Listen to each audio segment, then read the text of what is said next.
Captain's Log, June 2nd, 2836. After 27 years of war between the Degen Coomers and the Sainthood Slayers, a new hope arises. As the battlefield lay weaponized, locked and loaded for destruction, negotiations for a peace treaty are in transition. The moderator has arrived at Station 42. Can this war be ended? Will the Coomers and Slayers find a middle ground? Abort mission. I repeat, abort mission. Negotiation failure. Abort mission.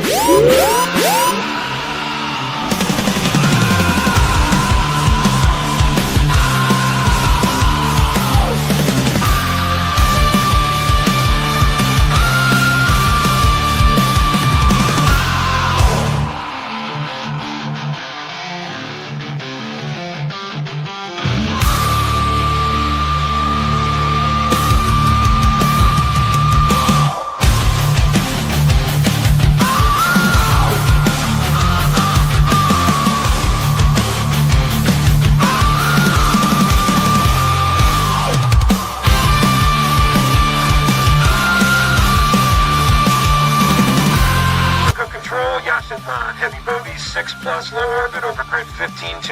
No joy, Yashin-Man. Then go to your window and look up their biggest fracking asteroid. Copy, Yashin-Man. Still blind. Got some kind of system-wide crash in the defense grid. Go on, track yourself right goddamn now, because we got Boku inbound, and they're not carrying flow. Wait one, Yashin-Man. We don't have one.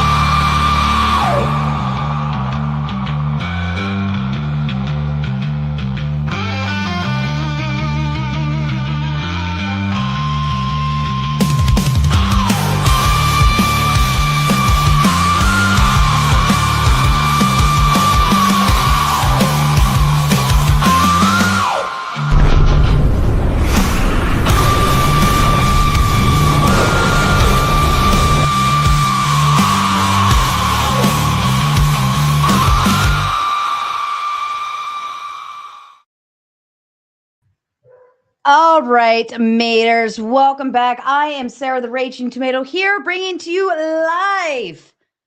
I don't even know what we're doing tonight, okay? Listen, we had a debate scheduled. Things happened. We got to reschedule. No big deal. It's happened all week. We've rescheduled 3 shows. Can you believe that? We are 3 for 3 on reschedule. We rescheduled Tuesday. We rescheduled Wednesday, which was my regards. I was sick, and so thank you all for your patience and understanding.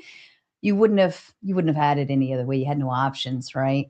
And we had to reschedule tonight. But we decided, I don't even know how this happened. Ladies and gentlemen. It just happened. We decided we're going to put together a show last minute and say, fuck it, why not? So we are here bringing to you live an open panel chaos. And the topic of the evening is Trump and Israel via the Section 224. Now, I have no idea. They mentioned something about it to me. They told me a little bit about this, and I wasn't even listening, quite frankly. I was reading other shit that I have important shit to do. So I don't know. The gentlemen are going to come tell you about it. They're going to, talk about it. And we're going to just go right into open panel, okay? But I have one caveat. Un caveat, okay? I was deliberating. I made a pot of coffee, but then I thought, man, I've had an incredibly long day. Let me tell you about my day. I got up at 7 a.m. and I was going to go back to sleep because I thought I could go back to sleep. But then I was told I needed to be awake this morning to handle things. Well, things that needed to be handled didn't get handled this morning. And instead they got handled this afternoon when I should have taken my nap because I would have handled things this morning. That didn't happen. So I handled things all day, plus more things. And now we're here all last minute. Fuck it. We got it, right? I would like a drink. Okay. So if and only if someone drops that big freaking fat red donut, please don't forget to hashtag Vegas. Fuck! Hell yeah, you didn't even give me the conditions, but I love whoever this EG01911 is. You didn't even wait for it. Look, my face got red too. You didn't even wait for it. I was going to put out the conditions and everything I wanted and why and what I was going to do with it. You didn't even care. You're like, bitch, shut up. Get off the stage, get the men up here, and let's get this show rolling. So here's what I'm going to do. I'm going to get the boys up here. You know what? I'll say gentlemen, because they are all very fine gentlemen sitting backstage. Here's what we're going to do. I'm dropping the link. If you want open panel, you got it. jump on backstage. We got you going. While they're hopping backstage, I'm going to bring up Admiral Gibbs and Shaman Omar. They're going to tell you a little bit about whatever this shit is that they want to talk about. I don't know. I'm not keeping up with the Joneses this week. It's been a rough week, but we're here, folks, and you're ready for it. Are you ready for it? Here we go. I'm going to bring up Gibbs and Shaman Omar. You two fine, amazing gentlemen have some kind of information about this topic this evening. Here's what we're going to do. I'm going to give you, Shaman, a few minutes to say your piece about it. I'm going to give Mr. Gibbs his piece to say something about it. And then as they're all shuffling backstage, I will bring up the panel. We'll get into full open panel gauntlet mode. Yes, everyone is bootable except the two fine gentlemen above me this evening. They are our featured guests and amazing people here to put on a show for you. And then I'm going to step away and I'm going to go up to the liquor store that's 2 minutes up the street. I'm going to buy myself a couple White Claws and we're going to have ourselves a party. Does that sound like a plan, boys? I think you should consider buying more than a couple. A couple is that first 100, and we should consider the second 100 is magnifying that by double. Admiral Gibbs, do you concur? I absolutely agree. I mean, if you can get $100 White Claws, you might as well get several $100 White Claws. You are the devil, both of you. All right, Shaman, kick us off. They're all shuffling backstage right now. Your thoughts, sir? Tell me about one more question for our beloved host and our magical interlocutor, Senor Gibbs. Are we going to have one of these nights? Are we going one of these nights? Come what on. are we doing? It's a class. I would just stay ready so that we can see through the bullshit whenever it comes that time. You know what I'm saying? I'm trying to not be stumbling, bumbling. Stumbling, bumbling. All right, it is a glasses stream. Everyone backstage better be finding their glasses right about now. It is officially a I wrote notes. I'm not gonna be able to see shit. Just lift your glasses a little I'm bit. gonna be all right. You have notes? Yeah, I pulled up some notes to make sure I wasn't fucking talking on my ass. Well, I hope you read them. I hope you read them a few times because this one ain't looking good for you, sir. I think it'll be all right. All right. This is not the, this is not the hill I would die on. Oh, I don't die. No, that's the secret. I love all of you so I'm like Cain from the Bible. I just keep on coming back. I'm unkillable. There ain't no hill I can die on. No, I'm not worried about you. I'm talking about your stance. I'm with you personally, but the stance is the problem. Can I just say we just had a record-breaking goal hit? That was I just put that goal up like 60 seconds before it was hit. I'm gonna grab a little shamanic tool here before we get started here. A shamanic tool? What kind of tool are we talking about? It's probably a breast. He's gonna try to cut my balls off. It's crazy stuff. You gotta watch out. What kind of balls are getting what? It's sus. You gotta watch out for these shamanic tools. Shout out to Mr. Tom Carpenter. I'll count this a half towards the next White Claw. He sends a big fucking 50. That's a pink dono on this screen, ladies and gentlemen. He says, "Happy Friday, Maters." This could be a good fucking night, isn't it, gentlemen? Mm-hmm. This is going to be a great fucking night. I can feel it in the air for what kind of week this has been. I love you all so much. All right, Shaman, kick us off with your Shamanator. All right, guys. Listen, oh my God. Let's make sure Gibbs is going to make it. You good, buddy? What the fuck was that? What was that? Nitrous? It's the smelling salts. We're ready to go, boys. Now let's do this. Sorry. Was that nitrous? Smelling salts, sponsored by Rocks. Check them out for all your supplement needs here in Texas. I'm in Texas right now.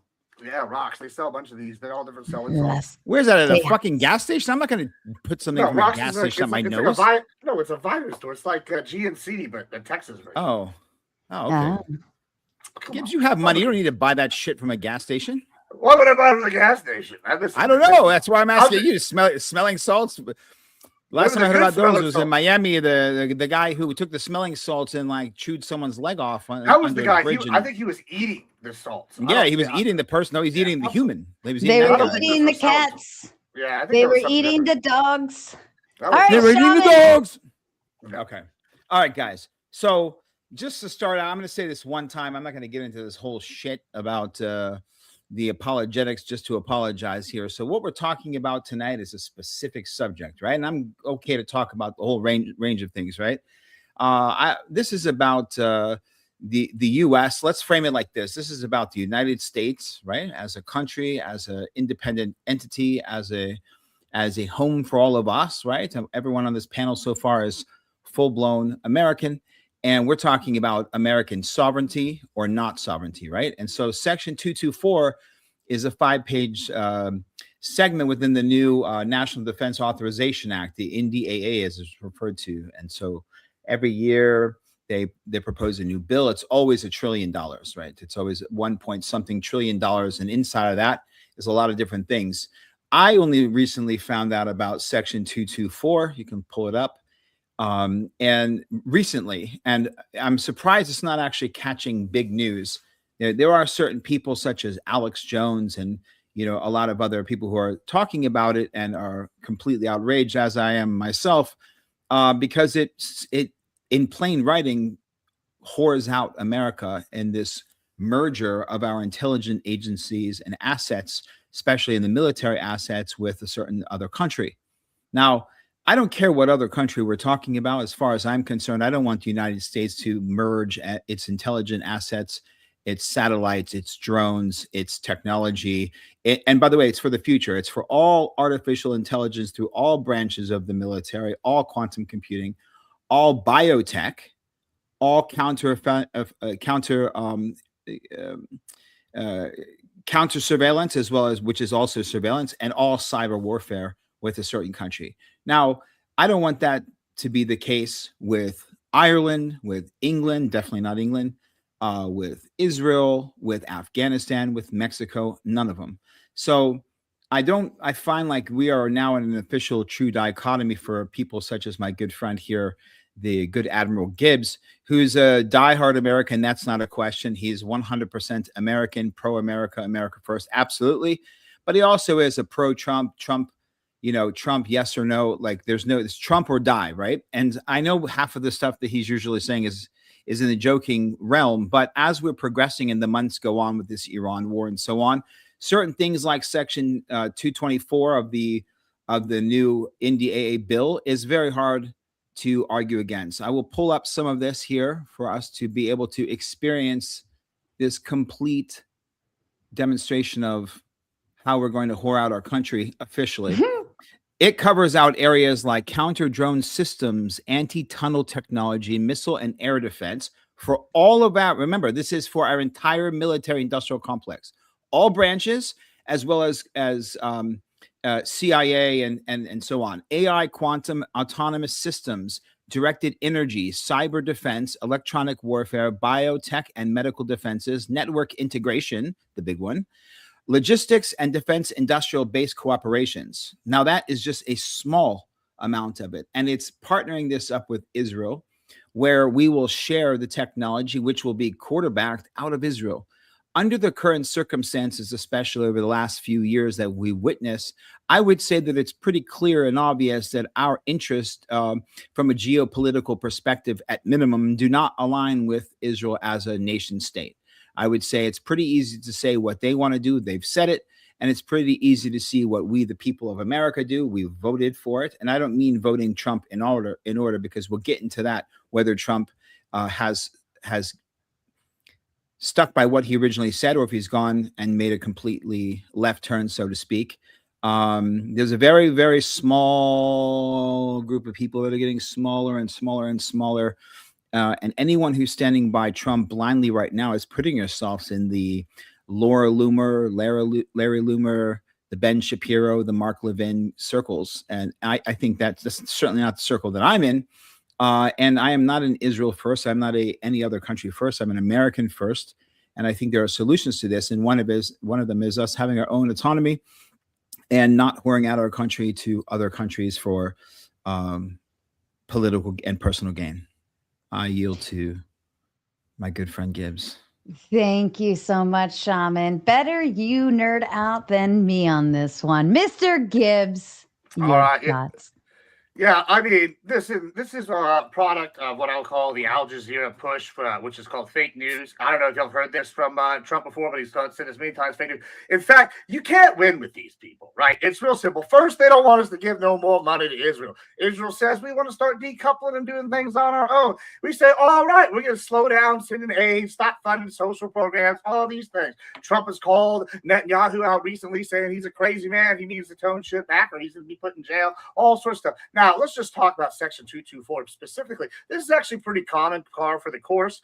We have nearly identical treaties with several other groups. We have the Five Eyes Treaty. Participants include U.S., UK, Canada, Australia, New Zealand. We have the same sort of contracts with them. Basically, what we do is, unlike what Shaman has described, this is actually from what the chief of the Armed Forces Committee said. Whenever what's his name, Khanna, put forth a bill to get rid of this, he said, and I quote, Section 224 doesn't create any new programs within the Department of Defense. It simply designates a single senior official to coordinate existing initiatives. Section 224 actually improves oversight and accountability of these programs by designating a single official responsible for them. The executive agency's responsibility would include, this is the important part right here that Sean left out, identifying Israeli technology that could be integrated into the U.S. systems, promoting joint training exercises, information sharing mechanisms, more. Now, okay, what does that mean? Well, that means there's a reason. We have spies in every country in the world and our friends, right? Israel's got the same thing. Britain's got the same thing. Maybe Israel comes up with some new tech. Well, we try to backwards engineer that. Maybe Britain does. We try to backwards engineer. This is just an arms race. That's what everybody does, even to your friends. I hate to break it to you. The world's a nasty place, right? But you still got to have friends. Israel is one of those friends. They have 3 versions right now of American aircraft. The 2 of them are the F-16I and the F-35I. Both of those are I. They're improved systems from what we sold them. They have a version called the F-15E, which is a F-15 variant, as well as 4 older versions of F-15s. And all of these systems have been dramatically improved. Not only that, they've also implemented all sorts of strategy using these systems and cross systems with our F-35s, et cetera, et cetera. The Iron Dome, you might have heard of that. They get bombed every other week. There's very few militaries in the world with the extensive experience that Israel has due to their constant wars and all the neighbors wanting to kill them all the time. Guess what? I would rather be friends with the big dog that's got a lot of experience, whoops that ass, and has our tech, and that we can already implement and trade with and be beneficial to. I don't see why this is a problem whenever we're going to be picking the bones of their country for the good stuff to give it to us. It's not like they're getting our tier 1 shit. They're getting our B tier, and then we're getting their S tier. It's fantastic. This is a brilliant move by Trump and all these other people to lock this down. This also forces our allies in the region, like Saudi Arabia, to play more ball because they shows that we're not abandoning Israel in any capacity. We're abandoning them in the give them money capacity because, like Netanyahu said, he can stand on his own 2 feet now. And now they have their own independent industry to build defense contracts, to build weapons, all these things. And guess what? We want those to be integrated into our military industrial complex system because guess what? I don't know if y'all know this, but America, we're an empire, and empires thrive off conquest. And if our proxy states are out there whooping their ass using American weapons and American tech, you, the American taxpayer, are benefiting because guess what? They're mowing the grass of regions for us. I'm sorry. I know we all have this idea that we can all get along and sing Kumbaya, but the liberal one world order view is dead. The UN is out of money. They didn't stop anybody the whole time. NATO falling apart because they didn't uphold their shit. And I, for one, don't want to fund the social programs in Israel. I guess Shaman does. But hey, I like this plan a lot. But guess what, guys? There's going to be people that detract and want us to go back to the status quo of Israel owning our ass. Beautiful. Thank you. Well, gentlemen, number 1, Plumpy sent out 1 Raging Tomato membership. James says, why do you wear sunglasses at night? Because when you're cool, the sun shines on you 24 hours a day. Yes, sir. And of course, our new EG friend, I don't know who you are or where you came from, but I like the way you tell me what to do. Yes, I will. I'm going to get our panel up here and I'm going to head the fuck out and then I'll be back. Here we go.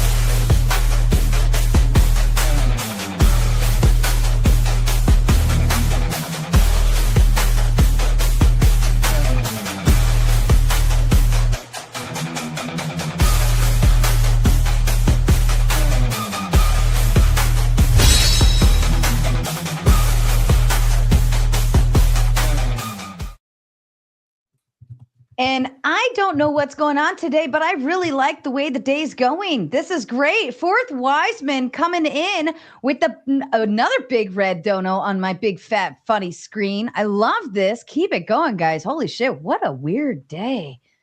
I'm excited. Fourth Wiseman says Section 224 signed, otherwise black budget withdrawal. 90% of Congress receives Israel lobbyist funding. Dun, dun, dun. This was going to be pulled. So now you've got blatant fascist, not that word, selling U.S. out. Next step, small private armies up for hire, put on the bidding list. Shaman and Gibbs, what say you? Yeah, I was going to say, I mean, I was going to ask Admiral Gibbs, do you trust the Pentagon as an independent American arbitrator of our defenses?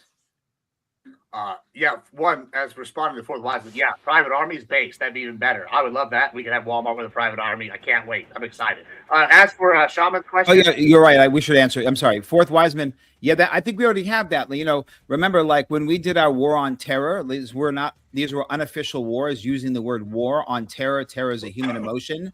So the war on terror is still going on, right? It's a branding game. You can have a war on terror because you can't defeat a human emotion. You change the face of terror, right? And the majority of the missions that we were doing, whether it's stealing the opium and heroin from Afghanistan or the torture mechanisms we were using Blackwater and other Israeli forces because they're not a part of the Geneva Convention. So it'll just expand more and more, and that's the problem. Sorry. Okay, Gibbs. I think you were getting ready to answer that. Yeah, I mean, as far as Shaman's question, yeah, the Pentagon. Yeah, I mean, listen, do the Pentagon have problems? Have they ever passed an audit? No, not excluding the Marine Corps, they haven't, which is funny because the crayon eaters passed it, but then the other smart branches could. But I will say this. Hey, I tell you what, Iran, they've taken an L. Like, you know, Afghanistan, you know, if we had stayed, they would have kept taking L. The KD ratio is like 30,000 to 1. I mean, there's a reason why we're number one in the world, and it's because the Pentagon, we do logistics better than anybody else in the world. We literally have Burger Kings that we can roll up onto a 747, drop off, or C-130, excuse me, and drop off somewhere and have that up and operational. Yeah, I think the Pentagon is doing a bang-up job at whooping that ass. Okay, well, to be fair, I do love how badass America is. Like, the fact that we can do that. I wish we would just be able to do it more in more of an American way and less in a corporate American way. Like, you know what I mean? Like America, red, white, and blue, like our foundational principles. I don't want to live in a weak ass country. Otherwise, I live in Costa Rica with no military. But hold on, the Pentagon 7 days ago just increased Israel to the highest level of espionage threat. You're aware of this, right? Yeah, I mean, this happens all the time. They're a small country. They do espionage. They get all sorts of advantages and build their shit. I mean, we're benefiting from it. Sometimes they get some tech, and then we use it over here. The Golden Dome, for example, is going to be built. We're improving we gave them B-tier avionics for our airplanes, and guess what? They came back with new stuff that's even better. So, yeah, it's wonderful. And I want to give two historical precedents. If we look at the Roman Empire, right, one of the things the Romans did is they would have client states that would fight for them. And also with these countries, when they conquered them, they would turn them into auxiliaries, right? And then they would go and fight, and they would adopt state, right? Like the famous Roman helmet, that's actually an Iberian helmet, right? They took the tech from their conquered peoples and their proxy states that was better than what they currently had and used it. Another good example of this is the Aztecs. The Aztecs were a wrestler army. They'd go in there and capture these people, and then they had different groups. One of the groups was the assassin group, which was basically the merchants. They went and found these different groups to specialize and take over different areas, and then adopt them in either through proxy or through direct conquest and take their best talents. And that's what we're doing here in Israel. And it really just say we're not is just denying reality. Gibbs, unfortunately, when the Romans left. Gibbs, unfortunately for you, naming Aztecs and other great empires of the past is not going to deflect me from my point. Every single bit of lavender and Palantir technology that Israel is using today on their battlefield is American made. The Iron Dome is American made. The missiles are American made. Their F-35I, the Adir, that's an American made. We gave them a lower version. They made their version. And all they did was add surveillance technology that is implied and sending to their Iron Dome. So that's just a minor modification for their own country. That has nothing to do with America as a whole. I mean, we're talking about the merging through section, and I'll let, because I just noticed everyone's here. Yeah, what I'm trying to say overall is again, I think you and I are both on the same page as far as America. We have a different perspective of what America could be or should be, or it probably is at this present moment. To me, I don't see us winning in the way that we can get hyped. Macho Man Randy Savage is both of our spirit animals, but I think we have a big fucking problem. And the big problem is a complete infiltration of a foreign country through unregistered, unrestricted lobbyists that are blatantly and openly buying out. Why is Massey not in? We have Palantir, we have Lavender, we have this new tech, we have the Adelsons and other people buying out our politicians, and anyone who speaks out against is moving out. And I think we have a problem. We don't have a problem with Iran. Iran had the last time Iran invaded a different country, America wasn't even a country. They haven't invaded someone in hundreds of years, bro. Same with Afghanistan, same with a lot of these other countries. I think that this is Israel's problem. I don't think Iran is our problem. All right, let's work our way around the room. I will apply the boots and the credits here in just a moment. We're going to get our thoughts from all of the panelists first, and then I will apply boots and credits. Spin, you're actually first one up on screen. If you'd like to give your initial thoughts to the panel, sir. My thoughts are, fuck Israel. We have many more problems in the United States than where we should be given technology to other countries. Period. Agreed. End of story. That's kind of my point. Let's fix America. What are we doing with? And just take Omar's position. Yeah, this has got to be like a 2-day in a row Twilight Zone. I think at this point that we have to be realistic about the status of America, man. It's either we are like trying to like make Israel America or make Afghanistan America, or we're gonna fucking help America. Like we don't. Shaman, my thing is this: even though I hate anchor babies and all the other bullshit, I am a nationalist. I believe America first. Mm-hmm. America needs to come first before any other country, any other problem that the nation or that, excuse me, the United States should come second hand, if you know what I mean. Let me ask you a question. Are we allies with Japan and South Korea currently? I don't know that answer. Yes, we are. Right. Okay. We get a lot of our tech from Japan and South Korea, right? Why? Sure. Because they're tested in real world examples against Chinese and North Korean stuff almost daily, right? And we know it works. Then they sell it to our other allies in the region, like the Philippines, all sorts of stuff, and that helps. And guess what? We have our military industrial complex sitting in there benefiting from the tech. Here's the same thing with Israel. We just agreed to cut their funding over the next 10 years to almost zero, right? Now, at the same time we're doing that, we're sitting here going to be leeching their technology from them for our benefit. Are you telling me a country that's at war 24/7, because everybody's trying to kill them all the time, is not going to experience things that we, sitting on our hind legs here over here, benefiting in fat America, not going to experience? Of course they're going to experience things. So the idea that we can't pick their tech after that's been battle tested and get the best for us while cutting funding. Fuck their tech. Bro, hold on. Let me one real quick. The difference here is that I have never heard, and maybe I'm wrong, I've never heard of the Greater Japan Project. I've never heard of the Greater Korea Project, okay? But I have heard of the Greater Israel Project, which sounds like it's a really ambitious project. Good luck with that. Go fuck off. Go have fun with your little party in the Middle East. Go fuck yourself. That's my opinion. Wait, you haven't heard about the Greater Japan Project? I mean, I got a whole Greater Japan Project. No, you said everything since 1945. Let's let Spin jump in because it's his. No, but Let's Spin jump in. We literally built that country from 45 on. But you said you compared Japan. You compared our ally Japan. I'm saying I don't see Japan trying to take over Asia. That's my point. Spin. World War II never happened or what? That was a long fucking time ago, sir. World War II, there was no Israel. One of the perennial powers that conquers everybody all the time. And since then, they don't even have, actually, technically, they don't have a military. The Spirit wants a beer, guys. Let's do this round robin. Yeah, go Spin. Okay, so again, fuck any other country. Let's fix our problems first. Let's fix the economy. Let's fix gas prices. Fuck everybody else. If the United States would mind their own fucking business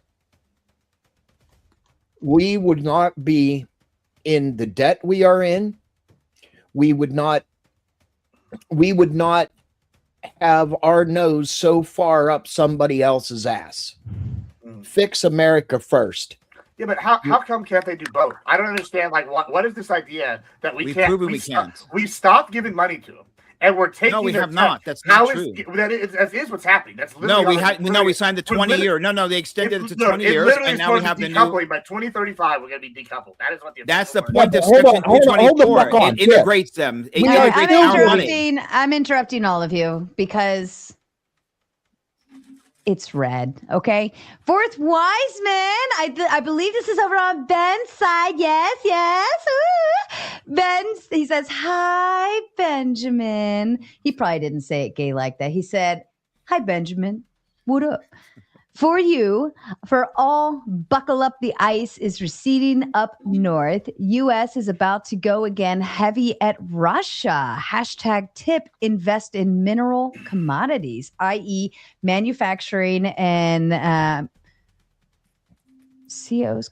co-ops, something producing supply components. This includes your basic toaster. Ooh, I was just using my toaster today. Fourth Wise was absolutely right. As the northern sea ice melts, we're going to have more up control over the trade routes. That's part of the reason why we're getting Greenland, right? So we can sit here and we can control those northern ice routes. This is why we're actually at war with Iran. We want control of the Strait of Hormuz. We already made I talked about all the time, all these other deals we made where we control the supply lines, right? So when you say you're America first, really what you're saying is I want to be an isolationist loser who loses their power abroad and becomes weaker. Because not one time in history has an empire ever become more isolationist and got stronger. And before you even object, you can go and look that up and you can find that example where that's true. Now, what we are doing is we're guaranteeing our control in the region by being friends with the Saudis, being friends with Israel, while we're sitting here pulling away from their social program help and integrating our military and our intelligence sharing. It's really like y'all are acting like these countries that are over there have our best interest. They don't. They're against us, and they're part of another organization. Yeah, so why would we not want to? So then you agree. So why do you keep calling them our best friends and our allies? They don't have our best interests. They stole our nuclear weapons. They have pedophiles come here, get caught, right? Charged with a crime. PDF. No. I'm talking about an actual charge. Even if we're talking about a charge, okay. Use the word PDF. Okay, so they use so they get charged with an offense of PDF, right? Booked, then get released from the state level senators and get released back to with no trials. I don't see that happening with other countries. I don't see other countries. Imagine if a Russian guy came in and stole some of our technology. What would happen? Well, there's this one country with not even enough people to actually take over the world. With not enough tech that matters, exactly, with no money that matters. If there's not enough people to take over anything, then they don't notice. So that really just sinks your whole case right there. I mean, no, it doesn't sink my case at all, actually, whatsoever. They're like the size of the King Ranch, man. I'm not. It doesn't matter how small; it matters how integrated into our system. That's my. We already have other countries that are integrated. I don't care what they're doing over there. I don't care what any other country is doing in their country. Well, are you arguing that countries empires don't have client states? Are you saying every empire in history has had client states that? They're basically they do the brush wars, the proxy wars for them every single time in history. You're arguing against 6,000 years of history and just saying, "Hey, I'll stay relevant to your subject." I don't when Britannia was a client state of Rome. I don't remember Britannia controlling the Senate. I mean, Emperor Hadrian, who built the wall in Britannia, became famous because of his control in Britannia. I mean, that's part of the reason. Yeah, he built the wall. He built the wall. Gentlemen, let's remember you two are a main feature, but everyone else is waiting to dive in on this. Spin, do you want to jump in? Just like 2 minutes. 2 minutes. Also, I'm not staying thirsty. I'm reading something very important right now, and it would be perfect timing to get through the panel while I read this, and then it'll be perfect timing to make a phone call while I go to the liquor store. It'll be great. It's good timing. Go ahead. Sorry. I apologize. Let's do what you were doing. I'm sorry. We started warming each other up, and now we're starting to massage each other. Let's find out everyone's position. Fuck. That sounds gay as fuck. Spin to you, sir. I even did this. I know. I was joking. Come on, guys. So I'm not saying that we can't support our allies because we never know we never know when we will need them. Right? But I think before we give billions and trillions of dollars to our allies, we need to fix the United States, get the United States out of debt in a roundabout way, bring the inflation down, which brings costs down where it's more affordable. I'll give you an example. Went to the grocery store today, spent $300 on a week and a half worth of food. It's ridiculous. I'm just saying, and I'm not saying to isolate Gibbs, the United States. I'm saying fix our fucking problems first and go from there. And I yield the floor. Thank you, Spin. I love you so much. All right. For the Win has to pass for now. We'll come back to him. Doc, what you got for us, Doc? Except for some cool glasses. Are you going to behave tonight, Doc? We're not going to put stupid shit in the private chat. Doc, I know you put a picture up. Now, either play the game or we move on. I think he's frozen, Sarah. Okay. I'm going to kick you. And you go unfuck yourself somehow. All right. I don't think he's frozen. I think he just put a picture up. All right. Mr. Clay, to you, please. Sure. Appreciate this, Sarah. You know, I see the debate didn't pan out for the night. I appreciate you putting on a show because certainly this is a good topic for sure. Clay, I came, Clay. You did. That sounds even more gay. Yeah. Come. So we need to start saying no homos. Okay, fine. Or pause. Keep your hands above the table, sir. Okay. I don't know why showed up. Women may need to have a gay break every 10, 15 minutes, and then we're good. Okay. I don't know why Gibbs is using auto-tune. Maybe he wants to make this deal sound a little better, but it does not sound good at all. There's a bunch of realistic, like on the surface problems with it, but the biggest problem I see with it is the constitutionality of it. So treaties require a two-thirds Senate majority vote, and so while Israel may be considered an ally, those treaties that are written, they are written with specific terms, and the terms that are written, they don't include this extra stuff. So on top of all of the like surface level problems, the constitutionality of it falls flat on its face. It actually weakens the Congress's ability to declare war. Actually, if you actually understand what it's really doing, it's actually weakening the Congress's ability to declare war if ever they decide that they want to go to war with Israel, right? So if this is actually implicated into the U.S. code and made law, then all of a sudden now we've got laws where we're trading back and forth information, technology, and this sort of thing. Where, oh, oopsie, now we're at war. So then you Clay. It's not traded back and forth. It's integrated, accessed collectively. That's the worst part. Even worse. Exactly. So constitutionally, on its face, it doesn't make sense. As well as like I said, it absolutely weakens our ability to go to war with any other country. Because what if Israel doesn't want us to go to war with another country, or does want us to go to war with another country? Well, guess what? Now we're asking permission, and we're Americans. We don't ask permission, sir. We just do it. Once again, I guess we just ignored my entire Wow. The auto-tune, and it just fucked him over. Got a case of the Wawas. Guys, our national debt was like $5 trillion right before September 11th, 2001, and it's like, and then never mind that the guy that's saying we should team with Israel sounds like Beelzebub right now. Hey, look, while figuring that out, like here's the thing, and it was 22 billion pre-COVID. The things that are being proposed are things that would be proposed in a treaty. So let's be clear about what it is. The idea that it's not a treaty. Well, okay, duh, that's the fucking problem, right? If we want to have a treaty with another nation, that's great. In fact, actually, Why don't Israel apply for statehood? Oh, that's right, because we don't want them as a fucking state, because they would never respect our Constitution, just as they're not respecting our Constitution, just as this administration is not respecting our Constitution, coming up with a stupid-ass idea like this.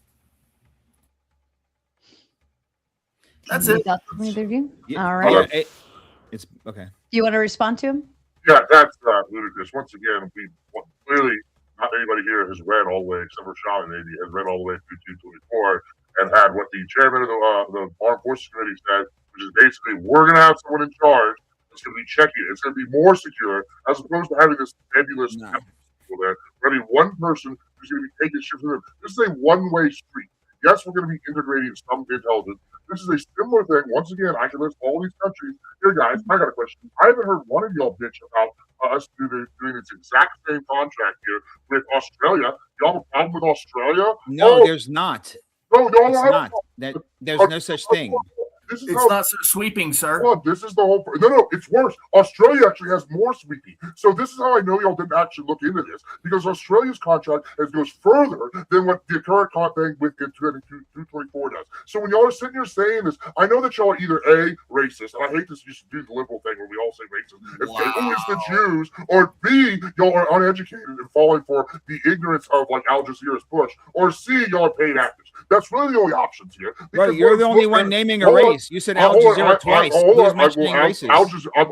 Jazeera's not a race. That's a news company. It's the fourth biggest in the world. Thank you. And so back to what I'm saying here is, once again, we have the Australian Force Posture Agreement. We also have the Five Eyes Agreement, which also includes Australia. We have all these fundamental things that go further with Australia. And not one of y'all is saying, hey, Australia owns us. Where's the people saying Australia owns our ass? Oh, nobody. Just because y'all hate Israel doesn't mean that that's actually what's happening. You'll just have no real world grasp on foreign policy. And secondly, how does this affect Congress or the Constitution at all? This is not taking away powers from Congress. We go to war with countries all the time that are used to be our allies, right? This is a common thing. Iraq was our ally for a long time.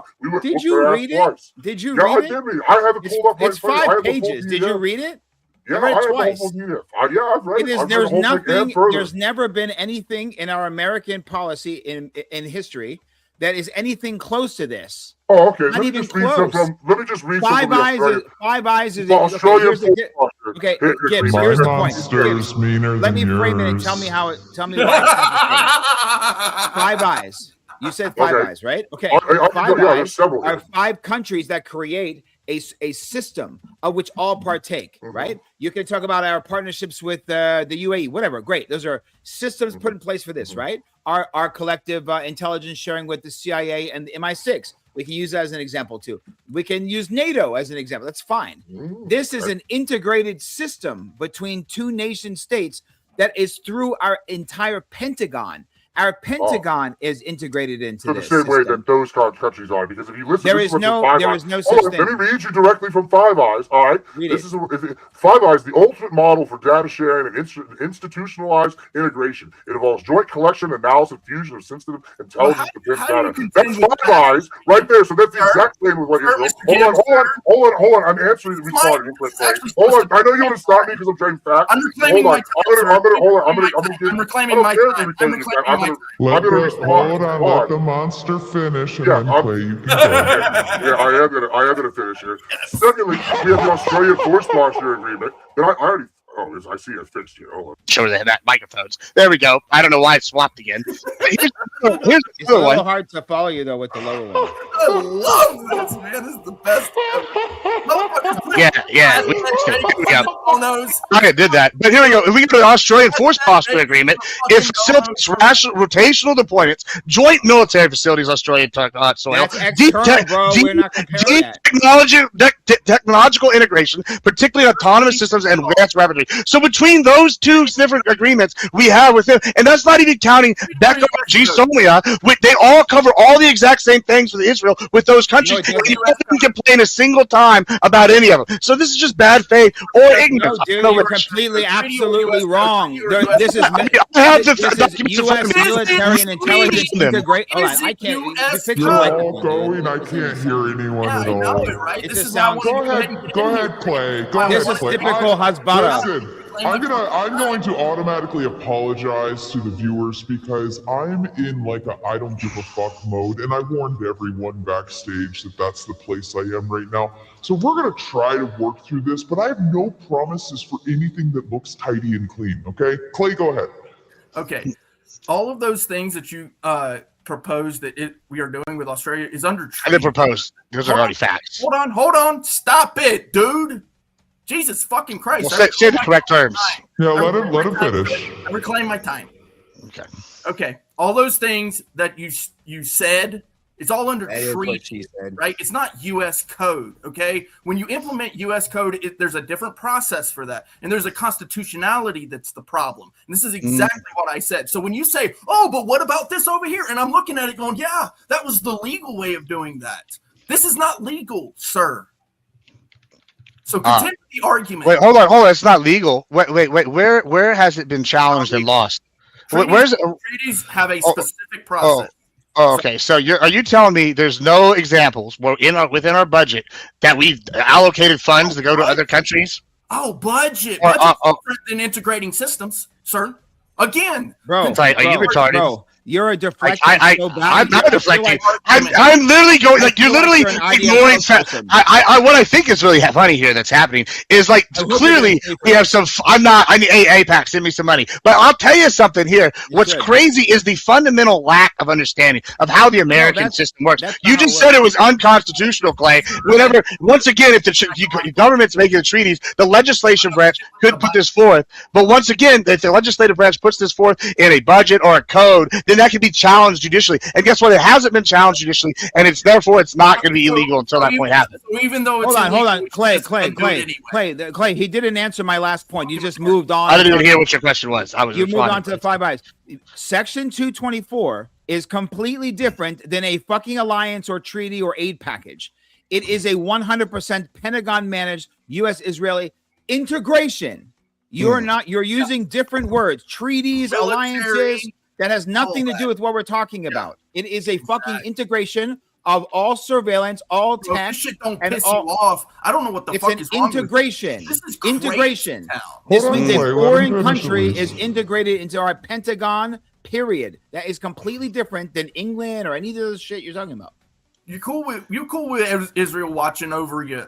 I'm not cool with anyone. That's not what's happening. Did you read? It's literally the opposite of what you're saying. Oh my god, I'm gonna literally pull it up. Jesus Christ! You're cool with. I literally read from the head of. I literally read directly from the 224, and I read directly from the head of the Armed Forces Commission. And y'all are just saying y'all somehow know more than the head of the Armed Forces Commission, and you know more than the actual document itself. Oh, so the Pentagon put them on the highest level watch list all of a sudden as soon as this gets announced. But let's not listen to the Pentagon either, because that they must be anti-Semites too.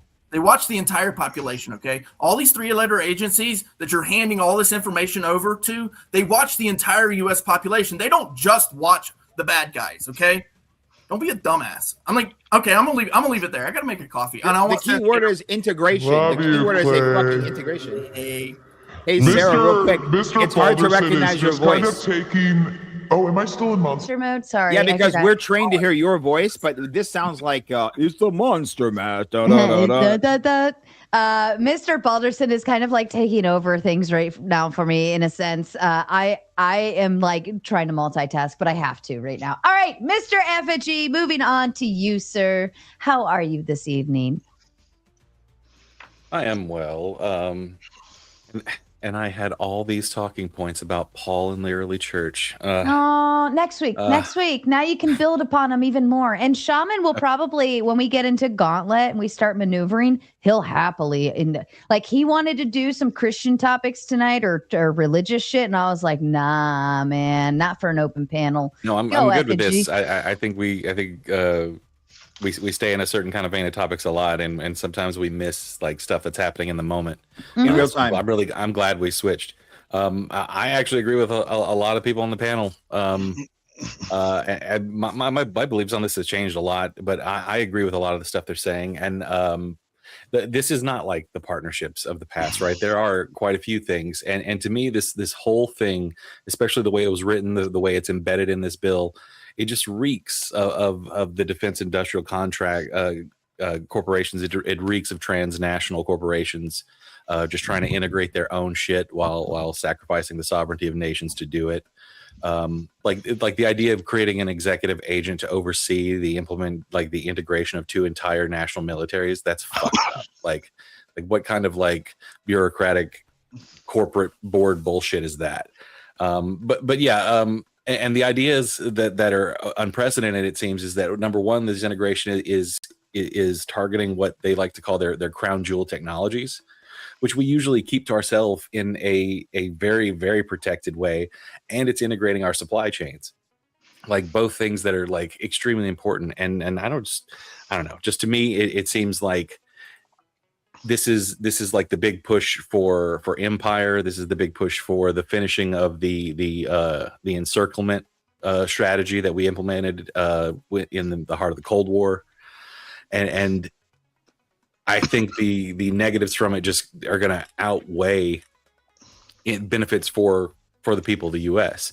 Now, look, I am fine with having a strategic partner like Israel in the U.S. Sometimes, you got to have somebody where the shit's going down. But at this point, I think a lot of people in the U.S. are like, I don't want to be the country that financially backs and arms the next country that becomes like the Yazis, basically. Like, maybe they won't, maybe they will, but the fact that their soldiers are walking around with a patch that basically says we're going to take over this entire region, like, does not spell peace for the next who knows when. So I don't want us for the next 40 years of our lives to have to sit there and watch this and be like, well, we're responsible for that murder box that the Middle East has become. That's us. That's all of our money.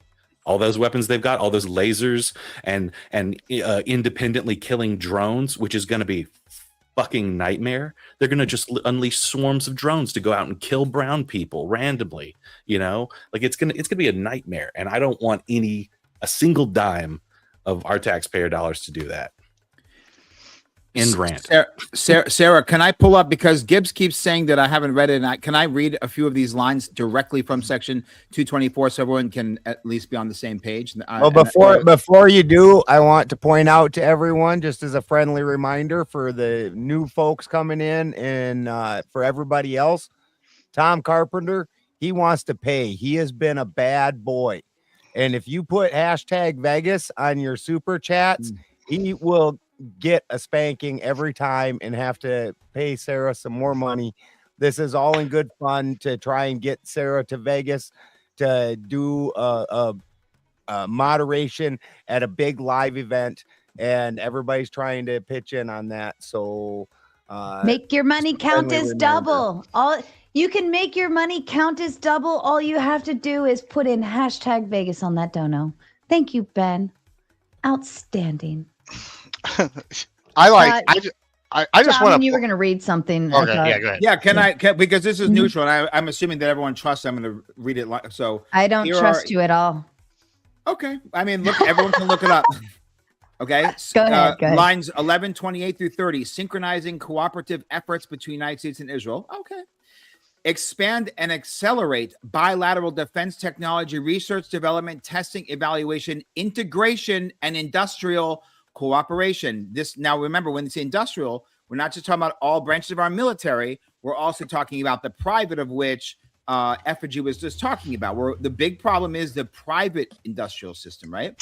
Facilitating that have no national allegiances. That's our biggest fear collectively.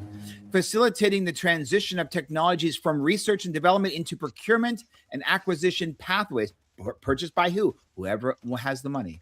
Establishing framework for joint ventures, licensing agreements, and the United States-based co-production and manufacturing partnerships with Israel industry, right? Promoting joint training exercises and information sharing mechanisms. Technology transitioned into United States acquisition programs and fielded systems. Partnerships establishing with United States and Israel industry. Promoting the long-term permanent integration of joint capabilities between the United States and Israel. Do you understand? This is merging our fucking militaries and giving it, which is the biggest fear, to a private industrial complex. We've already seen what Palantir has done in Israel We've already seen where JD Vance, this is my biggest fear. JD Vance is his third name. Okay. Mr. Bauman was handpicked at Yale, right? When he was in law school, he was pulled out. He renamed himself. He was brought in as an executive of a big fund. Peter Thiel, he says that the biggest moment of his life was when Peter Thiel found JD Vance. He was brought in as an executive in a very large law firm, was there less than 2 years, got $15 million to start his own fund while he wrote Hillbilly Effigy, changed his name to JD Vance, signed the Netflix deal, was handpicked to be the vice president in his first term as senator. And now Trump, if he doesn't fall in line, one shot a little bit one way, we have Peter Thiel's chosen bottom, his cuck, JD Vance, to be ruling our country. Okay. And this is a big problem. Yeah, so I mean, I just want to correct some misinformation and fake news that just happened a little bit ago on here, and it actually wasn't Sean that said it this time. It was Clay that said it. So let's start with this. You remember when he said that, hey, we always only do treaties and agreements with other countries based off through the legislature? I'm just going to go back to November. This just literally took me a 10-second search to prove him totally wrong, and so I'm sure there's more examples of this. But do y'all know about Trump's Genesis initiative?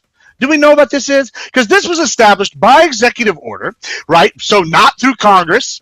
And this is established with Japan, right? And what we're doing with this is we're securing integrated AI dominance through American energy in order to achieve. These are the 3 goals of the Genesis Initiative, which is totally integrated our industries and our militaries in regards to AI with Japan. This is the exact words. These are the 3 goals: American energy dominance, advancing discovery science, and ensuring national security in the space of AI. Now, this is just one example. Aren't a real argument. Hold on. This is what I'm saying. Whenever y'all are saying, "Oh, we've never done it any other way," I can find in 10 seconds of searching. No, it's not a straw man. I guess you don't understand what that term means. This is what the argument that was made. The argument was, "Oh, we don't have any sort of agreements with any other countries that aren't through treaties." I went and found, literally in less than 10 seconds of a search, an executive order that established a policy with the Energy Department and the Defense Department that are doing bilateral cooperation to the same level with Japan that we are doing with Israel. That took 10 seconds. So you clearly are not telling the truth about Japan. This is why you're angry because you're wrong. So let's Israel do it. I just proved I'm wrong in 10 seconds. Guys, everyone. It's right here. Let's celebrate. Let's celebrate. Guys, this is a straw man. 10 seconds proved wrong. He shall have power by and don't buy into the straw man. Clay, this is not your turn. Clay, this is not your turn. It's Effigy's turn. He's saying it's misinformation. Clay. It is misinformation. Let me have the bigger dick on the panel, Clay. Are you listening to me? It's Effigy's turn, not yours. Now shut the fuck up. Not address me. Have him Clay. talk to Effigy. Clay. And stop telling people online, because the Article 2, Section 2, Clause 2 of the fucking Constitution says you can't do it that way, retard. Well, too bad it's already established legal precedent and not been thought of. Yeah, that's not legal, moron. You're saying it's not. Mic working? I can't. It's not working. Is it? Everybody can hear me, right? Mr. Balderson, do you think that this is going to be a good show tonight? Or do you think everyone's going to get all hanky-panky and stupid and I'm just going to get pissed off, shut it down, and go to bed? What do you think? I think that these guys are going to quit with the fucking thinking that it's gauntlet time right now when it's not gauntlet time. It feels like it. Yeah, you're right. I'm not going to hang out if I'm just going to be addressed and then called a liar because he's a liar. Bye. No, that wasn't even what I was. Should be fine now. All right, I do have to bring up Duck because Duck has credits, and then Kraut's back there. All right, let me say one thing. I know I'm not like mentally completely here right now, but I know we all still know our round robin rules, and you are all regulars here, and I really honestly presumed. And maybe that's my fault for presuming, but I really thought you guys could carry this while I handled some other business right now. I really did. And I thought it was going to be fine. I think the reason why Clay reacted like that is because he did call him. He said Clay, and then he didn't get to respond, so he felt attacked. He did respond, but when I told him to stop, he kept going, didn't he? Okay. All right. Effigy, I'm going to kick it back to you, sir, and I do apologize. Yeah, so the grounding of his argument is just super weak. Executive orders can get wiped away every 4 years. They're not, they have nowhere near the power of legislation or treaties. So even trying to bring it up and saying that it's some kind of equivalent legal argument is baseline ridiculous. Well, I didn't get to my second part of that, Apogee. Is the problem because I got. Let me finish really quick because once you and Shaman get going, you guys go for a while.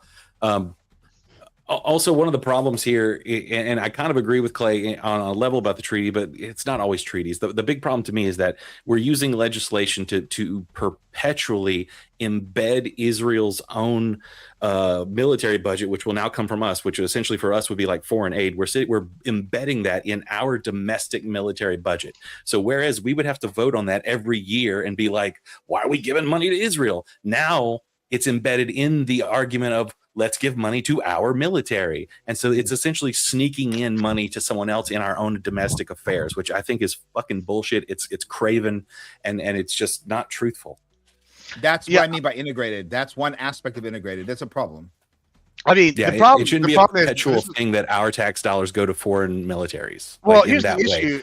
I agree with we can vote on it and say that we want it to go there. We can have treaties, but it shouldn't be a matter of the domestic military policy that our military says, well, when you give us money, we're going to give it to a foreign country. Like just straight out. You understand what Also, no one has said this either, that the supply chain part also, Israel gets to become the first country ever that benefits from us, but doesn't have to buy our shit. Yeah, just take the weapons and we appropriate it in their direction as part of everybody else, like Australia, has to buy our shit. That's the crazy part. We do a deal with them. No, that's the problem. It's where are they going to buy from anyone else? Like, who else are they going to buy from? They're not going to buy from anybody else. We have the best shit. And if it's not buying from us, they're buying indirectly from our partners like South Korea. So we're still winning with our defense contractors. Also, the reason I brought up the executive order, hold on. The reason I brought up the executive order, FG, is yes, I know it can be wiped out. Now, I didn't bring up anything like the Lend-Lease Act, which is another one that integrated our military. And so that was even more thorough for a lot more countries for many, many years. There's all sorts of other examples where Congress did it or where the executive order did it. My point was this is a legal precedent. So when he's saying, oh, it's illegal, well, son, I guess you're wrong. Yeah, sure, they're partnerships, but they can be established a plethora of ways. Some with the executive branch's own authority on its own. There are examples of them working with the legislative, and there are examples of the legislative doing it without the executive's approval. So, like, I just gave you the example of how it's different. I just gave you the and I just gave you an example of how it's changed. No, he just keeps changing. He just keeps. I did not change it. Just because you don't understand how it's the same doesn't make it a straw man. You understand. You said I hate Israel, I hate Jews, and now you're saying I don't understand. Like, come on, dude. Like, raise it. I didn't say you're not. You're not. Yes, you did. I'm saying here the facts right here, which is real simple. Y'all are making arguments, and that it could be made for multiple other countries, and yet for some reason the only country y'all are making these arguments toward is Israel. Y'all don't have a problem with India's had problems back then. We have integrated some with India. We integrated some with Australia. There's examples of killing the Aborigines. Like, y'all are making these arguments, and it's specific to Israel. We've got these same sorts of things with other groups of people and other countries all over the world. Like, no, it is completely unprecedented. All you have to do is look. It is 100% unprecedented, period. You are completely building a straw man and then pointing at it and talking about how great the design is. It is fucking bullshit. I pointed out multiple, which y'all have not proven. Hold on. I have pointed out multiple precedents which y'all have not been able to attack and disprove at all. So, if I'm building a straw man, then maybe you need to go through point by point about why Lend-Lease, which is a very comparable program that was established, and we go and give place to different countries which meet different criteria and was always changing, or our bilateral agreements with Japan. Hold on, and Japan's an even better example. Japan, we rebuilt after World War II. From square one, just the same way we built Israel from square one. Those are almost comparable countries. Is there a congressional appointed executive agency inside of our Pentagon with Japan, sir? You guys, it's not the gauntlet. It's not the gauntlet yet. Q&A is nice, simple, back and forth. Gauntlet's coming. Save it for the ring. That's what she said. He said point by point. So I was going to give him 3 points. Why it's different. I keep saying integrated is the difference, and he keeps acting like, oh well, we actually I keep were referencing ones where we're integrated. Hey, we had writers sharing letters with the French during the Revolutionary War. Yeah, that's a little different. I've given dude. 3 examples of how it's unprecedented. I've given 3 reasons why it's unprecedented: the integration into our own domestic budget, the ability for them to access crown jewel technology, which no one else gets, and their ability to bypass the basic rule of every partnership we have with every other military is that they have to buy our shit. Those 3 things still excluded from our top tier shit. They're still excluded. That's the difference. Is we get their crown jewel technology, they don't get ours. That's the difference of what they read. No. That's straight from the chairman. From what I've read. Well, like I said, I know there's a lot of confusion and misinformation. You probably should reread it because, like I said, directly quoted when asked about this, the head of the Armed Forces Commission explained that it's actually the reverse. We're going to be integrating like the same manner we have with all these other countries I've listed, and then we're going to be taking their top tier tech, not them get ours. All right. There is no set. Let's move on to Ant, because here's what I think is happening. You two are getting like too tangled up between what you want to say to each other and not really like you're just using the other panelists as a starting point, and then you're forgetting the panelists exist and you're just talking to each other. All right, Ant, go ahead. At both of our defense, I think what happened was we built up with our openers and we didn't get to duke it out. So we're like doing it now. So I'll try to step back. But Gibbs, I know we both love America. That's equally. What you didn't want, Shaman. You remember that? I did it because I didn't. Well, because I didn't. Yeah. You shut your mouth, sir. Go ahead. I know. I did. Shaman sticks his foot in his mouth. All right. Thanks for having me up. I didn't have a lot of time to prep for this, and I'm not super up, but I did read up briefly as much as I could on 224. And frankly, I think this is a lot of hoopla about nothing. This is formalizing and ratifying a bunch of agreements that were basically already being done anyways in a very nebulous and ambiguous fashion. This will hopefully give us a lot more oversight and accountability over what we are doing and what we're spending money on over in Israel. I understand people who don't want to spend money over there. I respect that. I get the America First thing, but we are spending it, and if we are going to spend it, I do believe it should be done responsibly. Wow, both left Ant. You both left Ant. What the fuck? Can you hear me? I know. Knocked him out. Yeah. Hold on. The question is, has there ever been another country that has an executive agent installed inside of our Pentagon and new office of a foreign country in our Pentagon? I need to know more details, and I don't know. The answer is no, Ant. It's never happened before. Isn't that executive agent appointed by us, though? We're not appointing them to run an inside of our Pentagon, though, right, Shaman? That's correct. Yeah. If we are going to have this military integration, it makes sense that we're going to have some sort of liaison at the Pentagon so that we can talk to them directly instead of having to go through a whole bunch of bullshit. Like I don't see it as a big problem. It's just a person. Guys, joint weapons development has precedence, intelligence sharing precedence, alliances precedences. Okay, great. What we're talking about is a congressional bill that is going to merge and integrate from now until who the fuck knows when. And that's way too in bed for me. Thank you. No, thank you for me.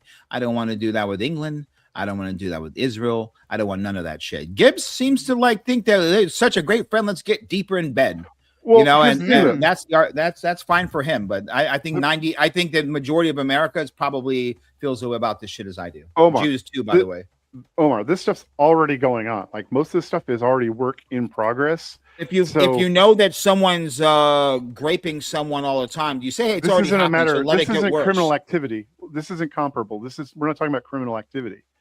It's about what? We're not talking about criminal activity. I think it's crazy that you bring this point up, Ant, and you're absolutely right. Like these people are so upset about us being in bed with you. Then we're going to and so that now we codify it. We all, both us and Netanyahu, say we're going to work away from giving money to them, and then now we're going to put somebody directly in charge to manage this and take their top tier shit for us.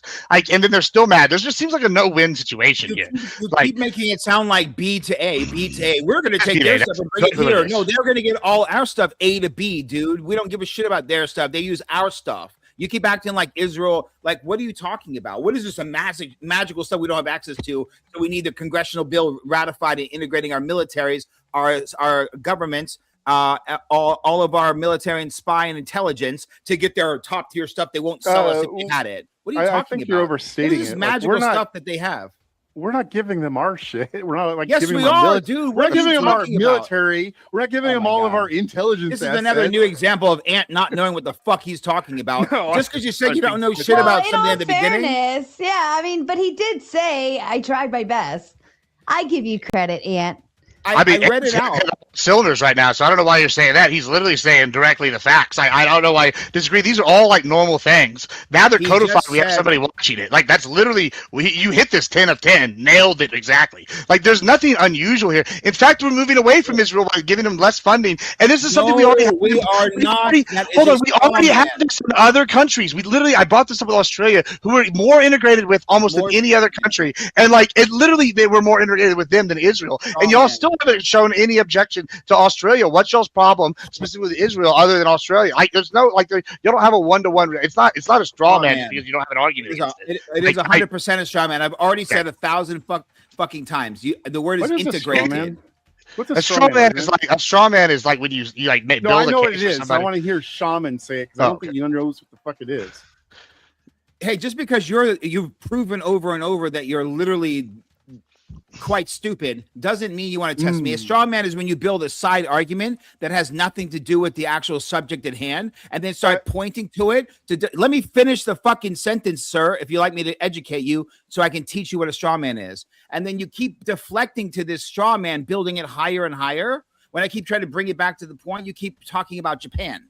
Oh, but no, Australia. That's not a straw man. That's a red herring. A straw man is a weaker version of the argument being argued that's easier for you to argue against. No, that's a straw man. He's building a straw man. I know what a red herring is. I know red herring is when you're making a completely different argument to deflect from. He's not making a different argument. He's deflecting, dude. But he's not making a straw man either. Are we gonna meta the meta? I'm sorry. I got my question. I got my answer. I'm taking too much time. I apologize. Aw, thank you, Ant. Calvin, to you, sir.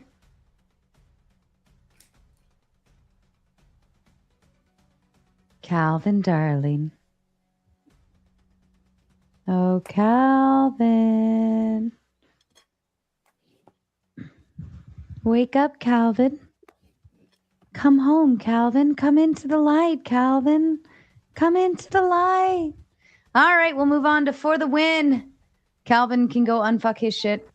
For the Win, your question. Yeah, I got a question.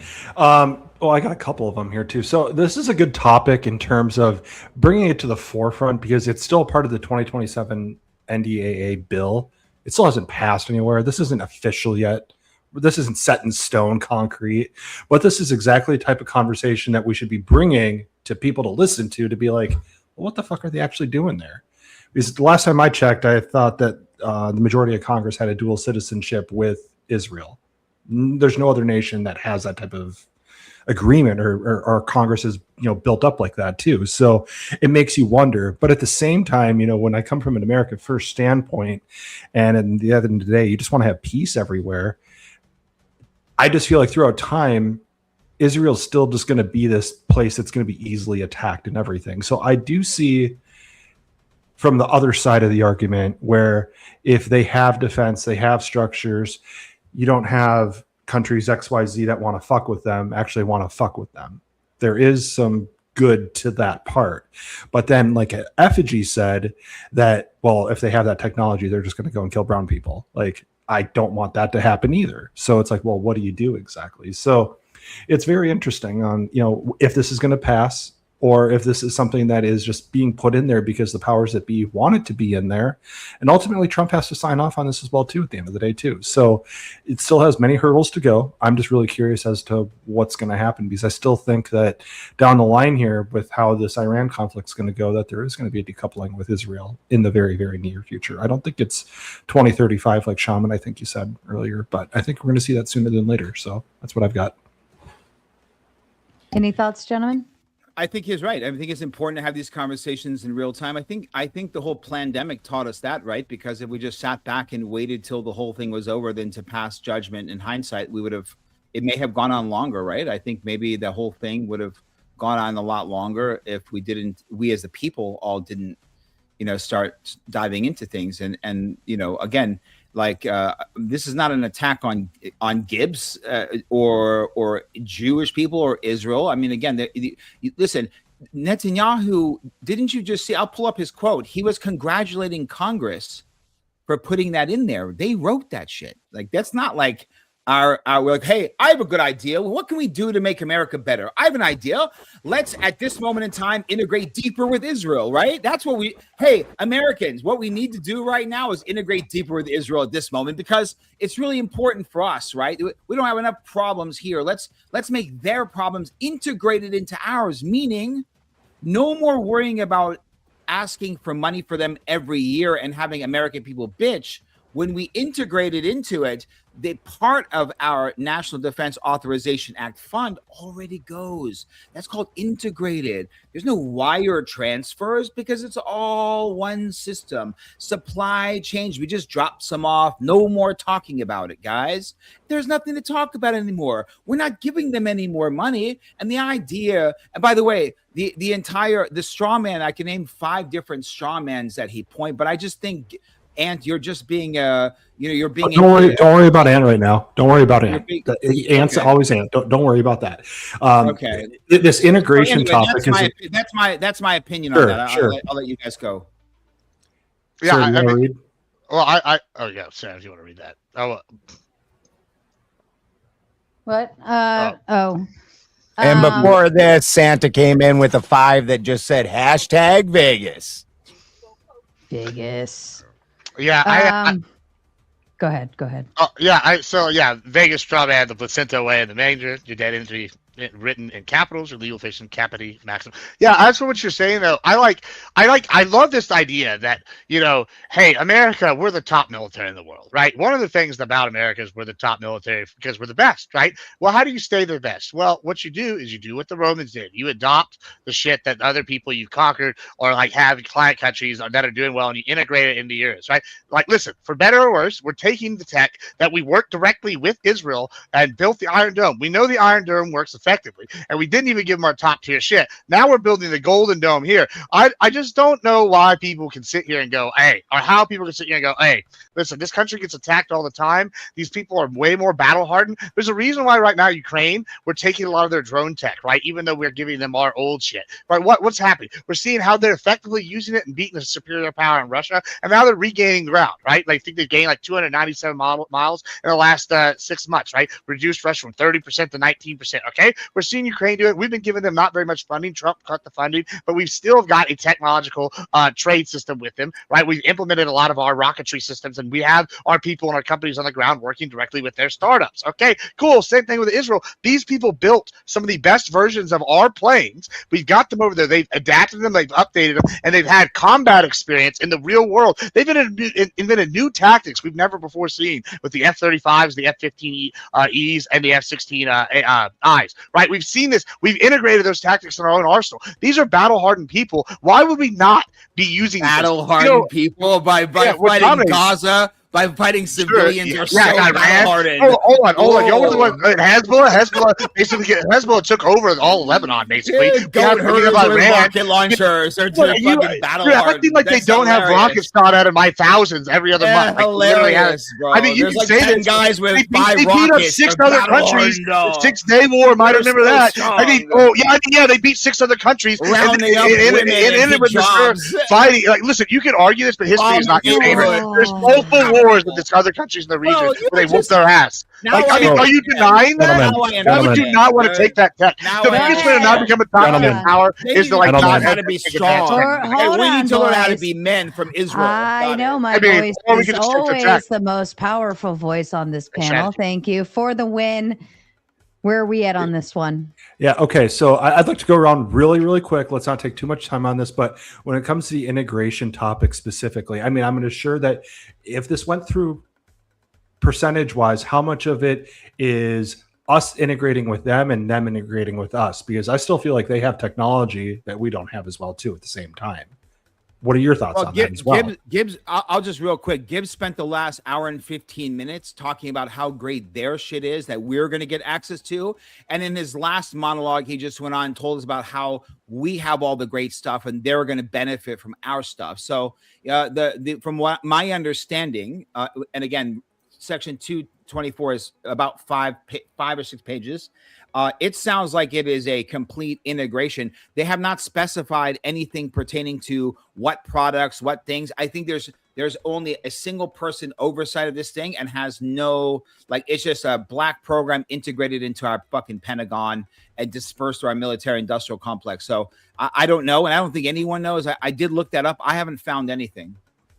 Once again, and this is just like an educated guess. Like, I don't know what the fuck we have in terms of technology. Well, what is it then? Well, okay, once again, Rogers, chairman of the House Armed Service Committee, said, once again, Section 224 doesn't create any new programs within the Department of Defense. So that answers one question, part of the question. It simply designates a single senior officer to coordinate existing initiatives. Section 224 actually improves oversight and accountability of these programs by designating a single officer official responsible for them. The executive agent's responsibilities would include identifying Israeli technology that could be integrated into U.S. systems, promoting joint training exercises, information sharing mechanisms, and more. Now, I'm going to talk about one thing that we haven't even talked about yet, which was the tunneling tech. That was brought up, so the Shaman brought up. Now, I don't know if y'all know where I live, but I live here on the border. You know who builds a lot of fucking tunnels? The cartels. They bring weapons, they bring drugs, they take weapons, really, and they bring drugs, they bring sex slaves. I guess y'all are pro-sex slave because you know what Israel's really good at? Finding the fucking tunnels. They've been bombing the shit out of it, Hamas for months and years, and you know what Hamas does? They build tunnels under civilian infrastructure, and then when they get blown up, they claim they were all civilians.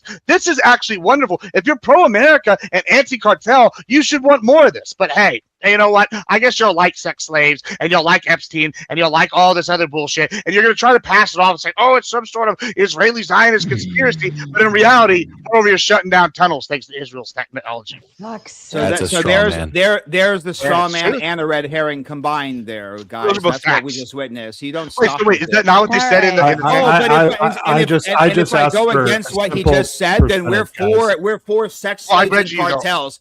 These are all. Hey, by the way, if you disagree with what he just said, you're for sex slaves and cartels. Got it. Yeah, well, y'all are the ones who don't want us to take better tunnel fighting tech from Israel. You've never lost a debate according to the. You just keep framing it. You've never. I mean, I haven't lost. First, once again, I read directly from the head of the Armed Forces Commission, and I answered all your questions. You haven't responded to what he said, by the way. So you're just saying that he's lying. Let me respond because you make a statement and you start giving all these straw men, and then there's like 7 other bullshit on top of one statement. So I'll respond to the one statement. It doesn't matter what one guy said. The question was, in Section 224, does it specify? It doesn't matter because do you remember when Biden said that over 50 former FBI agents have all said that the Hunter Biden laptop was 51. A Russian ploy? Remember that? 51. So those 51 people that were wrong. I don't care what any one person says. All I said was, in the bill, it doesn't specify or have any parameters whatsoever, which to me is a problem. But someone else could say we're making, that's fine. But there is no one, doesn't matter what any one person says. It's not specified. All right. For the win, are you satisfied, sir? Well, I was asking a percentage. I didn't really hear a fucking number from either of these dipwads. Well, there's not because we've been making it up. I'm asking for an educated guess. That's what you guys are up here for. Come on. I would say that we're probably going to get most of their top tier, 100% of their top tier. Well, they get maybe 10% of our top tier. 100%. They're going to have 100% access to everything. It's all AI integrated, dude. That's the literally that's the danger. Fake news. That's the danger. Everything is going AI, and it's the integration through our Pentagon, through our military industrial complex. That's what it says. That's the problem. Think 5 years from now. Think 10 years from now. Integration means integration. All right. But isn't that a two-way street, though? That's kind of like what my thought was, is that if we're doing sharing of integration, that tells me that if we have stuff to share and they have stuff to share, we're going to share X and they're going to share Y. Okay. Again, it's not sharing, it's integrated. We're not sending pigeons and saying what we want. It is integrated, meaning there is no decisions on what is seen and not seen. It's simply just across the board. But so you're hold on. This is the problem. It's like saying they're an official client state. As to give what Gibb said, it would be like making. It would be like I would say I would agree with you there. It would be like saying that they're our official. We are their official They are our official client state. But the problem is when someone's your client state, it's like saying someone's a lifelong employee, right? You would never give them the passwords to the savings account. There's certain things Do they you wouldn't want have my access passwords? I'll give you my passwords. Oh, hold on. It depends, right? Like, so I'll use an example, right? Whataburger, right? For a long time, actually not Whataburger. Whataburger actually, right before they sold and became like national, what they did was they had about 20 years before the family that owned it sold, basically gave all the power to the Atkinsons, right? And the Atkinsons basically did this. They were lifelong employees there, and they exactly did this. There's major corporations that all the time do this. Like, I don't know what you're talking about. Like, this is like a real world, like examples of this that happens in the corporate world all the time. Lifelong employee might respect the company more than like somebody's kid who like grew up and just thought it was a meal ticket the whole time. I don't know how that like goes forward. And also, once again, this is the problem. I like really don't like to like lean on credentialism, but if we can't listen to how the U.S. Head of the Armed Forces Commission describes how this policy is going to work when it's described to us, well, then who can we trust? I guess we can't trust anybody at all, ever. We can trust what we read. We can trust what we read on those 5 pages. I'm going to discuss what that means. But anyone who's currently in the power seat is going to say whatever he's fucking told. We know how this works. Colin Powell, he was pretty much saying reluctantly, he said in his book later that he was saying what he was told to say, even though he knew it was wrong. So yeah, I can't really, I respect military and I respect people in positions of power, but I also understand that they do have a sworn oath. So we have to understand that they are parts of a system. So I'm not attacking him as a personal uncredible source. I'm saying he has to play a role, dude. Come on, man. He has to say what he has to say. For the win. Final thought. I'm good. Moving on to the ducky. Moving on to Calvin, are you back yet? Calvin. Yeah, Calvin. Calvin, you're being paged to the front. Calvin, please. Calvin. Nope, not working for you. All right, Calvin, probably leave the stream and come back in. Let's read some super chats. Duck, I will get to you, but because you teetered off earlier, we technically hit our full number earlier. So hold on. Number 1, we've got a boot going on. Boot, you're to the back.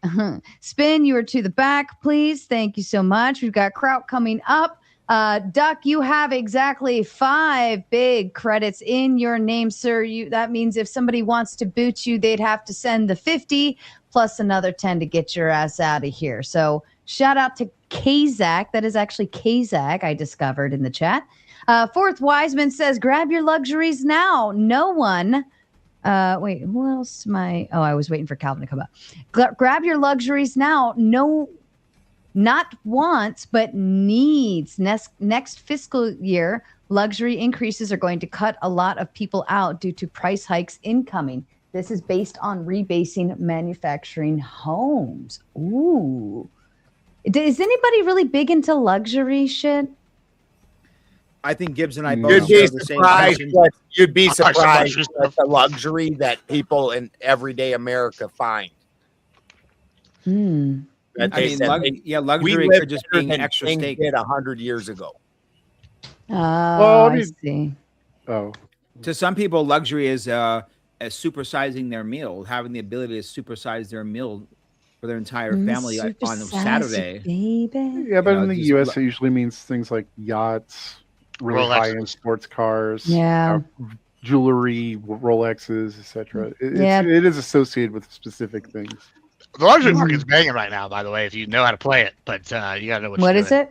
The luxury market is doing fantastic if you know what to do with it. But if you don't fuck with it. With the wealth inequality the way it is, I'm sure it is. Fair enough. Calvin, we couldn't hear him on screen, but he says with the big 2, Admiral really sounding like Hulk Hogan tonight.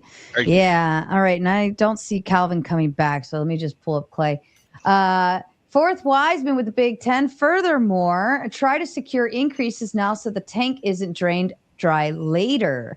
Request wage increases. Also realign input costs now. You'll thank yourself for taking this now. Certainly not next year. I'm going to give myself a pay raise. Would anybody like to assist with my pay raise? Thank you so kindly. Andrew James Barnes, also known as our secret amazing Santa, says hashtag Vegas. Shout out to you, Santa. And hello to the elf. Fourth Wiseman says, hashtag Vegas, don't fool yourself in blind arrogance or naivety, thinking U.S. has all the tech and know-how. Dun, dun, dun. The innovators who aspire to rise, who have seen a lot, are where the solo U.S. model falls over. Interesting. Gibbs, what do you think about that? Oh, hold on. Let me read it. Yeah, I mean, this is actually like a good point that he's making, right? Like, so, you know, if you stand on your own, like, you're going to fail. Like I said, I keep coming back to the Romans. There's other examples. We can look at the Huns. We can look at the Mongols. We can look at the Aztecs. All the successful empires in history. One of the ways they became successful, excluding maybe Alexander, and this is probably why Alexander's empire didn't last, is because what they do is they take over the area. Like the famous Roman helmet, I'm going to come back to this one, is actually an invention of the people that lived in Iberia, which is now Spain. They took this thing to move forward. After Caesar conquered the Gallic regions completely, they implemented the steelworking of the Gauls into their tech. And one of the reasons why they kept expanding is because they were always expanding. They were always adopting new tech. And part of the reason they're credited with their fall is because they stopped expanding and they stopped adopting new tech. And that's part of the reason why they failed, because there's nothing special about the Romans. They were really good at like logistics, much the same as America is, and they were really good at war, with much the same as America is. And that's probably the closest like example when you look at like back in the past, right? There's some other close examples. I would argue the Aztecs, even though the religious nut jobs were kind of similar with how their economy system was set up, and they had specialized branches that the U.S. is compared to. But I think mostly for the Romans are probably the best. And I think when we're looking at this idea that Israel, which is at a war all the time, or we can look at Ukraine, which has been at war for a steady few years, has created tons of new tech that is being used all the time. And the idea that we can't benefit from taking from that tech is ludicrous. And the idea that we can somehow isolate and make that tech on our own is going to lead to our failure. Okay, so I think Fourth Wiseman was talking about you thinking that we're America, we're the empire. Don't worry, we have the better tech. There's always a little extra we have, and that we're protected. I think that's what he was talking about. I do agree with a lot of what you said, but on a couple corrections, when you mentioned empires rising and falling, you have to remember Alexander the Great died, right? So when he died, he died. But what he did leave with his conquest of his empire was the Ptolemaic kingdom, which was what Middle Kingdom Egypt, which lasted 275 years until the death of Cleopatra. The Seleucid Empire, which was 250 years after his death. And then the other province empire. He left 3 empires that lived from 200 to 300 years, direct lineage from where he conquered. And when you're mentioning those were Rome, empires he took over, though, that already existed. Well, no, because the Ptolemaic is when it is Ptolemy, which was the general. Ptolemy was a Greek who went and slept with a bunch of Egyptians and then took over their government. He ruled after Alexander the Great. Egypt existed for like 3,000 or 4,000 years before that. Okay, so the Ptolemaic Empire was not emerging of the Greek and the Egyptian bloodlines. And that's what I just said, though. Like, then we're agreeing. What are you talking about? Yeah, well, that's what I'm saying. You said that he created. It's like, no, he went around and conquered. He took over all existent empires. He's acting like empire. All of a sudden, the empire just died or fell apart. For example, when he mentioned the Mongolians, right? Genghis Khan died, and each of those, what he did existed way past his death. With his various, because Genghis Khan was appointed by a panel of people, as was the next Khan. Yeah, and also the Mongols are some of the most the best examples of adopting new tech. They even had religious freedom in a time when that was unheard of, right? Except if you rebelled, then they wiped you out, of course. But because of the Mongols, that was what I was going to say. But but if you wanted to be some of his highest people in the Mongol Empire from multiple different Khans or people of different races and different religious beliefs, and as long as they were cool and hey pro gang the Khanite, they he didn't give a shit. So in fact, Marco Polo went from being a basically captured slave for him to one of the higher ups until he allowed him to go back. There's examples of this all the time throughout the history of where you go into a new region and you take their tech, or you get a proxy state and you use their tech. We can look at Italy with the warring states. Why are the Venetians always accredited? Oh, well, because they're really good Navy. They're much better than the Navy. You're moving on to a second and third topic. Bro. I'm just using history as an example. But, sure. Yeah, but when you say Rome, let me get through these super chats so I can go get the liquor. Okay, how's that sound? Fourth Wiseman says with the Big Ten, Vegas straw or hashtag Vegas straw man, the placenta away in the manger. What? Your dead entity written in capitals. Your legal fiction capiti maxim. What's that mean? Capiti maxim. Capitalism? Maximism? I'm I think it's awesomeism. Latin, but I don't know what it means. Capital, maximum capital. I don't know. Capitals. Yeah, maybe. Awesome. Al Weinstein, the Big Five, says, good evening, Mater. I'm just doing a small part to help get the pretty lady to Vegas. Hashtag Maters. We love you. Fourth Wiseman says, hashtag Vegas. I'm glad you figured it out. If you really want to know all about Section 224, seek first inception drafts. Ooh. The authors who voted yay/nay, conditional alterations prior to vote, et cetera, et cetera. Contracts. Any thoughts about that? That's actually quite genius. You can actually, I think you're supposed to keep congressional records that are available to the public or released after the thing goes into the bill for voting, where you get to see the actual addendums that were made during the process. But I don't even know if that's released or I don't know. That's a smart way, but I didn't think about that. Or but hey, don't forget, you can find out what's in there after they pass it.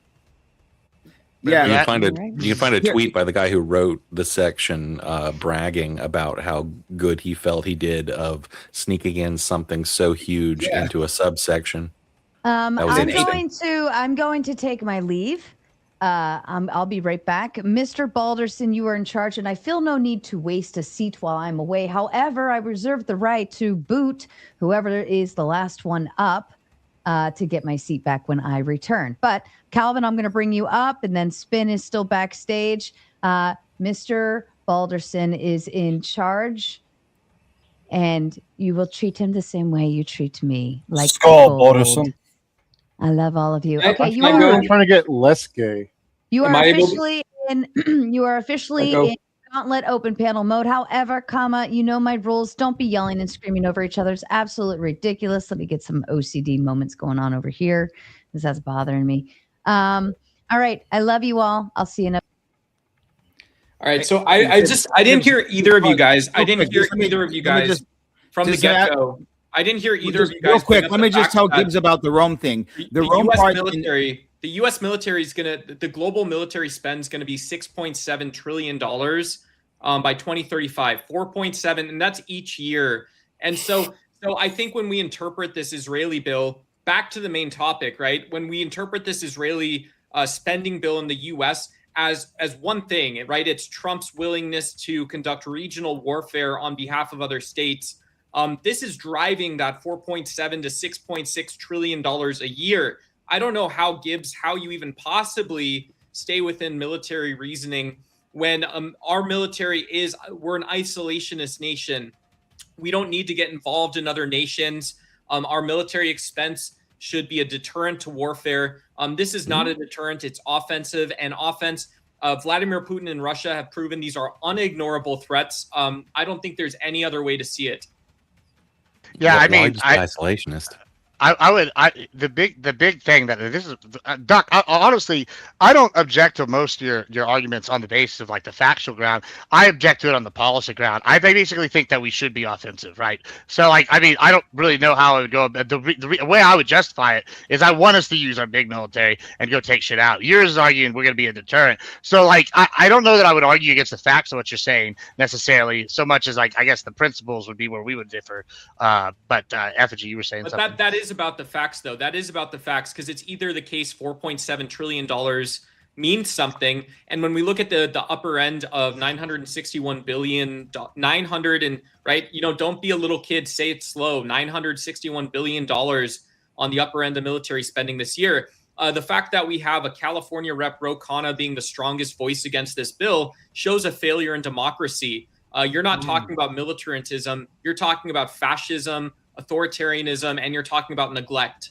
Empire building is not inherently fascist, fascist, or like militarism and fascist. Like, hold on, you can be militaristic and not be fascist. We have many examples of that, and like that's not really even a point. You can empire build and not be fascist. There's tons of empires that have not been fascist. That's not the school of Michael Hayden. That's not the school of General Petraeus. There's a lot more someone ought to say, and there's a lot more someone could say about just what you're talking about, but it's not even. In fact, you want to hear something really crazy? I actually read a paper for one of my dissertations here, where we had tracked 224 different conflicts. Of that, 18% of those conflicts were started by the fascist or the totalitarian, whether they be right-leaning or left-leaning. The majority of the conflicts were started by capitalist, democratic-leaning societies, because basically we go in there, we just beat their ass. So, like, anytime there's a brush war, one of us goes in there and we take care of it, whether it's us, Rwanda, France. So, like, when you're saying that we're not we're fascists by going in there, that's just not true. The democratic countries are like way bigger warmongers than almost anybody by the metrics. Like, if you go against, I don't think he was saying. I think the fascist part, I think, was talking about who's controlling the private military industrial complex and the tech AI surveillance state. I don't think he's talking about. Duck, were you saying America is acting as fascist, or the system of control? Yeah, which one? Omar's right.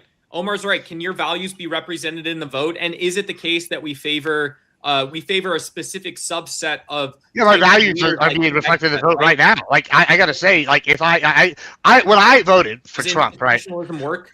Well, I think it is working. I think it's working as intended. When I voted for Trump, I had hopes that he would do all these foreign policies, right, that he's doing.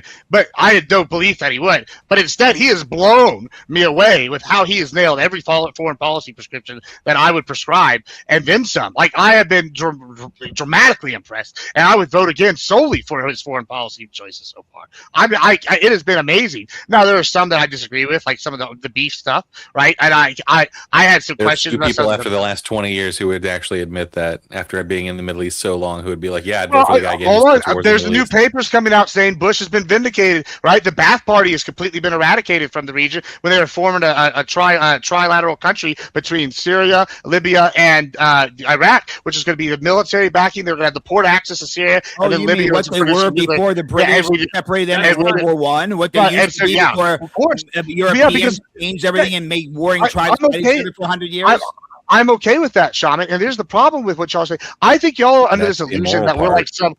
It's not immoral. It's just like, listen, I like immoral to be okay with. It is immoral.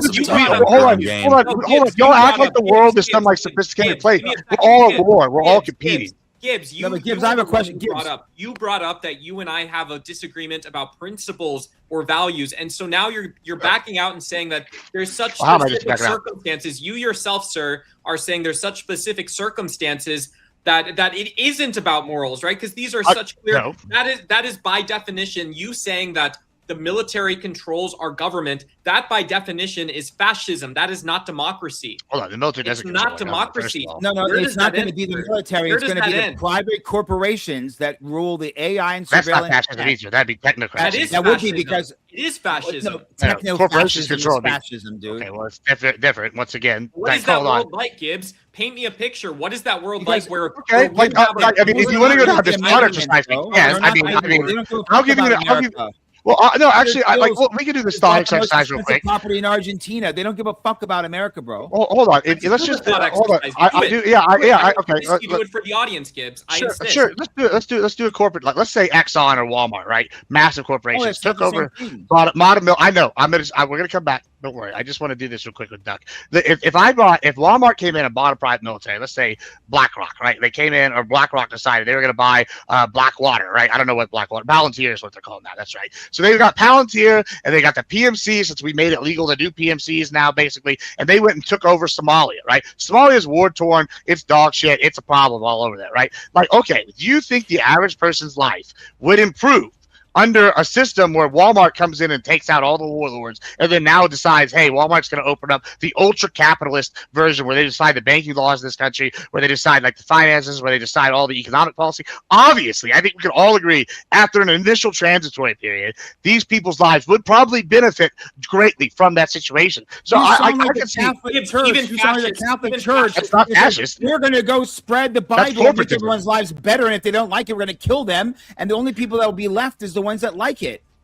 Well, that's what the way the world worked for thousands of years. We started doing this. Let's make the world. Let's make the world Tel Aviv. Hey, guess what? Tel Aviv has the largest gay pride parade. Guess what?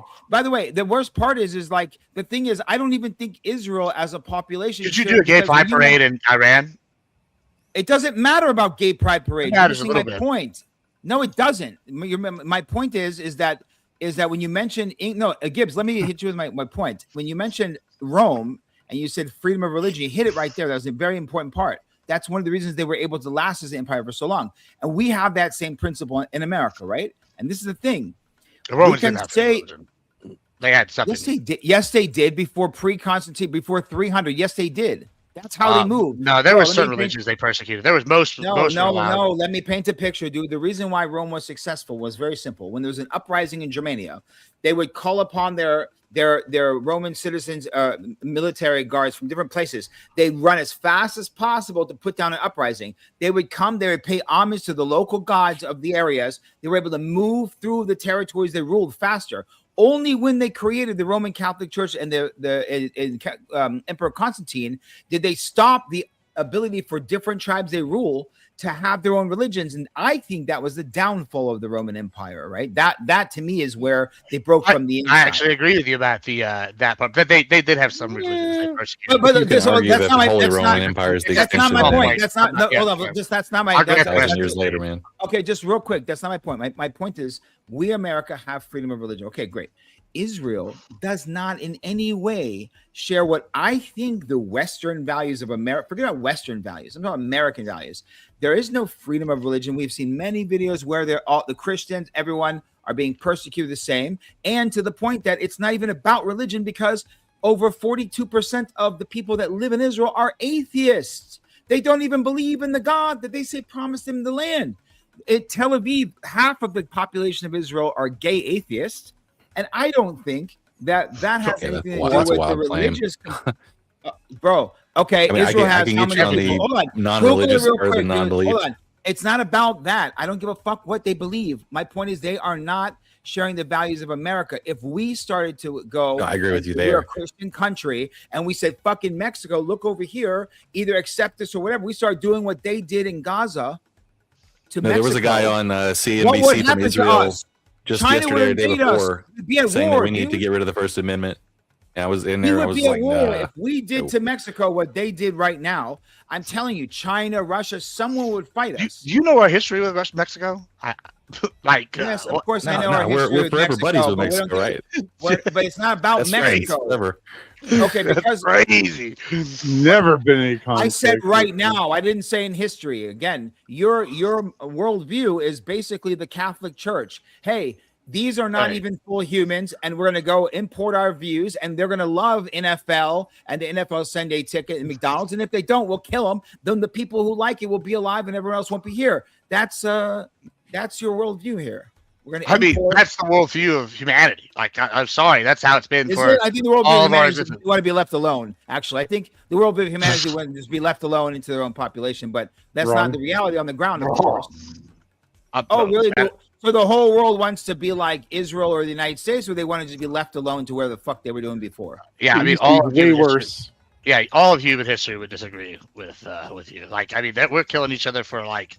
So then why amount of resources? Then why is other countries fighting back to keep their independence from us? Why did Vietnam fight back? Because they want to be like us?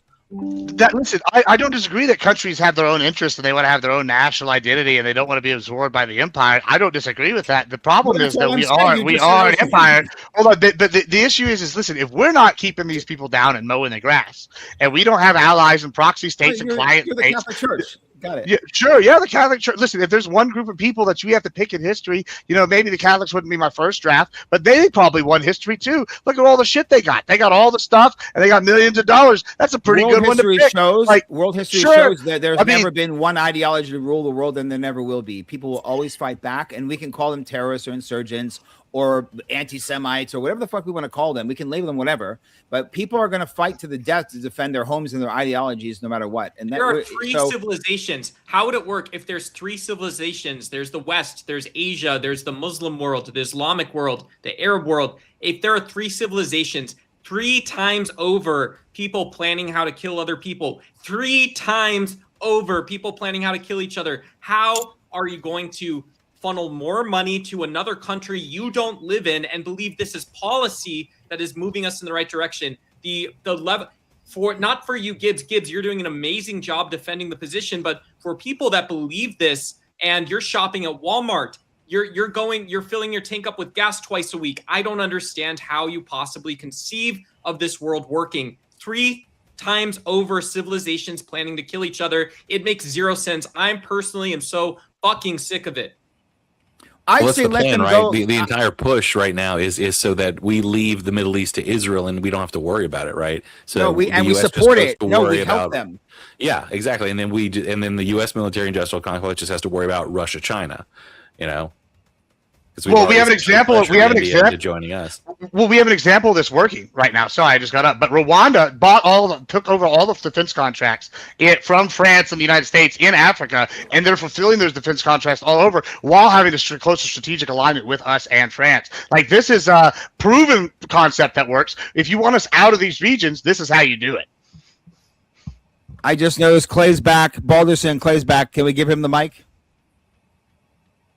I mean, I just don't want to be called a liar when I know exactly. It's Sorry. gauntlet time. It's gauntlet time. Yeah. Clay just put his elbows up. I just don't want to be called a liar when I know what the constitutionality of this problem is.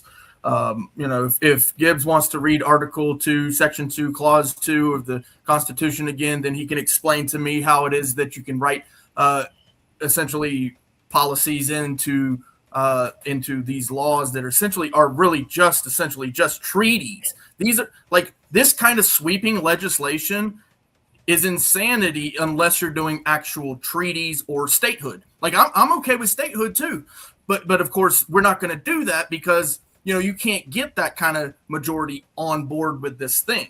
You just can't.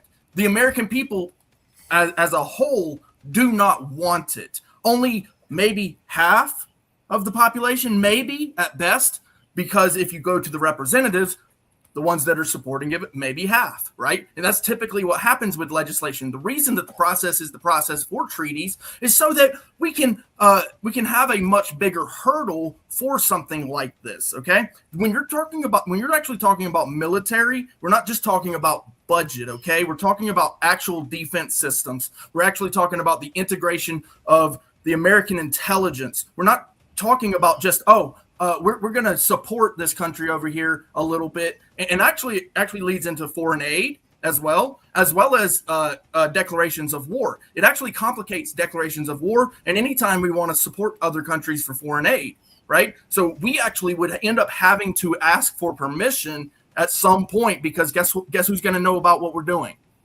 Israel, this other country who essentially now has full intelligence in certain areas.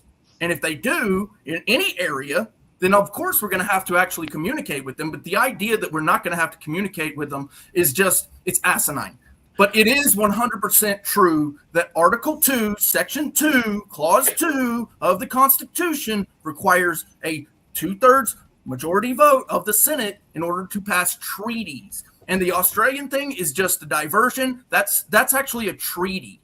Okay, it's not law. It's not U.S. code. Okay, they have the same power, sure, but it's a much larger hurdle for a treaty to be passed. Yeah, but what you're describing is a global society, right? That there are a difference between internal domestic affairs in a country and external affairs with other countries. Like, we can all agree to that, right? Can we all agree to that? Territory is fine too. I'm okay with making them a territory. Territory, statehood. Hold on. And treaty. What do you think? Why don't you tell me what you think Article 2 says? It's the treaty clause. I can actually read it for you. Yeah, read it. Why don't you read it? Can I make a comment? A comment for just a second? yeah, sure.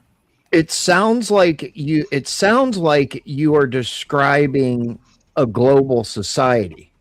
If people want a global society, we are fucked. No one's talking about that. That's what they want. That's the plan. Hey, Clay, after you read that article. No, a global society would be cooperation. This is empire. Empire. That's what we want. Empire. I agree. I agree with your statement. Finn was referring to is like the New World Order concept of the one world government, right? That's what Klaus Schwab. I think that faction's out though. I think this is different. I think the faction that's running shit now is a whole different mentality. I think they're about empire. They're not about everyone kumbayaing like the New World Order was. You're right. New World Order was about a new cooperation of lawful countries. That's all Bush was ever talking about, was like countries that accepted law, not rando Middle East countries who are run by dictators. That's all he was ever talking about. But now it's like we're Bush, and now we're going straight into like full on. No, empire's fine. We'll set up puppet states. Israel can have this entire chunk of the world. Yeah, it's well beyond. Yeah, I'm out on that, dude. I'm out on that. I am on that. You're right. Let Israel and let the neighbor, let them all argue over who's the real Middle Eastern, and go enjoy yourselves, guys. And I'll watch, and let's see how that works out for everyone. I don't know why any American would be defending that we should have our fucking nose in there. Why? Because half of them live here, and they think, like, I don't understand. I don't want to. But here's the thing. Hey, wait a minute. Here's the thing, any of them. Society is established on money. If there's no money, there's no power or authority or voice. Who's the biggest funder of our Congress, Senate, and President? United States taxpayer. No. Who funds? Who lobbying? Who? Oh, I'm sorry. Yeah, I don't have an intelligent answer for that. Israel first, people and organizations. Is that negotiable anymore? Is that guys? This is like when Kanye West stood up and said, "The Jews run the music industry." They invented the music industry. Of course, they run it like that. Why that's a stereotypical statement? They invented Hollywood, right? So the point is, if anyone is shocked when someone says Israel first lobbyists and organizations and NGOs fund more of our congressional campaigns, 84%. Specifically, look what happened to Thomas Massey, and look at who donated hundreds of millions. Like, the idea that this is not a problem, either you like it and it's not a problem, or you don't like it and it's a problem. So I'm saying I don't like it and it's a problem. Israel rather than Jews in general. Like, let's just not go there. I'm saying just use your big brain and keep those two things separate in the conversation. Talk about the country so you don't sound like a bigot. If you wouldn't mind, gentlemen, I'd like to take over for just a moment, just a quick moment.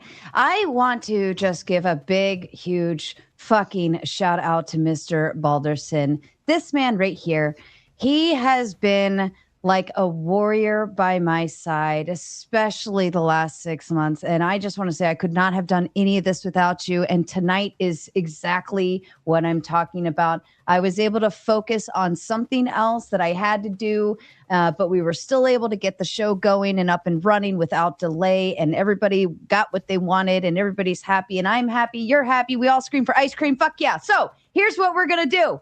You guys know how I normally run a dono goal on my end, but we're not doing that for the next hour. The next hour, if you want to pay to play, you have to go send it over to Mr. Balderson's side.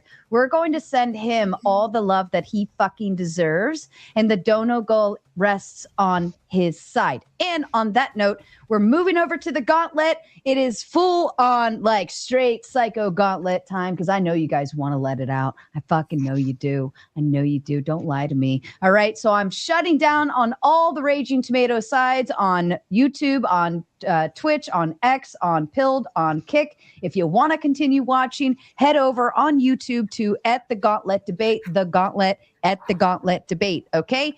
Do that loud and proud. We love you. But again, all right, we'll catch you over at the Gauntlet side. But again, if you want to continue the show after this hour, you better fulfill that dono goal over on Mr. Balderson's side, because we deserve another hour, but he deserves all the love that you guys always send to me, because I couldn't do this without you. I just want you to know that tonight was very special. I want to go over one thing that was just said here about AIPAC. Listen, AIPAC, all right, as far as money sent, they rank third according to PACs. They would rank fifth if you include biggest organization contributors like SpaceX, Addison Clinic. But then when we go to biggest donors to like all Congress and political figures, they wouldn't even be in the top. Hold on, 25 is what did I say AIPAC, or did I say Israel First Lobbies, NGO, private lobbies such as AIPAC, so, and I named two others? Okay, okay, and when you include those as well, that's fine. They still don't rank in the top 25, and they're not even in the top 30 as far as organizations, including those as well. If we go look at, if you can go find all this information on OpenSecrets, OpenSecretsDonoTracker.org. It's very useful. They will track all the donations across multiple campaigns. You realize that lately, though, AIPAC has had to stop donating to people and form subgroups to donate in different names. Exactly. Because the brand is poisoned. Effigy, he knows this, dude. And by the way, Effigy, thanks for pointing that out. I could have said that's like saying that the Arabs control global oil. The analogy was just the point of pointing something out. Again, my point was, it's not about AIPAC specifically. It's about the entire system of and by the way, it's our fault. We, the people, our elected officials are the ones getting bought out. And, it's up to us to put different people in office. But I think we have a system in control that we're seeing it go south, right? And we have the mechanisms to fix it. We have independent people coming in through our Congress, Senate, and people are starting to wake up to this. But the idea that and I'm saying Israel first, meaning that lobbying money through NGOs, private citizens, as well as lobbying firms going into our public election officials to run for and pass legislation pointing at one place called the country of Israel. And it's not by surprise that when you see such a movement of that, 84%, by the way, fact check that. I think it's at least 84% of our congressional candidates in the last election cycle were funded by some lobby like that. Let's pull that up. It's 84. Look what happened with Thomas Massie. Thomas Massie was clearly not for any AIPAC or foreign lobby money. And guess what happened? $34 million. Oh, AIPAC didn't have nothing to do with that. Okay, but it all pointed to the Israel lobby. But hold on. All right. I want just real quick, just so for honesty's sake, because I think you're an honest guy, right? I don't think. Do you think that Thomas Massie was voted out just for his stance on Israel, or do you think it's more likely Thomas Massie got voted out because he has been consistently going against Vance? Because I could go back 9 months and find quotes from Vance, not Vance, from Trump. Oh, excuse me. Yeah, going against Trump. I could go back 9 months. This is where the Vance thing were quotes from Vance saying that he's probably going to be targeted. This is before any of this other stuff by the Trump campaign to get out. The biggest sin in a cult is always disloyalty. Well, yeah, let me answer your question. I would say it's both of those, but I would say that he voted 94, 95% with Republicans.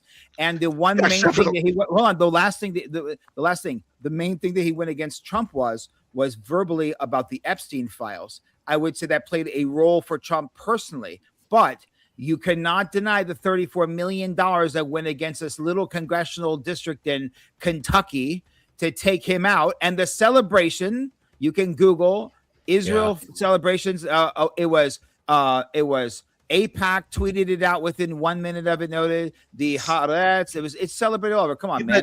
But hold on. It's like arguing. If you don't think that was watch the end of night celebrations from each camp compared. You're arguing. Yeah, sure. He said 94%. But hold on. What was Trump's signature legislation pieces? The Big Beautiful Bill and the Save America Act. And he voted against both of those. If you vote against the two signature legislative pieces by the administration, you're putting a target on your back. Like, I don't know. This is arguing for masks 2 years into the lockdown, bro. This is what you're doing. Not.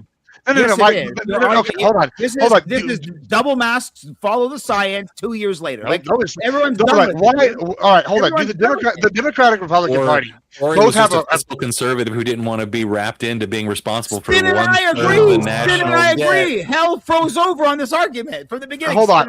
What you're saying is, hold on. This is what's ludicrous. We don't care about Israel.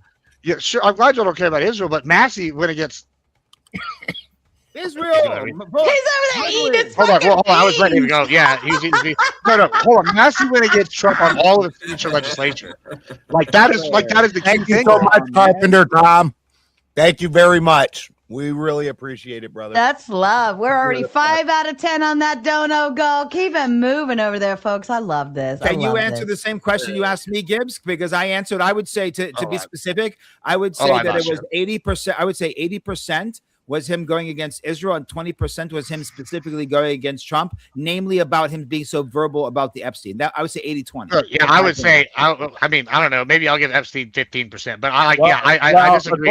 According to Open Secrets, which is what Gibbs is using, that was over 90% of U.S. senators have received funds from pro-Israel political action. Yeah, that doesn't surprise me at all. And individual donors. And I say 84%. Hey, groups like I'm not disputing that. Specifically Open Secrets. Groups like AIPAC have donated to over 80% of congressional races in recent election cycles. Yeah, I don't dispute any of that. That's not what I said. All I said was that they were not the highest donator, and all these super PACs fund both sides all the time. No, what my argument is, no, is for your percentage thing, I'd say maybe 15% Epstein. But whenever you go against both the Save America Act and the Big Beautiful Bill, there's a reason why these organizations have like both the Democrats and Republicans. Then what's the other 85%? No, I'm about to tell you. I'm about to tell you, right? Have a position called the whip. Right, and the whip is to make sure they vote on the big legislature, and so I would say the rest of that 85% is split. Probably, I don't know which one he cares about more. Is split between him voting no on the Save Act and the Big Beautiful Bill. And if he votes no on both of those, you're going against their whole administration agenda. Why do we know? Okay, guys, think of this. Why do we know who Thomas Massie is of 550 congressmen? Maybe right? he still wants to be able to call himself a conservative. Well, here's the reason. Because he was the first person that went on and started speaking about the foreign interest and how he took no money all the way to that big interview with Tucker Carlson. That's where, in my opinion, he became a national name. And this subject of AIPAC and Israel First, NGOs and lobbying firms paying all of our politicians and Massey became a subject. He's the first guy, and that's how I found out about him. So where did he become known for? Because going against Trump, he voted over 94% with all Republicans as a libertarian in 20-year career. And I just want to take a moment to shout out the Fourth Wiseman. I love it when they do what I tell them to do. It's beautiful. Says hashtag Vegas. And yes, all hashtag Vegas is over there still fucking count, ladies and gentlemen. At least in my book, my rules, right? Benjamin's outside of table roulette. Odd, even, red, black. Don't forget the green trimmer, too. Dun, dun, dun. I love this. I never all right. forget the green. Yeah. When Gibbs gets back, because he's using a phone and he has a new phone how it followed him. His room looks awesome, by the way. We should ask him if he has a new iPhone 17i, which is with the new chip made in Israel. And if not, then he's had backed up with his bullshit. I don't have a phone. I'm not using a phone. It's my AI fucking. Gibbs, do you have a new phone? Do you have the new Israel chip phone or not? I have the. This is not a phone. This is the. Look at my wonderful clothes pile here. It looks awesome. Yeah, you like this? One day I hope like that? Yeah, that's Mossad exposing me right here. No, it's you're supposed to be on your side. Where's Listen, so here, this is what it is. Yeah, we're trying to get ready for Vegas. We're trying to pull out all the stops. Anyway, y'all might have got a preview of some fancy stuff there. But yeah, no, this is a ops bot too. It's got an AI in there, but the thing sometimes goes rogue. It's whatever. It's supposed to be learning. It's gotten better. I haven't had to do this whole shit a whole bunch tonight. That's the only time it's fucked up so far. So yeah, you have that new. I thought you had that new Israeli-made iPhone, and you're worried now. You're. I do have the new Israeli-made iPhone. So that's why you're saying what you're saying, because you're afraid of getting blown up like those damn pagers. Yeah, listen. If the Mossad takes me out, ID, that's a waste. They should just give me the check. I'll fight for them, and I'm like the rest of them. I'll put that across the top. AIPAC sponsored, baby. Just like guys, if you are local in Texas, make sure you'll go to Sonic, where it's always half price of the apps. All right, sorry. Man, fuck Sonic. Fuck Sonic. They're garbage. I want to ask you a question. Not sponsored by Sonic. I totally am sponsored. It is definitely sponsored by White Claw. That's all I'm saying. Yes, compliments of Kazak and Fourth Wiseman and Mr. Tom Carpenter. I ended up only grabbing 2 tonight, and the reason why is very precious because Mama Tomato is in town. She's currently visiting someone else but I'm the favorite, okay? But she's currently visiting someone else tonight. But she'll be here tomorrow first thing in the morning. And I thought to myself, oh, fuck. When Mama Tomato shows up, do I want to be like hungover? No. So I only got 2 because 2, it'll hurt a little, but I won't. It won't be that bad, right? And lots of things. We have a busy weekend planned. We got to squeeze like the entire last 6 months into 2 days this week. So we're going to do it. All right. Shout out to Mama. What's your opinion on this matter? I don't know. Tomato. Hail Mama Tomato. Fuck yeah. Quite frankly, I have not really been paying attention. I do think that Israel and Trump and the US, I think we are in bed too closely, smooching up and putting it in their poo hole a little too much. And I don't like it. I don't feel comfortable with the idea about it.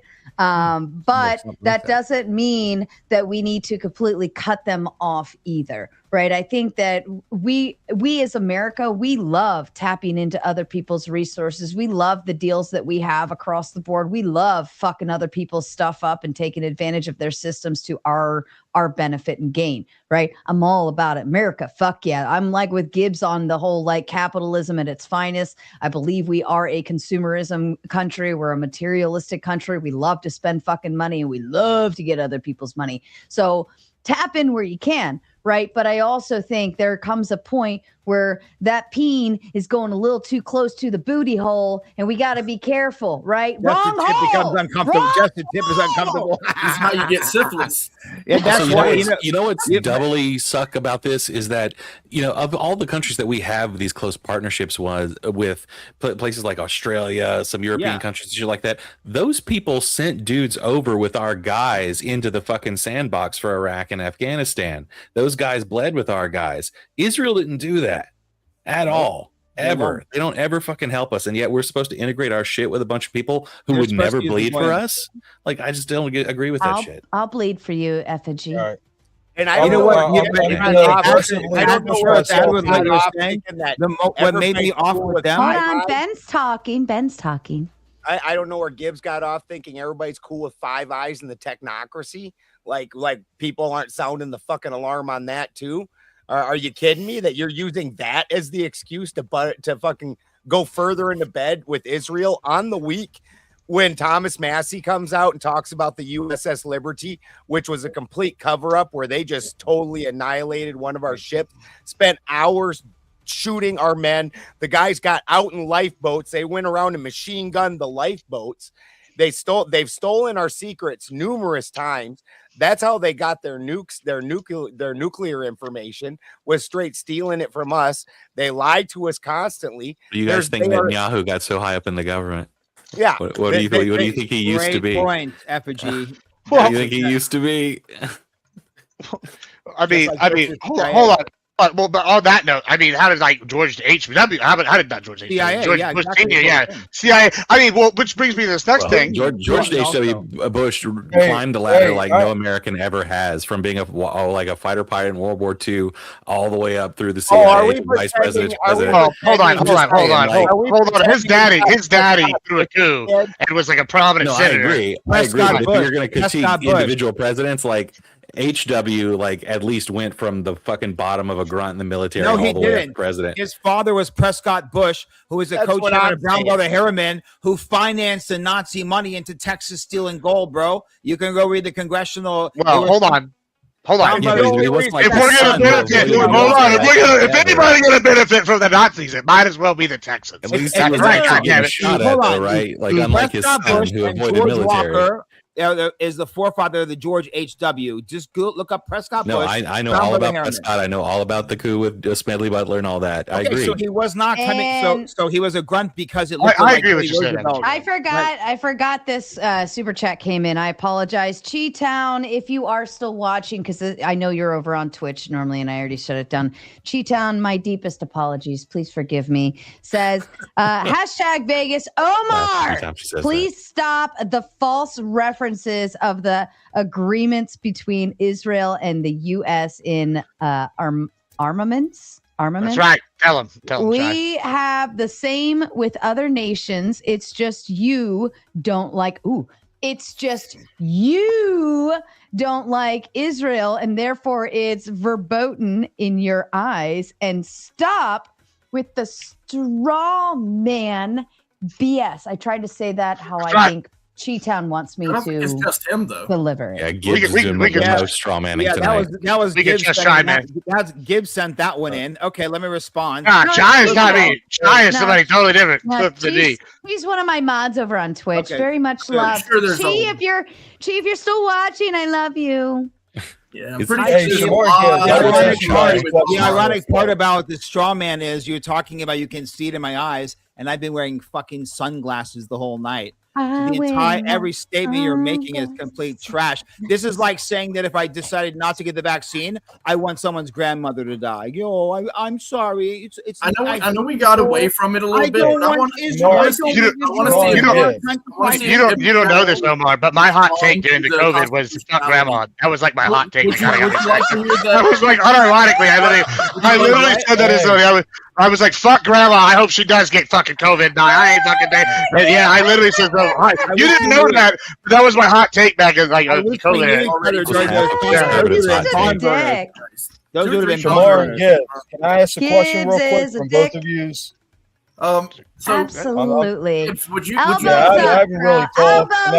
Sorry, Britt. Sorry, Britt. I apologize. Go ahead, Kraut. Go ahead. Yeah. First, 2 quick announcements. Look, I moved out of Santa's house. I got my own backdrop, German Irish flag back there. And I'm on my 3rd day of not smoking cigarettes. So, pray for me if y'all believe in God. If you don't, you should. Pray for me. I stay strong. But anyways, is the ultimate by tomorrow, question, he's going to yell at all of you because by day 4, that's when you lose your fucking shit. Good for you, Kraut. Every day. Good for you, Kraut. Thank you, Sarah. Is the ultimate question, should America interfere with international shit? Is that the ultimate question? No, it's the other way around. Should those Here, let me give you a visual. Should Israel come and put it in U.S.'s booty hole? Right. That's a very bad framing of it. That's not exactly what it is. No, y'all just don't understand. It sounded perfectly like integration to me. So the question is, should we just because it rhymes with penetration don't mean it's right. It's the opposite of segregation. Ask your question. Go ahead, Kraut. What was your question? You can ask whatever frame the questions you had. Yeah. So the prompt is, should we receive help internationally? No, the prompt is are we doing too much with Israel? And we're talking specifically about section 224 of the the spending bill that's just coming out right here. The National Defense Authorization. The NDA. Inside the $1 trillion. Israel systems into I briefly read that when Clay brought it up, and it seems like he's correct. I really only read the Constitution. It's hard, unless you heard of the information before, it's hard to look up shit like this. Like, fucking Article 2, Clause 2, Section 2. Like, who's going to fucking know that unless they heard that before? But I also, I believe America should take care of itself. And hot take here, I think international trade is one of the reasons why our government is fucked up, because that was one of the ways the government found more ways to fuck the American people up. Genuine Anything hot take. we get overseas, we can get here. Whether we dig it up or create it, we got smart motherfuckers here. No, it actually is. America is so successful. There are literally things that grow in other places that we can't get, right? Well, we had this conversation a couple weeks ago. That's not entirely true. We might be harder to get, but I don't want to go off topic. America essentially what Spin said a while ago. We need to mind our fucking business until we're settled. Like, if I got $30 and somebody asks me for 20 and I give it to them, boom, I can't feed my fucking family. America needs I don't know, man. Everybody here seems like they're an expert on the topic. Nobody's right about everything. And if you believe I'm you're right about everything, I'm right about everything. No, it's now 5 pages, Kraut, bro. Hold on. You just type in section 224. It's true. Sarah is read all the time. Listen to me. I may not always be right, Kraut, but I'm certainly never fucking wrong. Got it? You're not included. You're the moderator. I think I want to one thing. Kraut. Oh, fuck yes! I believe your goal's complete. That was easy. Read it, Ben. Read it. Do you want the girls' voice? Vegas, the most important part. 3 more to top off the goal. Join in.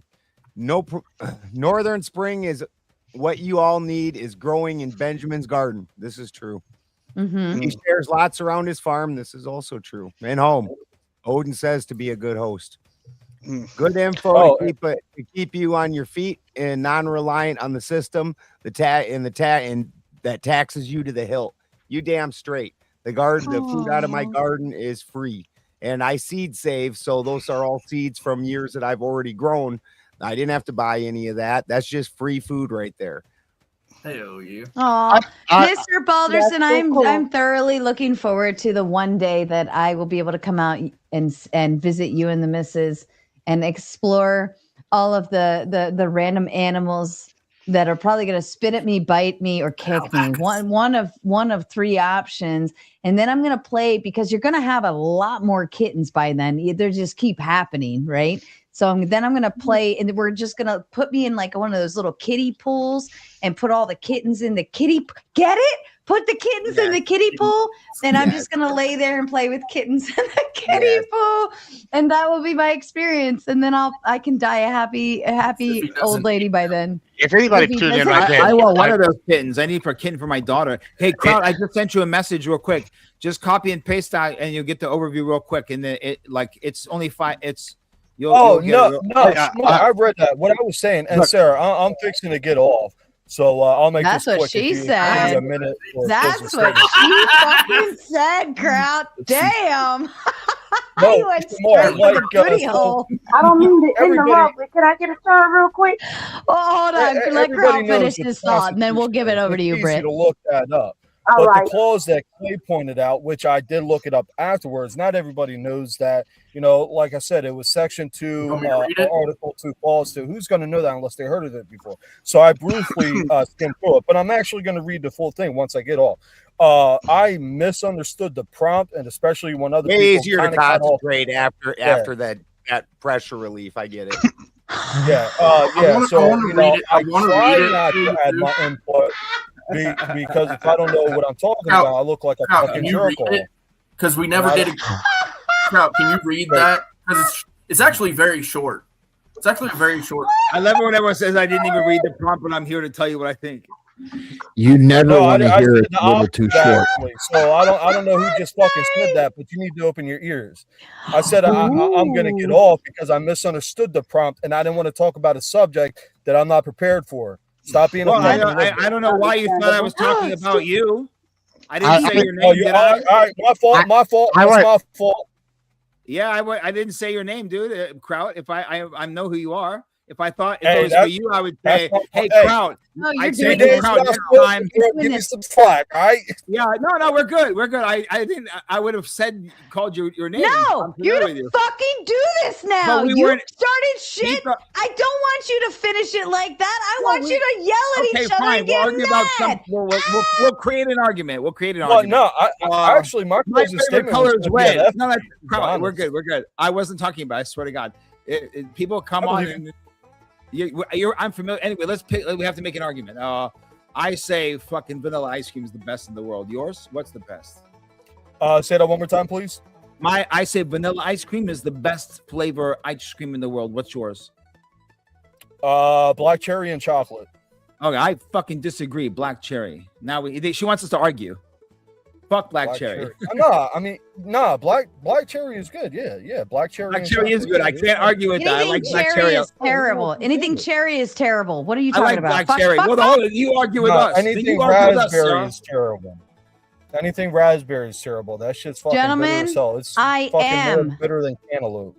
I am the cherry on. Oh, okay. Well, what are we supposed to do? Argue about that? No, you're not. No, you're not, Sarah. Get back up here and defend yourself. Nah, honestly, I think It's this like is Andrew one Wilson. of the. No, Sarah. Even if I misunderstood the prompt, you did say something that I agree with, and I always find it nice that when people with mostly opposing views can agree on something. I believe you were with Spin, where America should mind their own fucking business until they get their shit together. Brother, I'm with you on here's the that. thing. Here's the thing. Like, if it was a country like Australia, for example, then we have like very similar ideologies. And Ideas, society. yeah. Yeah. So for example, they're a Christian. I'm not a Christian, right? They're a Christian country. So us aligning with a Christian, how are you aligning with a country that doesn't even, you think Jesus is God, they don't even recognize him as a prophet. Like it doesn't even, it's not even, because aesthetically they're European. It doesn't make any sense. Like that we were not the same align. And again, I don't even want Australia either. My family's from Afghanistan. I don't want Afghanistan either. Put Afghanistan, Australia, Israel, England in the same box of no thank you. That's my view. Now, let me ask you a question real quick. You said you're from Afghanistan? No, I'm from Washington. I'm from Arlington, Virginia, but my family is thousands of years Afghanistan. Yes. I'm born and raised here. Okay, never mind. I'm American. But my blood is so your Pashtun, family so- immigrated from Afghanistan, and they conform to American ideas, right? Yeah, bro. Look at me. Spin. I'm No, gonna give you an because the opportunity. other day somebody told me that, like, I told him most immigrants who Hey, come here Anchor Baby, legally what? conform to American ideas. I'm not saying they adopt a Christian nationality. They just I have I four just wanted to hear him say it. ideas. yes, and they said, no, societal you're ideas. wrong. I agree. I agree. Yeah, I agree with you yeah. 100%. Well, it was a That's fucking why, but liberal. people who came, yeah, my family. So people who come here naturally, like, and through the right ways, they're the most people. They're super American. I was raised in American school from the beginning, but my parents taught me like even more. So like that's the difference. Like that's why they have no mercy with people jumping over borders and shit like that, because they're like, well, then in that case, what made me take 5 years to go through? You know. You heard about that motherfucker in Ireland that tried to decapitate that dude? Oh, they should That's decapitate why I him in don't want public illegal now. immigrants here. Huh? They should decapitate that guy, catch him on the spot, let everyone know, and burn him alive in this town square. That's Fucking what they should crazy, but liberals will tell you illegal immigrants aren't a fucking issue. Yes, they are. You and I mainly because they don't conform to American ideas. No, you and I agree. That's because they're going to get them to vote in their next election. They're playing games with votes and power. It's all Game of Thrones, man. And we're being hoarded out on both sides, by the way. I'm not in any way Democrat at all whatsoever, but the Democratic Party hoards us out as well. And there's just the problem is the people that whore out in the middle to both parties is all small groups of people, right? And there's a single, like Arab money. Of course, Arab money is trying to influence lots of things, but I don't think we're over there in Iran because of Saudi Arabia. Like, don't you realize? Like, people don't realize, like, Shia Muslims and Sunni Muslims are the arch enemies of arch enemies, and Iran is like the Shia Mecca. And Saudi Arabia is the Sunni Mecca. So Iran and them, they're arch enemies more than Muslims and Jews, like sworn enemies, right? Let them all figure it out. Israel, Saudi Arabia, Iran, let them all have at it. Why are we involved with any of them? $22 trillion. Brother, $22 trillion, bro. From 2001. Hey, are you on Sarah's Discord thing? The Raging Tomato Discord? I hope so, man. I'm on Discord. He is, but he I'm sucks on at Agi, fucking man. Discord. It's funny. There's been a few times where, like, I would first be on a panel with somebody and we didn't really agree. We might have bumped heads. Yeah, and then, like, the second, maybe even the third time, we find more common ground. We understand each other more. We're find men. that shit We is should be able to talk. We should be able to communicate. Men Facts. communicate. You and I are not supposed to agree on everything. We're not gay lovers. Nah. We're not brothers with the same. We're brothers in humanity and Debatable. we're American. Debatable. But hey, Omar Shamar, has- or yeah, Omar Shamar. I'm dyslexic as fuck, bro. I'm gonna just call you Omar, man. It was nice Did he talking to say you, bro. for real. dyslexic when he Sarah, said thanks for letting me get my dick time. X? Spin, Clay, Balderson, everybody else. Have a good night. I'm out. All right, but don't leave. I want to. You actually touched on something, though, Crown. He's gone. Damn it. All right. Hold on. Yeah, we got Simon for you. That's fine. Simon, I just want touched to on the same fallacy of composition every bigot does. Hold on.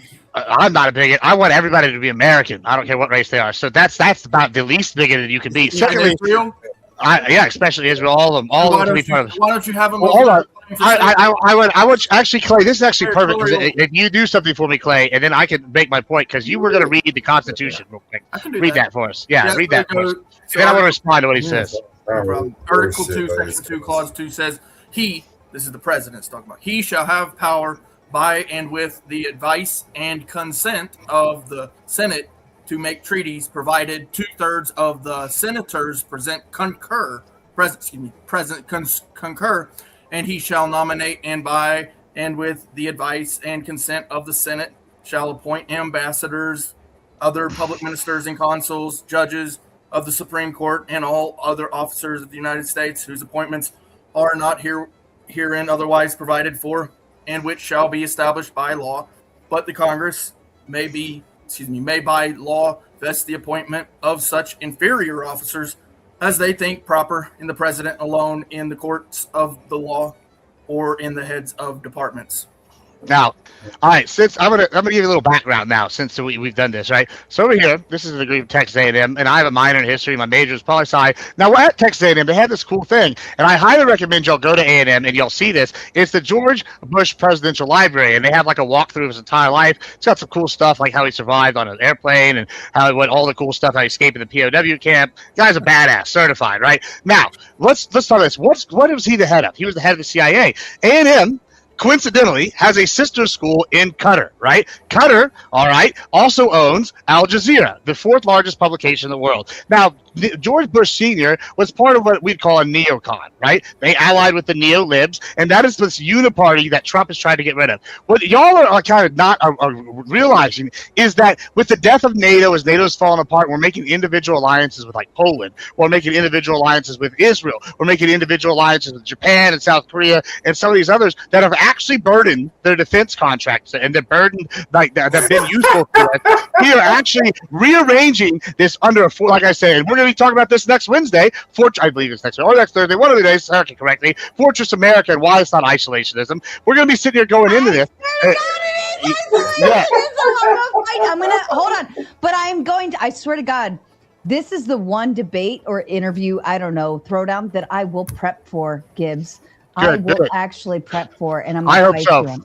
You can try. I mean, I'm definitely going to dominate. And so when I'm sitting here, like I said, to get one of these certificates in modern political thought, I did this analysis of who the most, I mentioned earlier, who the most aggressors were. Now, when I look at this, okay, obviously, if you were voting for Trump, right now, I'm going to just discount all the people that didn't vote for him. But if you voted for Trump, you got on board with at least partially with the idea of the popular system of we want to get rid of the uniparty, of which Massey was one of them, of which like the Cheneys were part of it, of which some of the Dems are, of which a lot of these people that like MAGA pushed out were, right? And so what he's done is a strategic rearrangement in a line with this idea of empire building. As Effigy said, if you don't like empire building, you're not going to like any of the moves he's made lately. But this is all part of building a Fortress America strategy, right? And that's why I'm so happy about it. And so when we're sitting here arguing over Israel and stuff, I come back to my thing with Qatar. Right? Qatar, I do know what I'm talking about. I actually, like I said, I have 3 certificates in political theory from a presidential library, which are equivalent to minors, and I have 2 doctors. You tell me what your education is, and you tell me if you know more about this.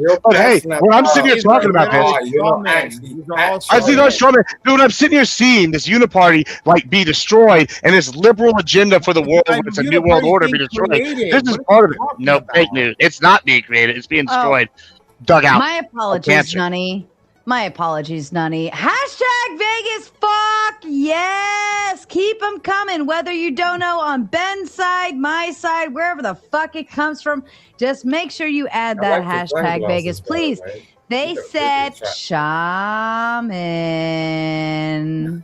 This is for shaman. Cheetown loves you and the crap you toss. We know the truth hurts. LOL. Great reading of the chat. Chi-Town. I love Chi-Town too. Do a nice pose or something. We talking about Chicago? No, Chi-Town, the super chat. Pardon me. I'm sorry. Simon, did anybody say your name? No. No, so shut the fuck up. Okay. Nunny is calling out the dono that I read earlier from Chi-Town, and you were like, Chi-Town's probably Gibbs or whatever shit you said. And Nunny is coming in saying, this is for shaman. Chi-Town loves you and the crap you toss. We know the truth hurts. LOL, Sarah, great reading of the chat. See, I know you guys so well. I know how to read your supers. Okay, I love you all. Chi-Town comes from a much more volatile place than this. He's got a thick skin. Do you know why I call Chi-Town and not Chi-Town? I like your song. Because you butchered it the first time and you just stuck with it? Yes.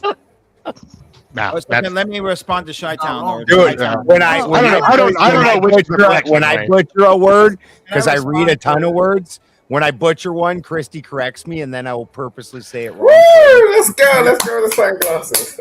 I'm gonna get mine. Chi-Town is a badass city. Chi-Town sounds like a T-town. So I don't know what to take. But anyway, the truth does hurt. That's why what I'm talking about is actually very passionate, and I'm not positive about it. It's actually very negative because the truth actually does hurt. So it's a lot easier actually to take the opposite position and just pretend like, hey guys, don't worry, Trump's got it.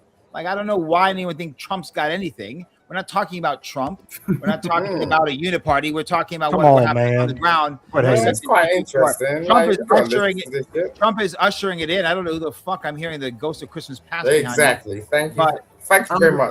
Bring that person out with me. I feel like they agree with me. But anyway. To Omar, I'm glad that Omar, Gibbs was able to. Yeah, I'm glad that Gibbs was able to respond to what I. Oh yeah, I haven't responded to your actually thing respond. Okay. Yeah, I haven't responded to that. No, So back to what like you're saying here, right? So here's the thing, and we mentioned this earlier. There's plenty of examples, and we can actually look at the Iran deal. Again, integration and treaties are different things. You keep mentioning Australia and Japan. It's not the same thing.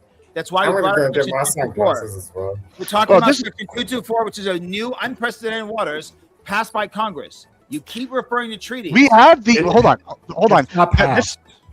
Okay, first of all, committee. It's not passed. It's being voted on. Section 224 of the NDAA 2027. Okay, so keep referring to treaties. It's not a treaty. It's not a fucking alliance. It will be, if passed, an integrated system passed through Congress with no time limits, and a brand new system. No, it's not a system. It literally is the exact opposite of that, right? So here's the thing. Like, once again, I can read this from the chairman of the commission. This is what's interesting. Clay right here brought this. Clay actually nailed this out, and this was my objection earlier when y'all were objecting. One, this is why I brought up executive orders. Executive orders can pass treaties and agreements, and then if they go beyond that, then guess what? The next president can get rid of them, right? Okay, we all agree on that. What did you just say? Wait, back up. What did you just say? Hold on. Executive orders can pass treaties and agreements. Yes, that is what they can do, right? It can be done. Hold on. This is true. I just read it. I'm going to get that. Your word's not in agreement with the because that's what literally is a thing that happens all the time, and it is constitutional. So you say things that don't agree with the Constitution? Well, hold on. Okay, once again, we have numerous examples of treaties and agreements with other countries being passed by executive orders. There's not orders. one single treaty that exists unless it has been passed through the Senate, sir. That's unequivocally not true. That is not. That's literally what the Constitution. It's a shared power between the Senate and the president.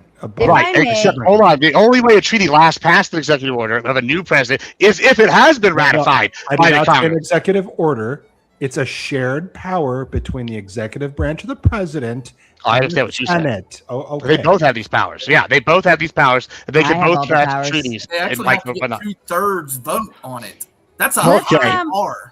Hold on, Britt, I do apologize because I said I would hand it back to you earlier and I didn't. And I deeply apologize. You've been sitting here so patiently waiting for all the boys to put their dicks away. So Britt, if you'd like to extend your thoughts, that was on me. I apologize. Listen, I kind of blame the White Claw, but it's totally on me. I apologize. To you, Britt. You got it. The last time I was up here, I was being as much as respectful as I can. The two Israeli guys that you have up here, I was gonna disrespect both of them because they were lying, crazy lying. So, but I wanted you to keep your channel, so I was chill. Thank you, Britt. I love you, baby girl. I love you. But I would never be chill with those two again. I'm sorry. I can't. You held it. You held it. You were good. I was gonna go off, but I was chill. As far as the Section 224, hell no. I don't care what Israel needs. We need to leave them alone. I don't care if Iran decides we're just gonna blow up Israel. I don't care. Do it. Take them out. In order for humanity to have humanity, they have to go. Period. I am so sick of these people who go to other countries and invade it and kill it. And they go after Christians a lot. Okay? They go after Christians. They love to kill Christians. And I'll out there for my Arab friends, they're Muslim. Even my Arab friends, they might be Muslims and they might have a different belief, but no one deserves to die for their their beliefs. Great, And I turn your can camera stand these on. people. Great, turn your And, camera on. Get inside this like I said, situation. the section 224 is so. I appreciate that, Brett. I agree completely. Turn my camera on for what? How you gonna ideologically partner with people? But anyway, so I believe make her cam up.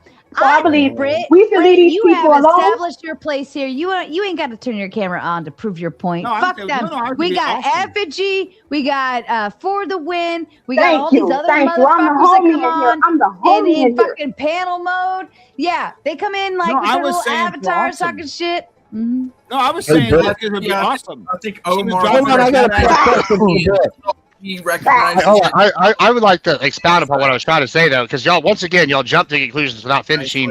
Let me finish the thing. There's a difference between an executive agreement, which is established. We can actually look at, once again, here, I'll post this in the side chat. Saying it in a mean way. An executive agreement and a congressional act are different things that have no relevance to each other. An executive Well, agreement is hold not on. the president. Well, hold on. Once again, the executive agreement, I'll just read it from the USSenate.gov, because we. All right. Once again, in recent decades, presidents have frequently entered the United States in international agreements without the advice and consent of the Senate. These are called executive agreements through not before. You know, not all the. This is from the U.S. Hold on, I just posted it. This is from the U.S. Senate. Let me just finish. These are called executive agreements. No, they're not before. I gotta finish. Hold on. No, they're brought before the Senate for approval. Executive is still binding by the parties and international law. And then once again, the Supreme Court has ruled, like treaties, executive agreements superseding conflicting state laws. So these agreements are legal. I don't know why they brought you in here to argue this like tit for tat thing. This is really more directed. I don't care if it's an agreement with a mama. I don't care. My intelligence and my military should not go to a foreign country, especially a foreign country that hit the USSR. We remember that. Remember the USSR? They hit that. Mm-hmm. I don't want to be a part of fucking Israel. Period. Mm-hmm. I don't want nothing to do with them. Did you not agree? Would you, like, at the time, would you have not agreed with going and invading in World War II to stop the Nazis and Japanese to help our allies, Britain, because Britain burned out the White? So you think we should have stayed out of World War II and let me, even though because okay, well, that's dumb. That's dumb. Yes. But I don't really know how to argue that. I believe we should have left it alone because, as General Patton said, the wrong people won the war. Well, I agree with Pat. We should have kept going and took out Russia so we shouldn't have been there. Well, hold on, Patton agreed. There. Hold on, no. Patton thinks we should have killed him, but he also thinks we should have killed the Russians afterwards. Let's just be clear on what Patton really wanted. He thought we fought the wrong enemy first. He agreed that our enemy. Right. That's nice. But at the end of the day, our enemy. We picked a weaker one, is what he said, basically.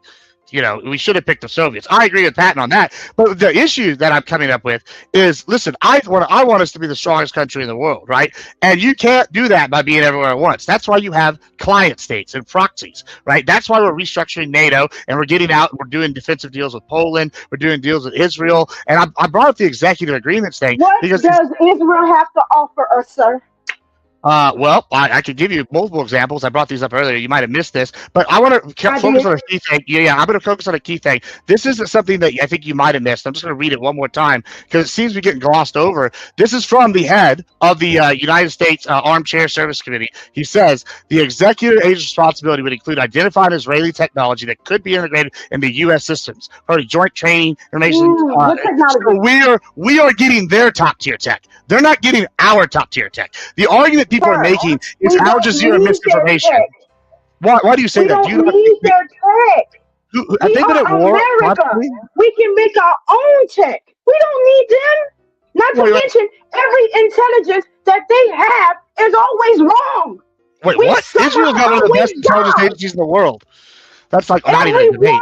Every war that we freaking had was Benjamin Netanyahu putting us in a war. This man has been the president of the United States since before I was born.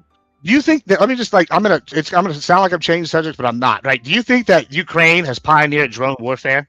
like when fighting Russia? I don't care about Ukraine. Okay. Well, I know you don't, but it's pertinent to the thing, right?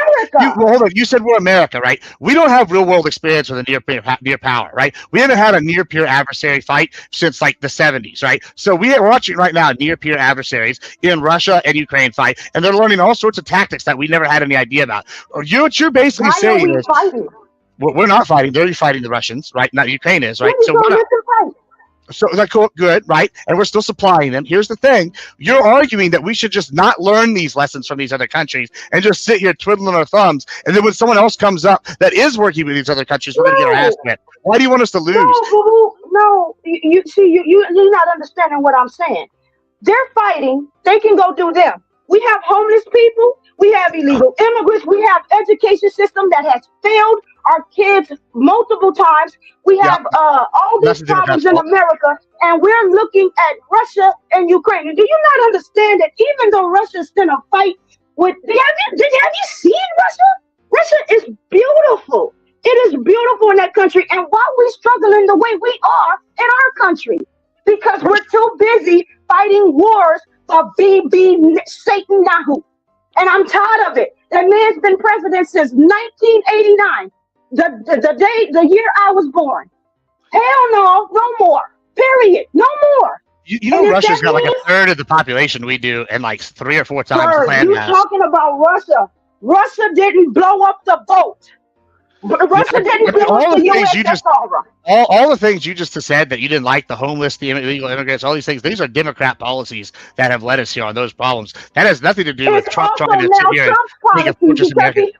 Trump has stopped illegal immigration and he's kicking people out. Hold on. Trump has stopped illegal immigration almost completely from here in migrating in. He has not stopped illegal immigration. I am in San Antonio, Texas. So am I, Mama. What are you talking about? You're wrong. I'm here too. I'm gonna, You're wrong. We shut down multiple facilities here. You need to open up some news here locally. Y'all are both probably right down the street from each other. Legit, go hit the bar and hang out for fuck's sake. Sure, yeah, absolutely. We go do some drinking. I'll tell you right here, you're definitely wrong. Hold on, I'm not wrong. You shut the border. Shut the border when everybody already crossed the damn border. They're already here. Ain't nobody trying to cross if they already here. That's because Abbott stopped it. We listen. We literally stopped. What was it?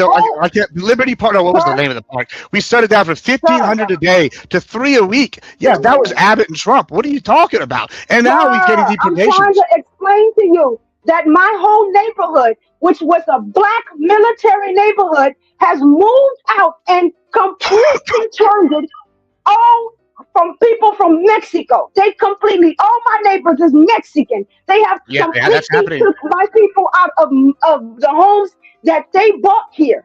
They went up on those prices, so they, what? Yeah, that's called gentrification. We're getting a lot of rich Mexicans moving into San Antonio. No shit. Imagine if they never crossed the border, we wouldn't have had that problem. These are not illegals for the most part here. These are mostly rich cartel people. But like whether that's a problem or not, that's a different problem. You can't tell me that. I talked to my neighbor. She's straight illegal. She was gonna try to do the test. All right, get you some money, I guess. I mean, then call up on ICE to get some money, I guess, because you're harboring fugitives. I don't know. Let me tell you something about ICE. You can't call ICE because guess who answers the phone? Hispanic people. And they're not going to call ICE on their own people. Well, I know tons of Hispanics. I know a guy that's Hispanic that turned in his mama and daddy. What are you talking about? That's wonderful, but not all of them think the same way. Most of them stick together. Hey, let me ask you a question, bro. Let me ask you a question. Hold on. What ethnicity do you think I am? I don't know and don't care. Because I'm Mexican. My dad's illegal. And guess what, Papa? We've said kick their ass out. I'm an American through and through. So, like, not all Hispanics are sticking together. By 3rd generation, most of the Hispanics here in Texas vote Republican. By 2nd generation or 1st generation in Miami, most Hispanics vote Republican. Democrat or Republican. That's not good. That's not good. Look at what the Republicans are doing now to our economy. I don't want somebody to blindly vote for a party. We just had more millionaires. Hold on. We had more millionaires made today than in like any other time in recent history, just with SpaceX becoming. That's the problem. That's the problem. They got so much money that they're Wait, taking the cafeteria lady at SpaceX is the problem? Why is she the problem? Why is the welder at SpaceX the problem? Like, why are they problems now? They're millionaires. What are you talking? Are we still talking about illegal immigration? I'm sorry. Say that. Or Yeah, you we're just talking. went somewhere else? Yeah, I'm talking about it in general. You're talking about the economy being bad. I'm saying this is the best time for the economy in recent memory. Like, we just created more millionaires today than almost any other decade in ever. Like, not ever, but in recent memory. People are losing their jobs left and right. Yeah, because it's a transition period back to manufacturing away from the service industry. This is something we voted what for. the problem is? Because people like you don't understand that when black people like me come up in the world, one thing we cannot compete with Hispanics on is because they're dual languages. They have Spanish and they have English. Language. I can't compete with that, bro. Why? You can't we can't learn compete with that. You can't learn Spanish? I learned Japanese and I still don't understand how to actually speak to somebody in Japanese. That's not the point. You think black people have time to learn Spanish? Yeah, absolutely. This is my country. This is my country. I learned it in the restaurant. I don't know what you're doing.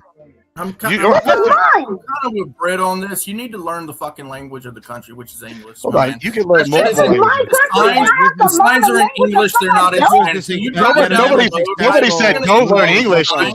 And they're going to be in English, not Spanish. All the Hold on. signs. Yeah, all of them are learning English. I don't know what you're talking about. You think successfully changed the subject again. Fourth Wiseman comes in with the Big Ten and says, I'm glad that hashtag Vegas. The border got closed because administrative bonding has to catch up. Otherwise, it'd still be a torrent of foreign inputs still entering. Yes. And do you know that when we went to the border and all of them was entering and they had the military down there, the military was not to stop the illegal immigrants. It would stop them. It would stop the American people from reacting to the illegal immigrants to stop them from crossing. In fact, Sarah can confirm this because we had a woman on the all women's Wednesday panel named Anita, wonderful lady, doesn't do politics, but she did share about her experience in the military on the border where they were using logistics and helping transport illegal aliens to the things and talked all about this. So I can confirm that we have at least anecdotal examples that they were doing exactly what they were supposed to be doing from panelists that we've had here before. Do you agree that if you go onto somebody's property without permission, or if it's explicitly put on there that you're not supposed to trespass, that's a trespass? You agree with that, Gibb? I'm not the most anti-illegal immigration guy here, for the record. I don't know that. Yeah, I agree. It's right. If you, I don't know what. Yeah, if somebody's like trancing through your yard, even if it's a big old wilderness out there and it happens to be on the border, essentially that's an illegal immigrant. I mean, I'll even go further. I'll say if you're trying to cross the border illegally, this was my first hot take. The second one was fuck grandma. My first hot take, we should start drone striking people on the border. And guess what? When there's always die when you try to get across, people are gonna stop trying to come. And people are like, God damn, that's harsh. I'm like, well, it's gonna save more lives in the long run. I'm not even finished with you. I'm not even finished. Hold up. Did you even know? I'm not finished because you have no idea what these people did. It was illegal. All right, can I say good night real quick before you talk about the Mexican border? Or can I say good night? Can you do what? Whoa. Can I say good night before you continue talking about the border? Whoa. Good night. You're leaving? Yeah. You're the one that asked for that. I mean, it seems like everyone's having a good time. Sounds Bro, like Sarah's drunk and you're leaving her? Come on, man. I'll come back. for another hour. I'll be back. I just gotta check on, Oh, okay. Well, all right. That's what she said. They all tell me that, Shaman. And Omar, they you better be back. I'm gonna be You back. better be back. I have my listen. I You had a go- debate. Listen, I go had a debate handle. plan tonight. The gentleman had an emergency, which we believe he had an emergency. We wish him well. By the way, we wish Vocab Malone well, and hopefully it's nothing bad. And if there's anything wrong, hope it becomes good. Okay. Even though he and I will completely disagree on the topic, but we were looking to have a theological debate. And Sarah said, I said, okay, let's argue, let's discuss something. She's like, no, we needed something that's going to be really right now, that people are going to lose their mind. And we said Section 224 and American independence. Do we have a problem, or are we just perfectly fine? I think that I made my argument clear about wrong hole. We're like, sorry, we're like, sir, we're like Netanyahu. He's like, that's not. He goes, let me tell you a secret. That's not even my real name. My name is Benjamin Malachowski, and I actually changed my name to Netanyahu, which in Hebrew means means God's greatest gift. Oh, how ironic! I'm gonna change my name to Netanyahu. I'm God's no greatest problem. gift. You could just maybe it's gonna bring some APAC money. Well, I don't know because Sarah means princess, God's princess. I'm a princess, so I kind of like that a little Persian, better. right? No, It's Hebrew, like Oh, Abraham and Sarai. Sarah. Sarai. Yeah, Sarai. Whatever. I don't know. Sarah became Sarah. Sarah became Sarai. I like princess treatment. Okay. Listen, I'm going to be back. That is true, Sarai. I have 2 beautiful daughters. I just have to. I'll close out. I'll just say. So take care of your princesses. Thank you. I'll handle ours. Your Yes, Sarahs. Take care of she your has the Sarahs. crown. Wait for her to have the He was crown talking on. about you, Clay. Now we have the crown on. Everyone's fine. Everybody, Have a nice night, Anchor Baby. Gibbs, I can't hear what's going on. I'm gonna respectfully back out, and I'm please spin. I'm expecting to hear America. Bye, Anchor Baby. Clay, Balderson, Sarah, Britt for the win. Effigy, Gibbs. I'm pretty sure everyone's on the exact same page except Gibbs. Gibbs, literally, I love you, bro, but right now you're arguing double masks are better than single mask. You're arguing you need to get the vaccine so mine works, and you're arguing that Russia collusion. This is it. History will show. Right. This is the same shit, and I love you though. I do. He loves you. How do you feel about that? Oh, And when you find out that we are being fleeced and it's not going to work out for any of us collectively, we'll all be in the same surveilled people, then we will pick up arms together. Sure, I agree with that. We go fight together. Together. Okay. Fight. Sarah? Together. Whatever the weather. Wait, we lost Balderson. We did. His it must be his power thingy. I don't know where the maid generator. Bitch. Whatever. You have a crown too? I got a bunch of crowns. We can't both be princesses. Oh no, don't worry. We got several kinds. Ah. We'll find it later. Very right now you nice. got to contend with this constitutionality argument. Oh yeah, I mean back to what I was saying. And this is I'm glad that we can get back to that. We got off subject there. But yeah, these are once again. Hold on, let me pull up my notes here. I had them written down once again. Are executive agreements, and this is if you'd read that thing I just said. Okay, I think I posted it. Did I post it in the side chat? I think I did. What about this from this U.S. Senate.gov about powers and procedures? In recent decades, presidents have frequently entered the United States into international agreements without the advice and consent of the Senate. These are called executive agreements. Though not before the Senate for approval, executive agreements are still binding on the parties under national law. Now, there's one other thing I need to add to that, and this is important. The Supreme Court has ruled, and they're the ultimate arbitrators of what is constitutional. Not me, not you, not Clay, not anyone else. That this is what they have ruled. The U.S. Supreme Court has ruled that, like treaties, executive agreements supersede conflicting state laws. So, yes, they're not binding to their successors. However, President Trump is well within his rights to do this. None of this is unconstitutional, and the Supreme Court has already ruled on this. So whenever we have the legislation doing this, this is already an established thing because it is a joint power established for both Congress and the president. And so they have multiple different ways of implementing treaties or agreements at various forms. And yes, it might not be exactly a traditional treaty or agreement, but this is considered this would be a legislative agreement. Now there's an executive agreement. This is not any kind of new thing. And I've listed other agreements that we have that are almost nearly identical with multiple other countries that we have. And I know that y'all want to be isolationists, but we get direct benefits from working with these countries and seeing this shit. Like, this is part of the reason why we're arguing to get rid of NATO, and we've at the same time got more in bed with Poland. Poland's a little tiger. They were sitting there buying all of our shit. They're trading all their info with us, and we're sitting here doing all sorts of stuff with it. There's a reason why Turkey wasn't included in the F-35 program for a long ass time. I still think they might not be included, right? Because we didn't trust them, even though they were part of NATO, right? And we have examples with Israel where we give them B-tier avionics, they improve it and adapt it, and we can take it. Yeah, these are all wonderful things, and they're all constitutional. None of that is an argument to exclude the actual American people from having their say in whether or not this thing is done with a foreign nation. Wait, hold on, did we elect our Congress? Okay. You're not Can talking I go about, back you're to talking about executive homeboy? orders. No, well, no. The legislature's got the power too. It's a shared power. So if we elected our Congress and we elected our president, then we had our say in what's going to be going down with the diplomacy going forward. No, Yeah, I don't. I don't really the get way it. that we do that, that's aligned out in the Constitution, though. I mean, I get what you're saying, but there's no argument to say that it is on the same level, right? Like, just by sheer fact, I've argued this before, just by sheer fact that an executive order can be wiped away in 4 years by a different president without anyone saying anything. You can do it on the first day. You can't argue that it has any amount of power comparable to legislation, treaties, anything like that. Well, you say that, right? Then what's the point? Well, why don't you, if it's so hold on. important, why not actually do the cooperation, do the work, do the political meandering, do the compromise, get the legislation, get the treaty done, instead of doing an executive order that's just going to be wiped away? Exactly. This isn't a treaty, right? So 242, right? This bill, it's a bill, right? It's not a treaty, correct?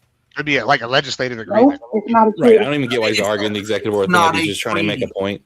That's Yeah, I'm kind of making my a point. that There's non-traditional ways to make an agreement. So which is I agree. I agree that yes, Congress has essentially handed over a lot of power. But here's the thing: if he's willing to do an executive order that is considered a treaty, and you go about it that way, right? The Senate still got to consider it. They actually still have to consider it. It's not like you can just sign an executive order and then all of a sudden it's a treaty. That's not how it works. Okay, but even if he does that, right, that's a treaty. But what we're talking about here isn't a treaty, and my problem with it is that he is doing things that would normally be included in a treaty as law, as U.S. I agree. That's the problem with the constitutionality, because the Senate isn't going to consider it. It's going to either have to pass through the Congress, the entire Congress, which isn't a problem, right? But then the problem is that it is things that normally would be considered in a treaty, like the Foreign Powers Act, right? Wait, hold on. So this is actually hold on. This would be the opposite of what you're upset about, right? So let's just say, okay, all right. The way I see it, right? We voted on our congressman, we voted on our president. This has been put forth. It's made it out of committee. It's not been voted on. I think it made it past one of the branches. Like I think it's passed the House, right? And it's in the Senate, right? I could be wrong specifically. It just passed the committee. It hasn't even gone through the whole House yet. All right, perfect. Thank you. All right, so it just passed the committee's first check, maybe not the first check, but it's passed a few of the checks. It's still midway through the budget. If this is passed by Congress in both House and Senate, then what's going to happen is it's going to go where? Going to go to the fucking president, where it's a bill to be signed, and then that's codified going forward. That is the same exact process as a formal treaty. What is your issue if this is the same process? It's not the same process. That's what I'm telling you. They're going to pass that bill. A treaty would still require definitely gonna 2/3 pass of a it. Senate majority, Gibbs. Correct. Right. And it would actually, it would at least have consideration, even upon what you're talking about. I agree that and look, that's what they chose to do, is to have it where this foreign committee considers it. That's fine. But guess what? That is still the Senate having to consider it. Wait, how is this any different than a country funding money to go to other countries? Can I finish with you, homeboy up there? Can I finish with you? Because I really wasn't done.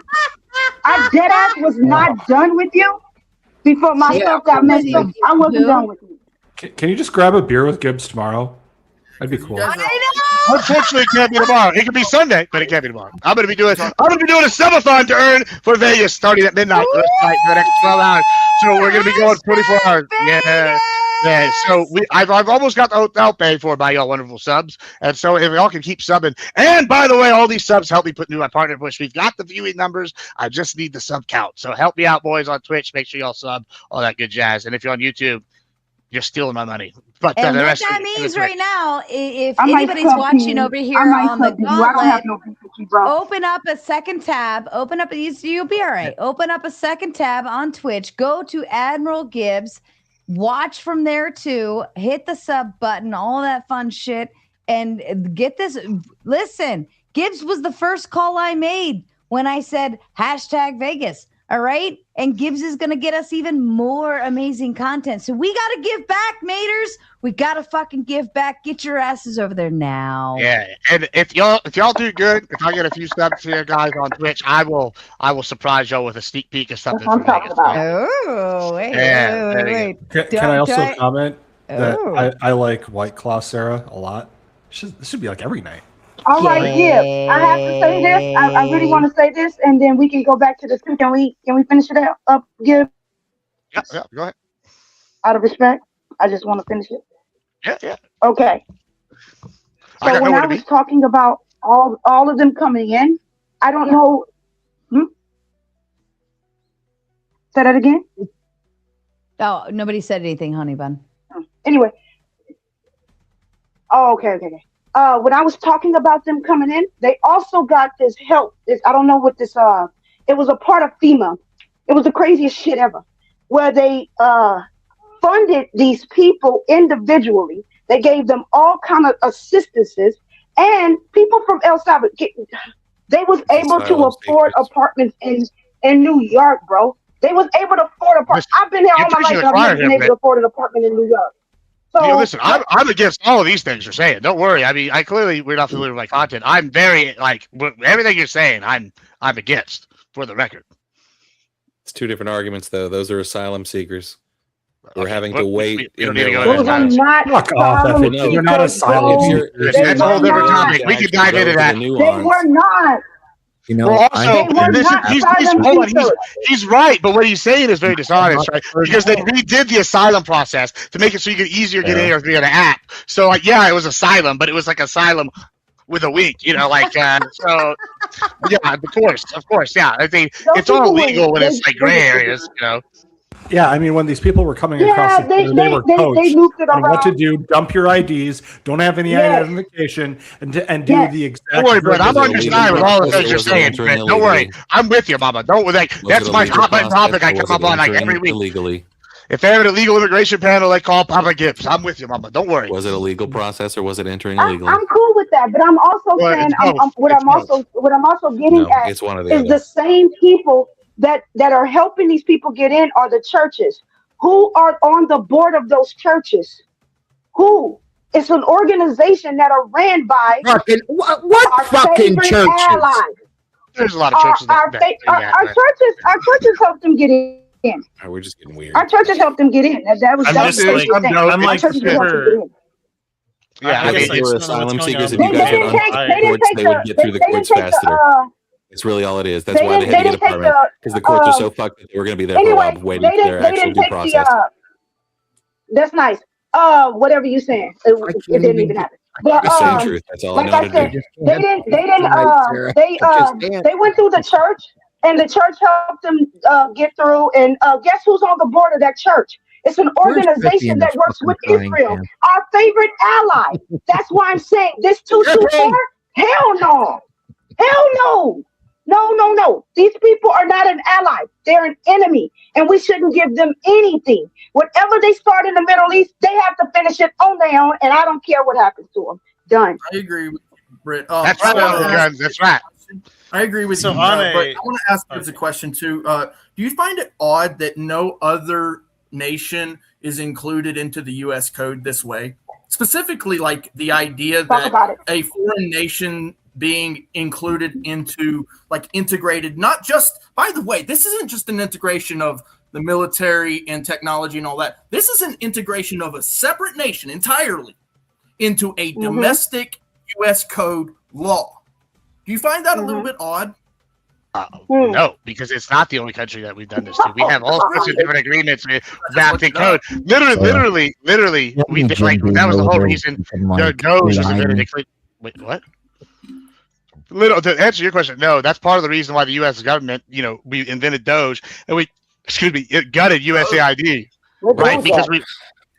Because there was also hold on. We had agreements that were codified where money goes to X country, money goes to this country. We had this agreement that was hold on. Yeah, they were passed in the U.S. laws and codified to go to other money to other countries. Yeah, so this is like you're acting like this has not like been legally. Code is reserved for domestic things, sir. This is just the way it works. Yeah, Clay. Are you okay? This is the part that I don't understand. How did USAID get established? Clay? This is the way the Constitution works, man. Clay, you can keep saying that, but there's a reason why Doge gutted USAID, and the reason why is because he didn't like how these legislative agreements were put in the U.S. code where money was sent to other countries. U.S. code. This is not. Hold on. You know this is not a legal precedent thing. They're basing this on previous legal precedent. We must give Israel $300 billion. I didn't read in the Constitution that. I just didn't do that. Ever been integrated into the U.S. code this way? Bro, you're wrong. This is already a legal precedent, bro. Like that is literally what USAID was doing. We were giving aid to other countries, and it was put in budget appropriations. Foreign aid is about domestic things going on. Foreign aid is a domestic thing, man. Slavery was legal. Does Say that that mean sentence it's with right? me. Foreign aid is a domestic Slavery thing. was legal. That Where doesn't it's mean going. it's right. God, Clay, what are we doing? Bro, what are you talking No, about? exactly. Are you for this, Bones? I mean, you're cool with Israel, right? What, Yeah, what do what you are we mean doing? cool with it? Like in what aspect? I don't know. You're gonna go defending Gibbs on this one. Go ahead. Defending him on what point? The fact that foreign aid is going to be designated for foreign entities? Like We have what is this 175 of the 13 countries. This is how we're all right, right here. This is a quick AI overview, just quick. But we have of the Foreign Assistance Act of 1961 as amended, the State Basic Authorities Act, Department of State, Foreign Operations, all these things. We have, but read all those. I could go to the actual quote, like the actual sources if you want. But this is just a quick look up. We have 175 countries of the 213 recognized that are getting some sort of codified assistance from the USA, from the U.S. in U.S. legislation. So yeah, Clay, this is not a new legal precedent. Okay, good.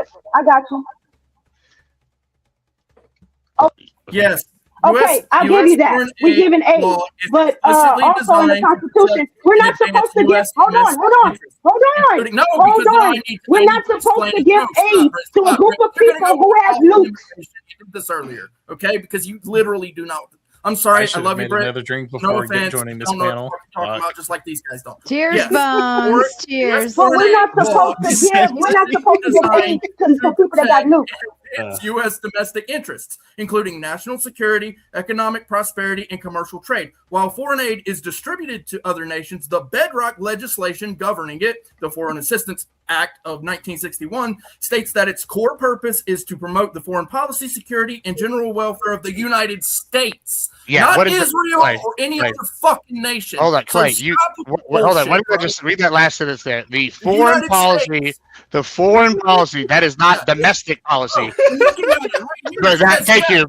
I'll take that down. Fucking Lord. I literally asked But this it fucking has to question. benefit the United States, bro. To protect U.S. domestic. It says, yes, U.S. foreign aid law is explicitly designed to protect and advance U.S. domestic interests, including national security, economic prosperity, and commercial trade. Where's the foreigners in that? Excuse me, sir. Yes, we give foreign aid to people. This is one thing. Yes, it's true, but it's for us domestically. It's not to advance Israel. It's not to advance Russia. It's to in that case, no policy is a foreign policy. Then, and every policy we do is domestic in nature. No. Hold on, Clay. I'm not a retard. I understand words. You clearly don't. You just said foreign policy is domestic policy, but you good one. I mean, every policy is to benefit us domestically. But you're right. Good. It's always the same. We Gibbs have got a question for you. for statehood. Okay, Yeah, if they want guys. to become a state, I'm Clay all makes a about dumb it. point. Clay gets They have to rebutted. accept Clay the spurs, Constitution. rinse and repeat. They have The to next accept the big Constitution. red dono, Bones, I'm going to take a shot. I literally fucking should take a shot. Dude, you know you're like what's funny? you're already Last night, spurging. I've said like 7 forget words. that I you don't know can just why we're look spurging shit up. here. You Why can are you just look shit spurging? up on the phone. Why Yeah, but are Clay, you we can all look it up. We can all look it up, but you have to understand what you Why look y'all up. talking Whenever over you say something, like domestic policy is the same as foreign policy, it's a fail. Yeah, you sound retarded when you say shit like that. You are a retard. Wow. In other words, it was supposed to benefit us, and it's not. Just right here. I got my phone. Just look it up. Just look it up. Can't see you, Sarah. It just sounds like static. Protects Go and to benefits domestic sleep. population Go to through several sleep. strategic Go mechanisms. to sleep, my little child. Quiet. We're going to give Clay his moment. National security and border defense, preventing transnational threats. Funding stabilizes fragile regions to suppress terrorist networks, curb drug trafficking, and reduce the regional chaos that drives mass irregular migration towards U.S. borders. By security barriers, investing in global health programs such as pandemic surveillance and the president's emergency plans for AIDS relief, PEPFAR, by the way, stops deadly infectious diseases at their source before they reach American shores, strengthening strategic allies, providing military and economic aid, not just integrating them all together, to friendly nations ensures the U.S. has strong partners to deter common global adversaries. domestic, economic, and commercial protection. Tied aid procurements. A massive portion of U.S. foreign aid never actually leaves the United States. Oh, imagine that. Federal rules frequently mandate that aid commodities like food, agricultural tools, and machinery and technical services must be purchased from U.S. farmers, manufacturers, and domestic contractors, creating export markets. Developing foreign economic transfers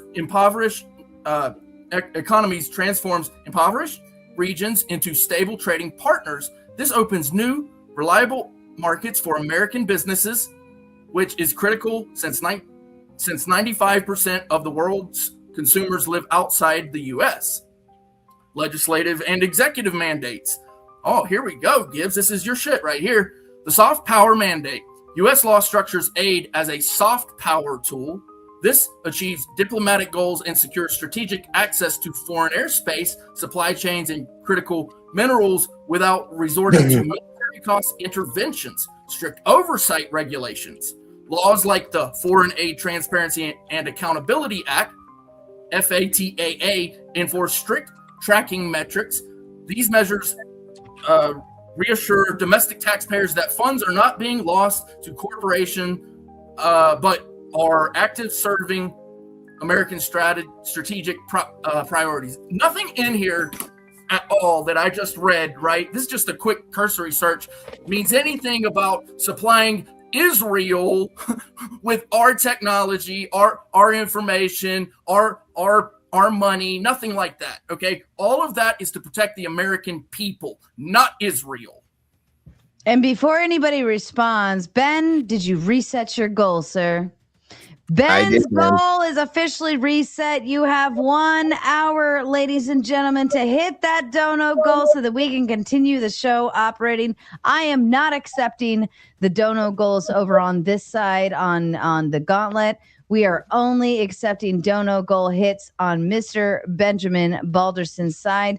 And also, Fourth Wiseman is about to hand out a bunch of free memberships. So if you haven't gotten the word in the chat, head over to Benjamin Balderson's, hit the subscribe button, play in the chat, and you very well may win that lucky lottery. All right, respond to Clay. Go. I know you got a lot. Yeah, I think I'm going to start with one thing. I know Bones. I do.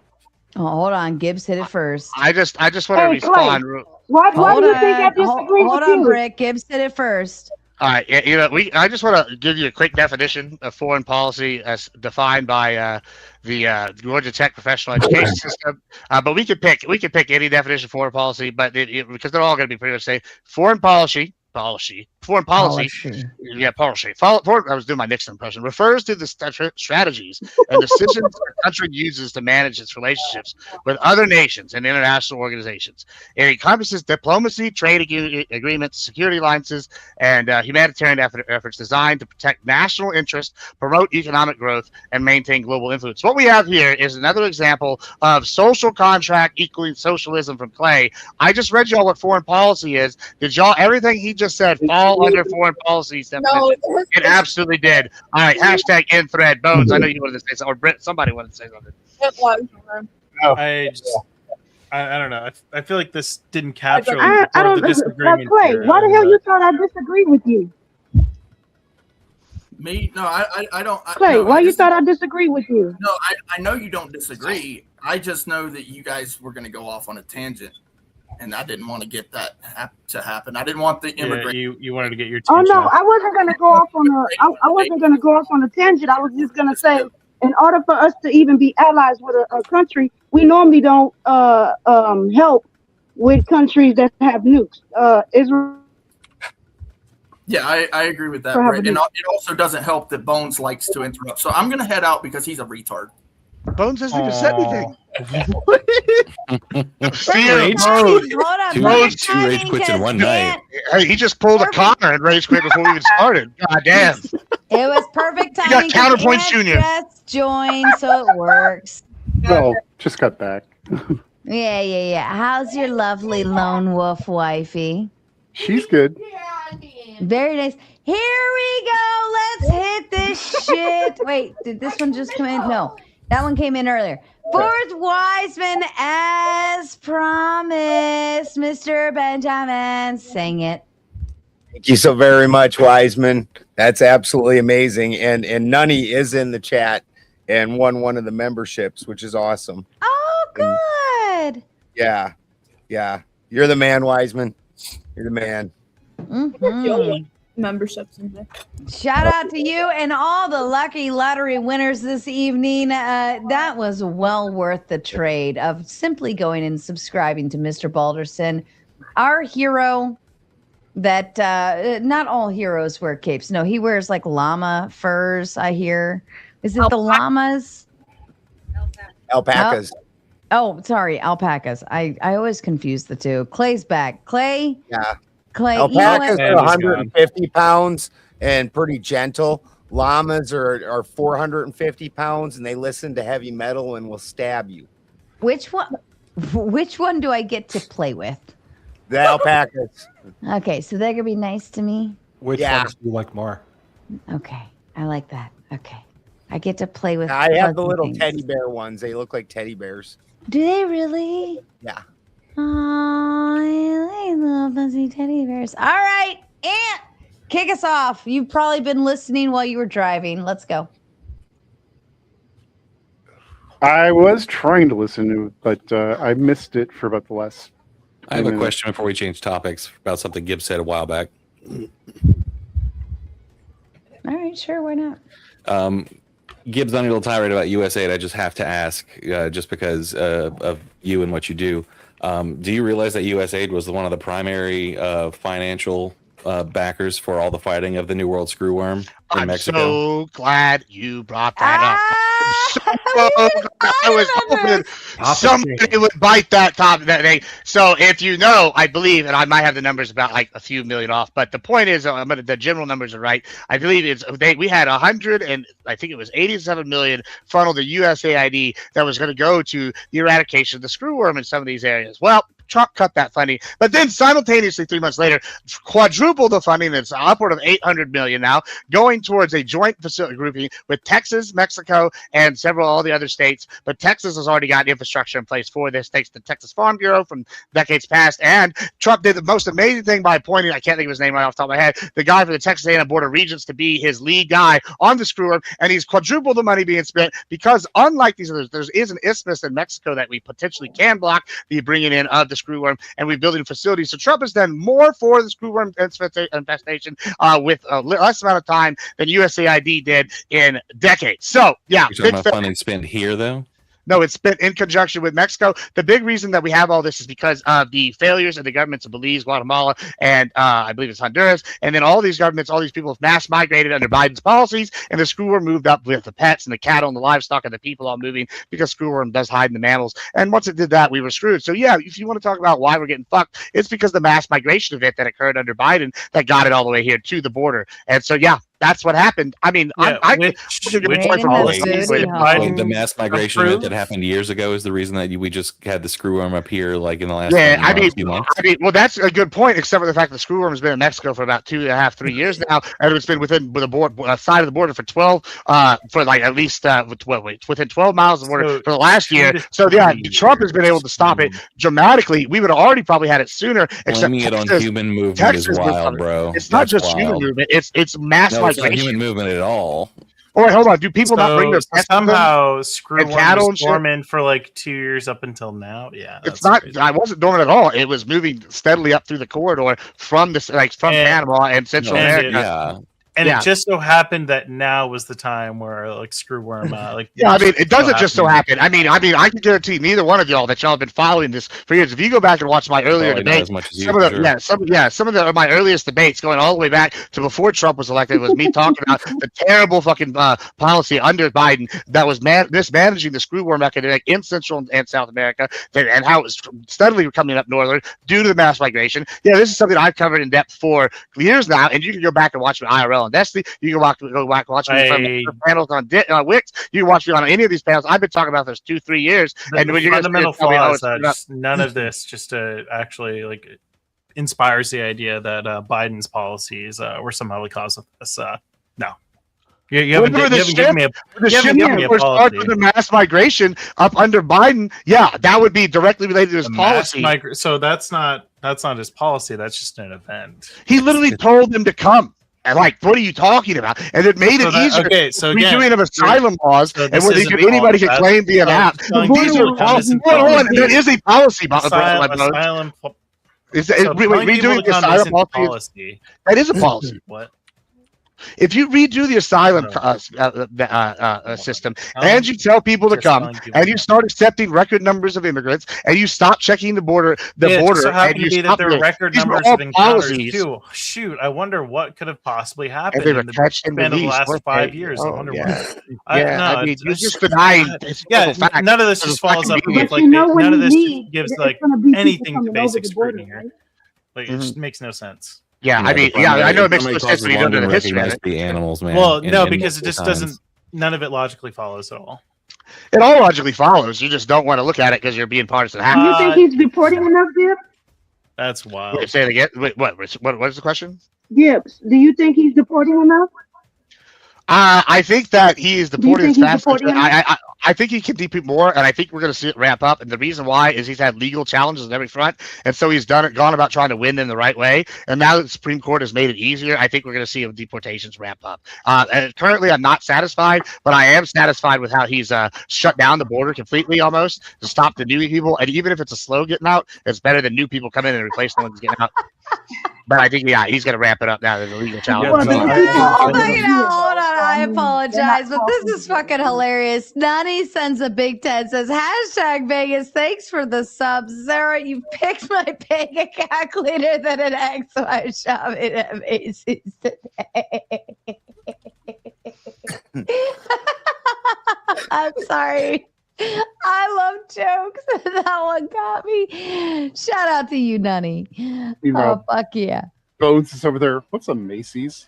Fucking like little 20. Bones, how old are you? Like 25? Okay, 24. I was close. I'm not trying to insult you, Bones. I'm sure you know what I do know what a Macy's is. I do remember fondly Sears as well. Good old Sears. How about Toys R Us? Yeah, they all closed down here. That's still kicking, right?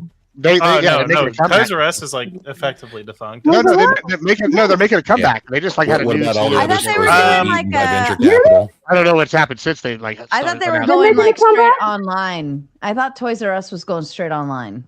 Yes, it's straight online. I mean, they might have.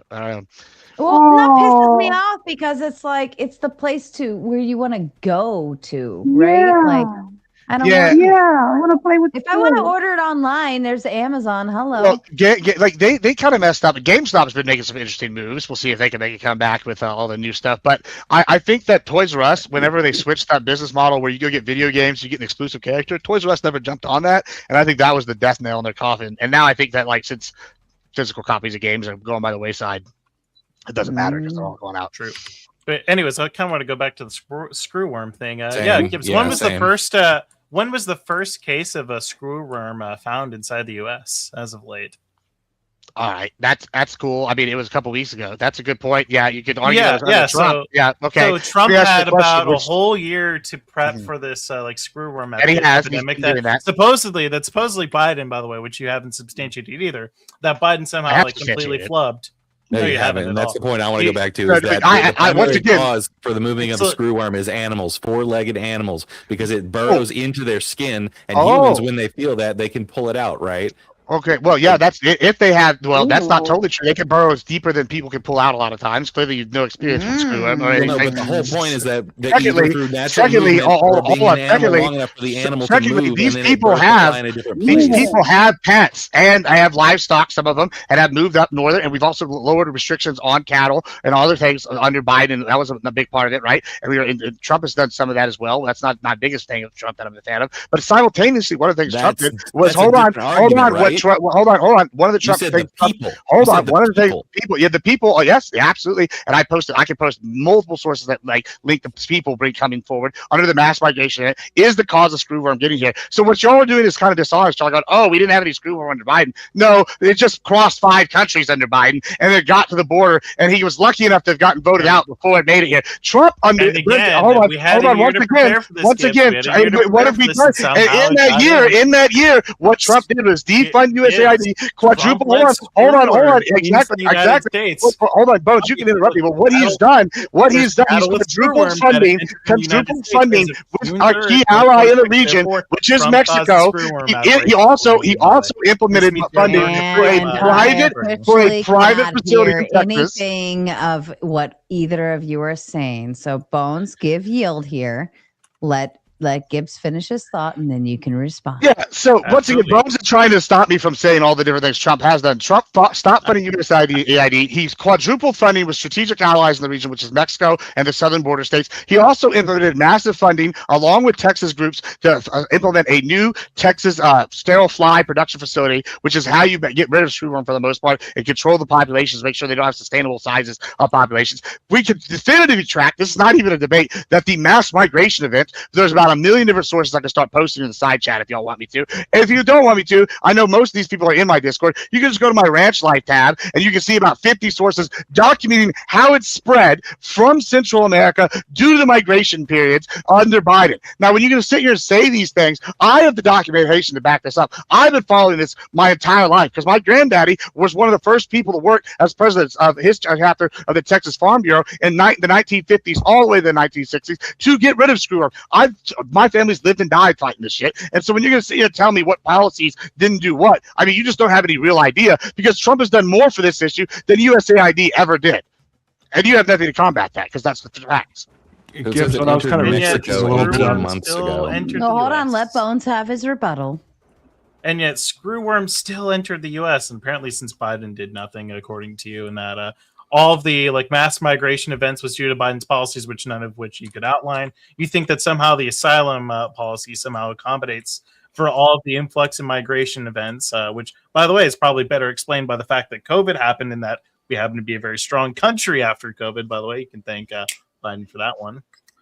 So, I mean, I just have no reason to believe that Biden, for one, caused this outbreak to happen on its own. Oh, okay. So would you believe it if I told you the CDC says it's due to the mass human migration? Oh, of course it's due to that, but that has nothing to do with Biden's policies, which you were arguing, by the way. Bro, are you arguing that Biden didn't encourage mass migration to the United States with his weakening of the asylum process, where it's easier to get in? You think the asylum process is going to count for millions of people? Hold on. You think the asylum process is part of it? I think illegal immigration people came across, Bones. Yeah, 25 So you're talking about encounters. I have a better question. For the win, you're talking about encounters, by the way. Gibbs, the fact that you mentioned specifically the asylum claim specifically means that you have no idea what you're talking about. You think that millions of people... Hold on, I just quoted the CDC. You think the asylum claim expansion accounts for all of the increase in migration? Gentlemen, I listen, I'm on number 2. We're about halfway through number 2. I'm buzzed as fuck. And I can't hear any of you. Okay. So if you could help me with that kind service of just waiting your fucking turn, that'd be wonderful for me to continue. Okay. All right. Thank you. Thank you for your time.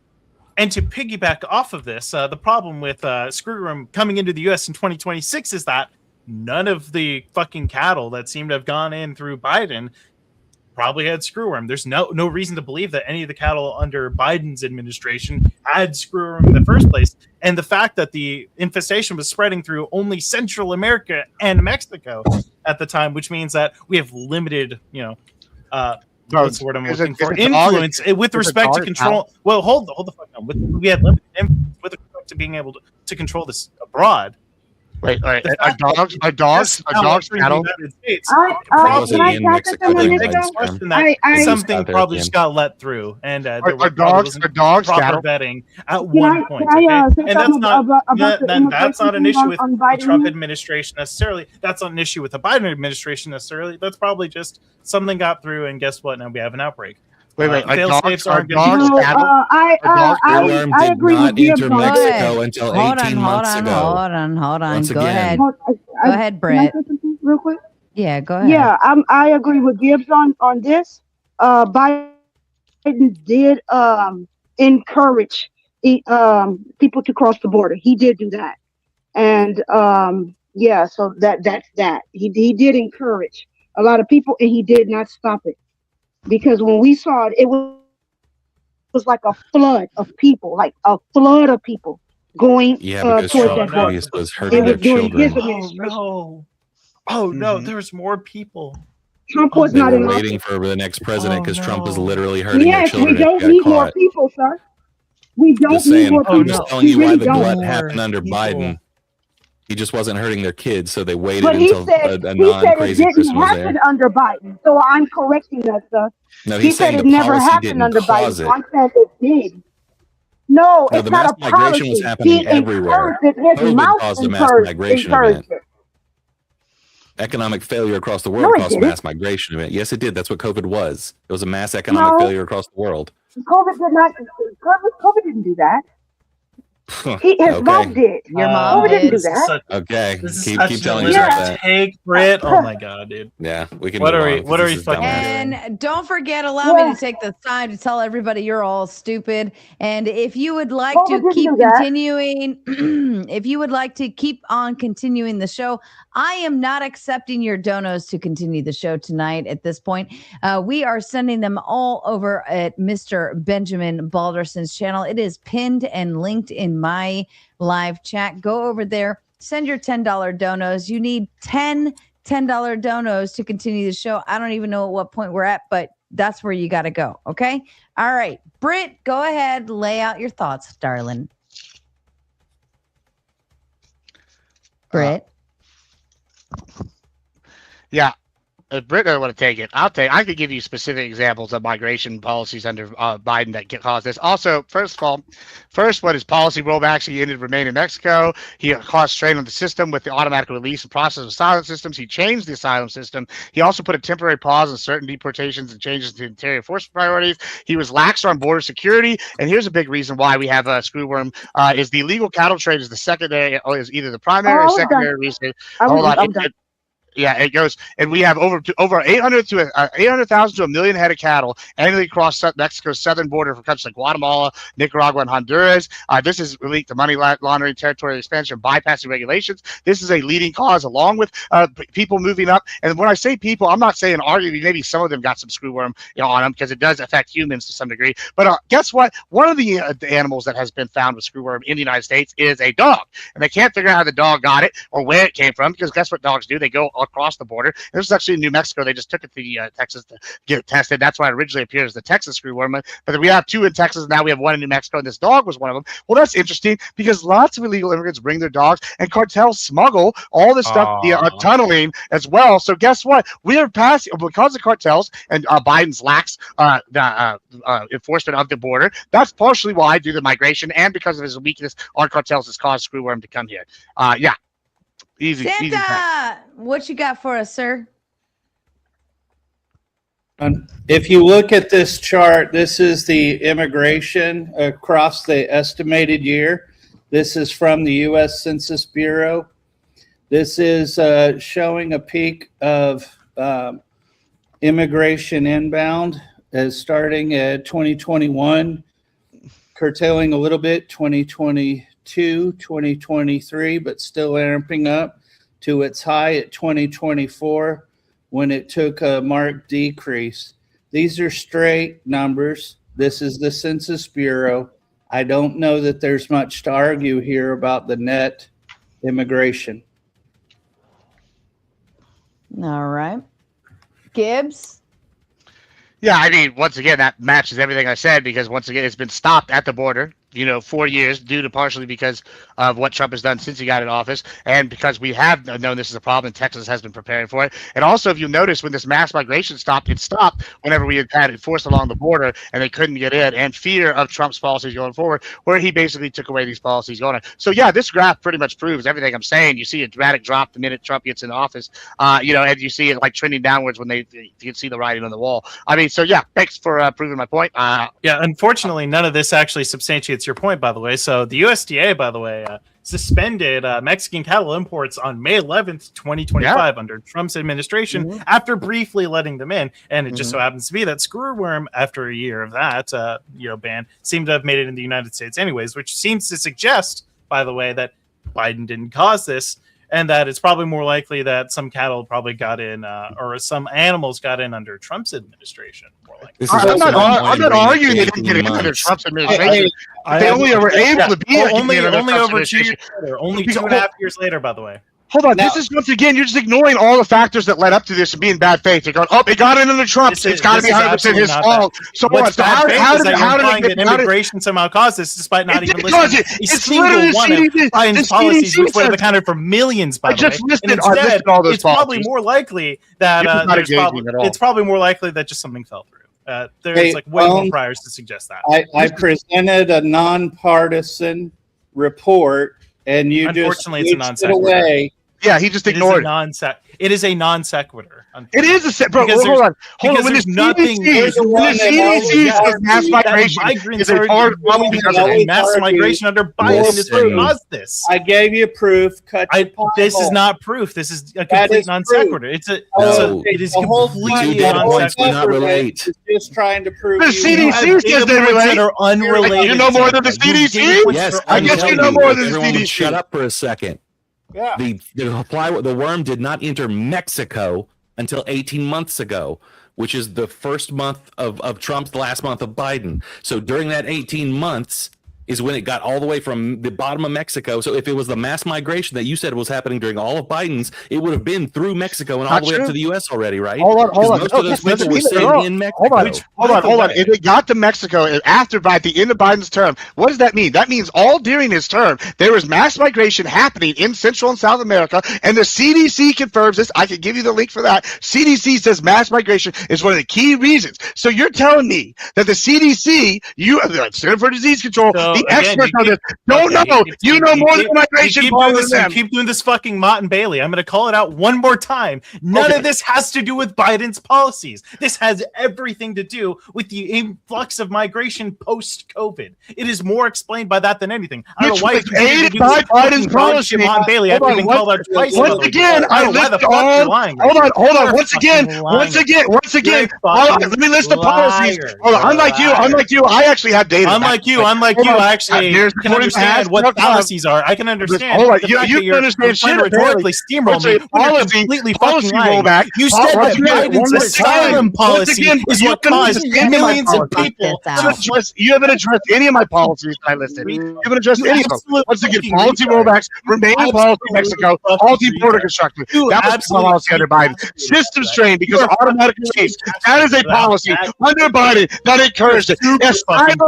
Asylum reform. You haven't addressed a single one of the policies regarding asylum claims somehow accounts for millions of people, by the way. It's part of millions of interactions. So the automatic release. Automatic release. We have to pause. I can list 5 more policies. 18 months ago is when Screwworm entered Mexico. No, you know what's bad faith? It's ignoring the 5 other policies. I've listed 5 other policies. This is once again the CDC. I don't know why you think I'm arguing against the CDC. I grant that the CDC says that there are the mass migration of people is probably a main factor into what caused this outbreak. What I'm contesting here specifically is the policy.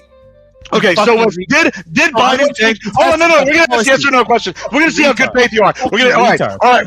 Is this a policy of Biden? Hold on. You want specific policies? Be good faith. Be good. I'm gonna give you specific ones. Did remain in Mexico going into the United States? All right, let's be good faith. Hold on, Bones. He just stopped so you could talk. Now Give it back. All right, Give it I'm back. gonna list specific policies right now, and you're gonna tell me if these encouraged immigration or discouraged it. Ending the remaining. No.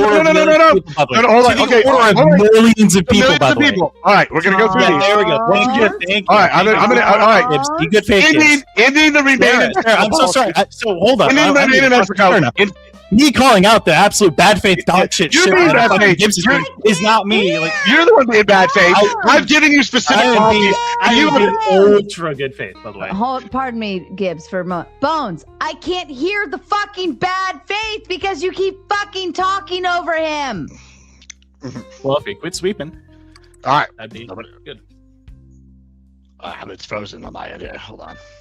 All right. I don't know if you can hear me, but I'll go ahead and start reading some policies. One, Biden reformed the asylum system which added several thousands, hundreds of thousands. We see that already when he did that with the user app. Yeah, that's a start, right? Okay, cool. How about the Remain in Mexico policy? That was revoked under Biden. That is something that caused arguably millions of people. We know to the order of 25 million people came. Under Biden. Hold on, no. I'm going to keep going. You said policies. I'm going to keep listing all of them because you said I don't have examples. Yeah, where are you getting these numbers from? Hold on. This is from House.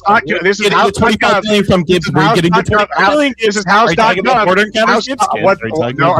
border encounters. I'm talking about the estimated number of illegal immigrants and migrants total that came across the border. How about enforcement? Hold on. You're not going to dissuade me. Hold on. You said list policies. I've listed two. These over right there. Leftly listed over millions just between those two. Enforcement changes. A temporary pause on certain deportations and changes to interior enforcement policies led to an increase in unauthorized interest. That's under House. All right, that is a policy under Biden where they took a temporary pause on deportation. Systems trade, the automatic release and processing of asylum seekers, that was the policy under Biden that was implemented, right? We can keep going to further and further, all these down. The app under Biden, where they made it easier to get. All these account for millions. Kamala going and being the head of these areas, going down there and telling them, come on down. That is a Biden policy when you have your vice president go and set that forth and then put a administration head where she wants to see why these people are coming. These are policies they have encouraged. When Biden set down the troops to stop the Texas Border Patrol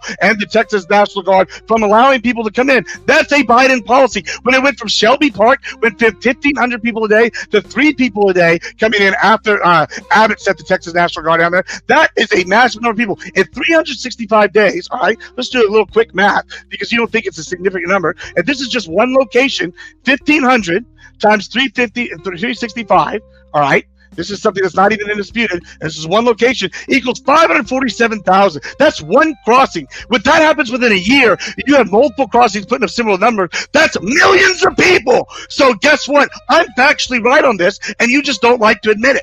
Yeah, a lot of these are assertions. So how many asylum claims, out of all of the asylum claims that Biden's administration processed, how many of those were let into the United States? It doesn't matter. They still were let in for a period of time, most of them. So first off, the number 2021 is roughly 18,000. 2022 is roughly 36,500. 2023 is 54,000. And 2024 is anywhere between 32 and 40,000. So that's 150K. That reaches millions, by the way. None of that reaches millions, by the way. They don't have to wait in Mexico. Let's go to the other part. So let's go with border. Come here while they're silent. And what other metric are you using to account for the millions? Wait, hold on. I just listed 5. You didn't address any of the other ones. Yeah. So what other? Let's go. I'm I know you can address one. Hold on. Let's just talk about your metric. But hold on. Talk about your other metric. Isn't that much better? They were going for a while. Look, they don't know how to let each other have some space and talk. So I'm going to come up for a moment. I'm going to shout out to our darling lone wolf. She's working on some special things for y'all. With a big 20, she says, for my darling Sarah for her Vegas trip. Hashtag Vegas. I added it to the list.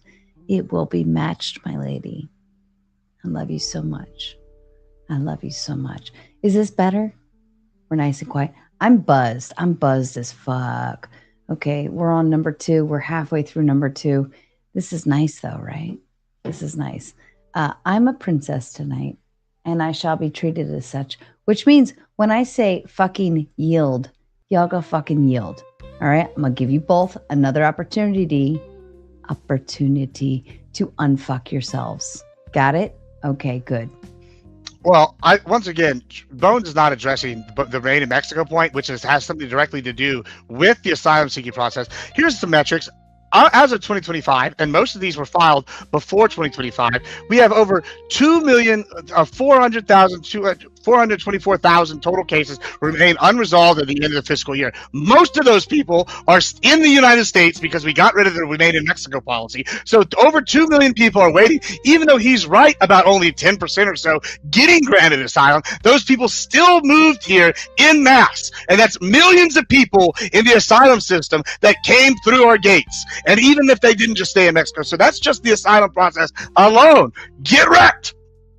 So going off of this, do you know how many claims were actually processed by Biden? I just read it. I mean, about 9.9% total is the average for asylum people is getting passed. You just so not just 9.9% getting passed. I'm talking about the total claims being processed. Oh, there's currently open right now 2,400,224, and most of those are in the United States. How many were there at the start of Biden's administration?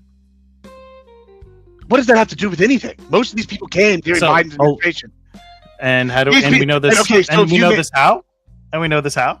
This is once again, this is from Congress.gov. Most of them were led under Biden specifically, and they weren't just there already with pending asylum claims, right? Is that what? Yes, because of the policy where he got removed the stay in Mexico policy. Do you understand that? Because you removed the stay in Mexico policy, there are millions of people that came to the United States, and somehow, by the way, they brought screwworm in here. Is that what we're doing? Well, the CDC says that's a major reason why. Yeah. So they only said just mass migration. I'm trying to figure out where Biden instantiated all this, because it just doesn't seem to be the case that Biden was the cause of this. When in 2026, this is when screwworm came about. What year did Trump take office? 2025. All right. So since you're so knowledgeable of 2025. Yeah, 2025. So he's had a year and a half. He's had a year and a half. You think the screwworm, by the way, is going to be dormant for years? Nobody's saying that because what is? Well, yeah, you don't want to say that because. No, I didn't say that at all. You don't destroy anything. You don't understand what you're talking about. Hold on. How many years did it take to start moving from Panama north? The screwworm can't lie dormant for years. You grant this already. So we have no reason to believe that Biden letting in millions of people let in screwworm when screwworm didn't appear until, by the way, 18 months ago in Mexico.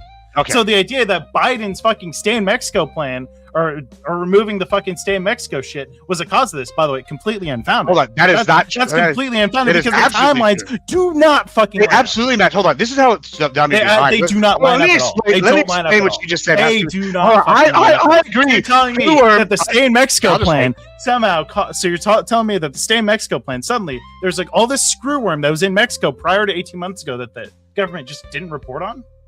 Nope, that's not what happened at all. Listen, Bones. Okay, great. Hold on. I'm going to talk now. You do grant the timeline.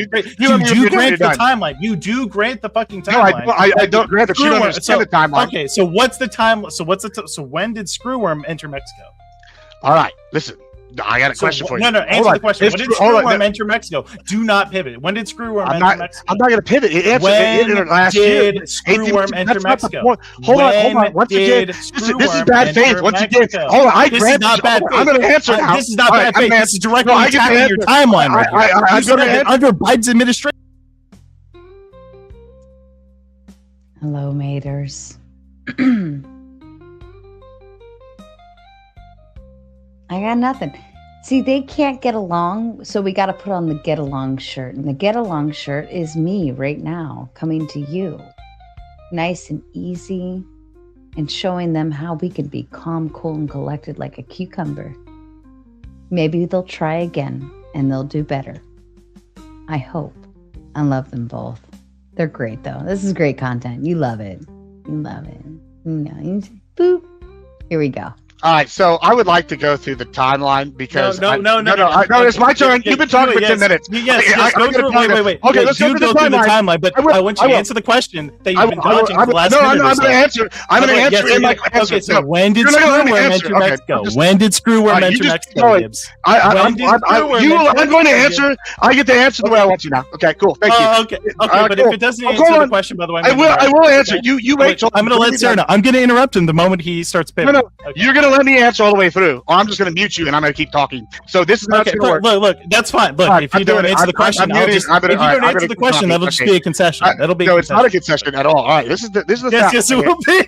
Nope, it's not because you don't understand what you're talking about. All right, this is Okay, the so screw you worm should be able to timeline. answer this then. You should be able to answer this very simply, okay? Let me so I answer want your it. first words to be Can I answer or when not? screwworm entered Mexico. I want the, All right, I want the first words. It's not going to be be the first answer. You're not going to like it. So guess what? Shut Nope, up. okay, that's All fine. right, So all right, that, I'm that's muting. I'm fine. just gonna That's start fine. talking. So that's just a You concession.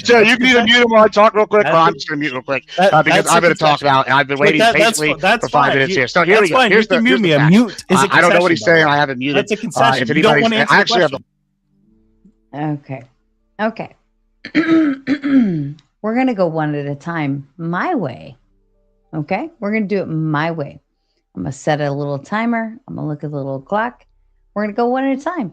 I know they can both hear each other backstage, right? So we're going to do this my way. All right. Gibbs, you got 60 seconds, sir. Are you ready?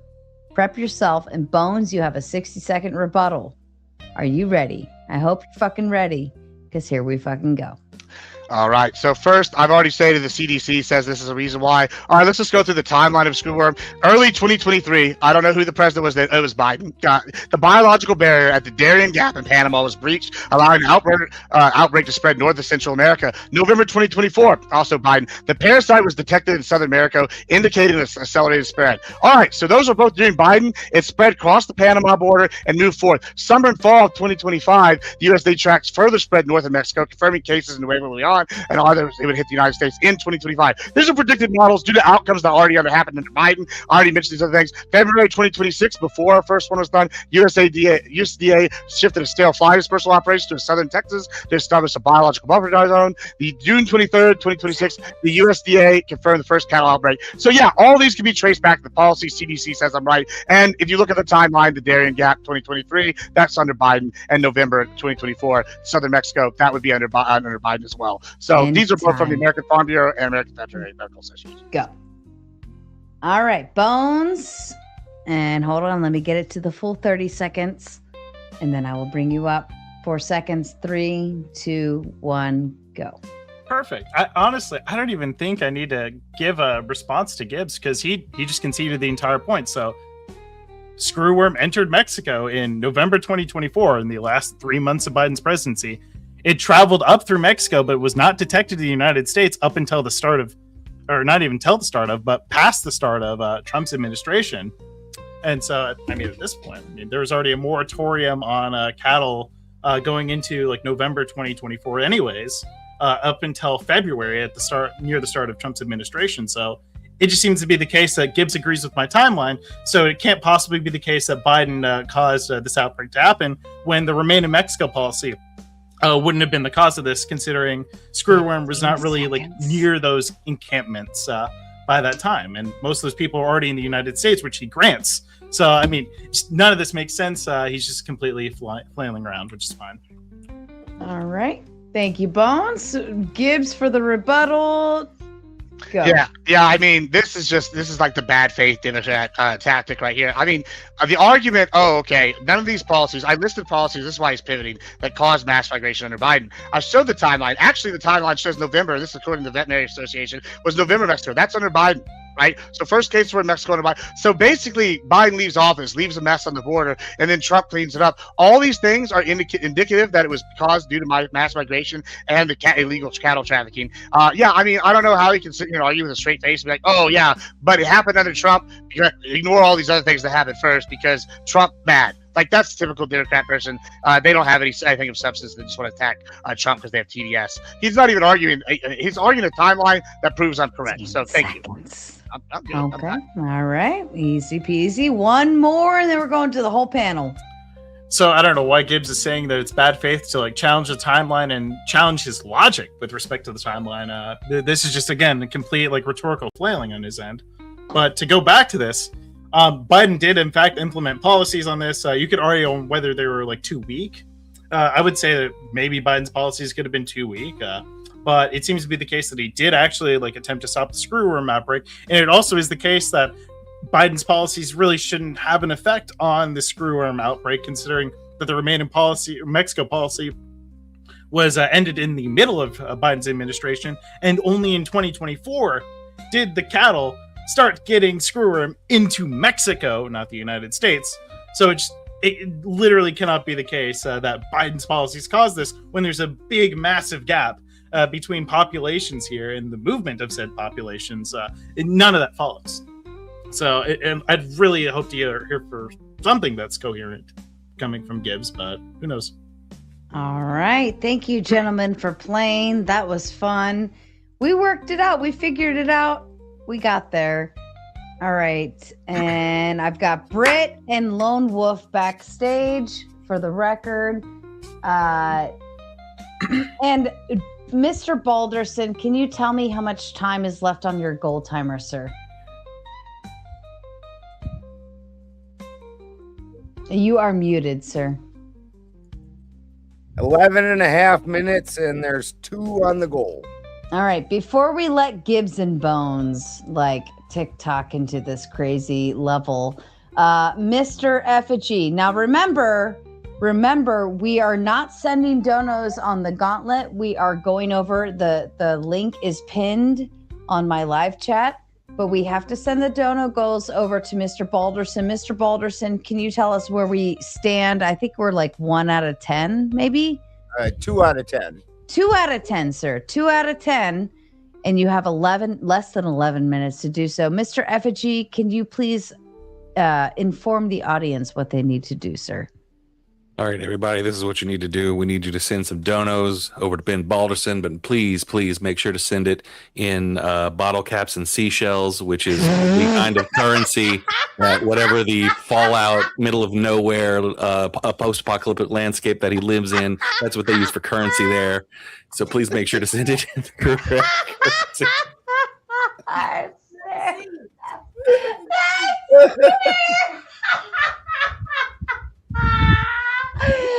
feel like Mr. Balderson would totally accept that too. I hear Christy. She said send seeds. Balderson accepting Venmo and smoke signals. It's smoke signals for the win. You ain't done yet, bitch. Tell them what they need to do. I'm not done yet. But I'd also like to, in good World Cup fashion, ask for stoppage time because the panel was locked down for like a solid 15 minutes. So I think we should at least get like a solid 7.5 minutes back to that 11 minutes for you guys to meet that 8 out of 10 that we still need. So help us out, guys. You know, you want us to keep on going and not to have spurging out 1v1s into 60 seconds of things. Let's do it. So can we get that stoppage time, Sarah? I think that's only fair for us. I think if they don't know and make it happen, I'll make it happen. However you want it. Bet. All right, Mr. Santa. Oh, he got kicked. Aw. Look into my eyes. Send the donos. Send the donos. Poor cat. So maybe that, do it right. Do it right. Hit it right. Mr. Ant, to you, sir. No hypnosis tonight. Oh, we're gathering ants. Well, no, see, I'm like the devil ant. I'm making them make a picnic instead of ruining the picnic. Oh. Anyways, evil. Thank you for everybody's donated tonight. That's really awesome. And if anybody else is considering donating, this would be a great time because it's a real spicy show tonight. It's going to get better. This is some good shit. Yeah. Lollipop, take a sweet trip to the candy shop where Clay can play. Yeah, thank you, Sarah, for helping them guys put their PPs away. And just a quick reminder. Certainly, I'm sure that Sarah appreciates any donos you send to her channel, but we are sending donos to Ben's channel. Remember to send them to Ben's channel. We have a few more to go now, so keep sending donos, but send them to Ben's. Yeah, I look forward to the shit show going on. Right? Three more to go.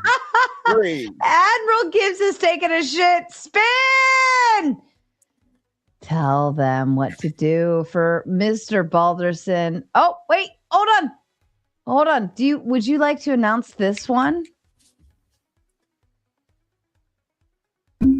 Anything for you, my dear. The fourth Wiseman comes in with the big 50, the big 50, and says hashtag Vegas, baby.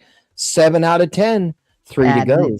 Smash it, folks. Adding it to the list. Fuck yeah. And I do have 2 more super chats to read, but I wanted to get that one. Just bring them up. I'll read them for you. Oh, all right. Fuck it. Fuck it. Why not, Spin? The fourth Wiseman comes with the big 10 and says the CDC will always publish anything that focuses on shareholder dividends to veil its inaccuracies, to divert the atrocious behavior it engaged in during con job, i.e., take the juice, get your sickness. Yeah, in sickness and in health. And whatever the fuck Endeavor. that says, ends in Endeavor. 5, Let's go the with big Endeavor. 5, it says 5 seashells. Seashells? And do you want to tell them what to do, Spin? Well, folks, it's 3 donos. 30 bucks. Yeah, we can do this. Ben, the unwise man that he really is, he's got these farm animals that, just need all the love and the care. Lots of love. He's got a garden of non-Eden, I promise that. And he needs some seeds. He needs some seeds. And see, he also needs a new razor. He told me today he needs a new razor to and maybe some baby oil too, to shine that dome that he's got. Although it's oblong, he needs the donos. So please help. Send help. Send oil. And Ben, you are off the hook. I'm moving to myself. I myself have the baby oil here, provided we can shine that lovely bald head of his with lots of donos. Send it. You are 7 out of 10. We need 3 more. Don't make me be a bitch, because I could totally be a fucking bitch right now. And I will be a bitch because they don't call me the Raging Tomato for nothing, right? The Raging Tomato. Look, I'm a sweet tomato. I'm a cherry tomato. I'm a Roma tomato. I'm a nice tomato until you fucking piss me off. And you're going to piss me off if you jack it up by not sending those 3 fucking donos. That's all we need. All right? All right? Bet. All right, Bones, your turn, sir. So, in honor of the decimation of Paraguay by the United States men's soccer team, by the way, absolute class act. Look, donate to your fellow American right here. Because help. Did you watch that, Bones? That game was fucking sweet, dude. It was a fucking awesome. Amazing game. Especially the first half. The first half was fucking masterclass. But anyways, Spike as well is urging you, absolutely imploring that you donate, or else he will cut up all your clothes. Okay, donate to Benjamin Balderson, or you will have holes in your fucking clothes. Thank you. I feel like I probably already have holes in my fucking clothes now. Like just the mere threat. I hope Bones didn't do it. I was about to say wishful thinking.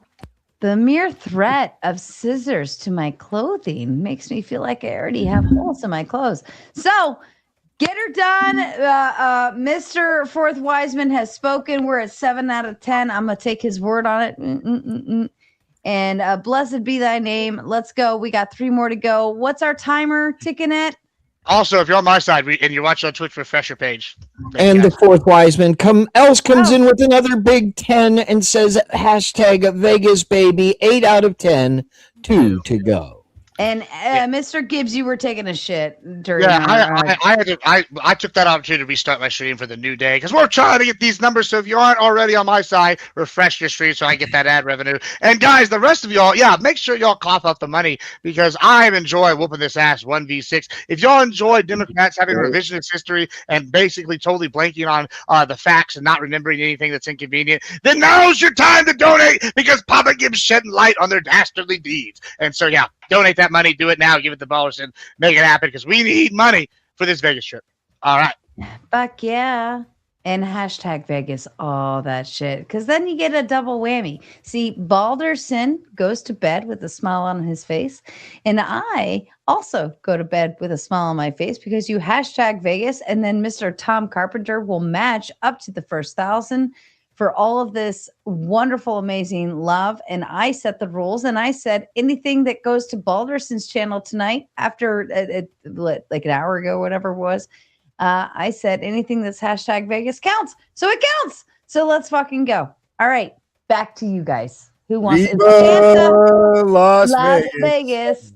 Mr. Santa, I think you were holding your hand up earlier. I could be wrong, but if you want to chime in here. And I also do have Britt and Lone Wolf backstage. You could use a dono right now to boot any dude and bring the ladies up. Just do it. Just fucking do it. Go ahead, Santa. Okay. Oh, so I get to change the subject? Oh, well, hold on. For the win, you it sounded like you wanted to chime in on what they were saying, and then we'll move to Santa.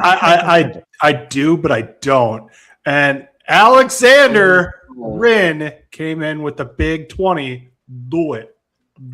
We hit Ben's goal. Do it.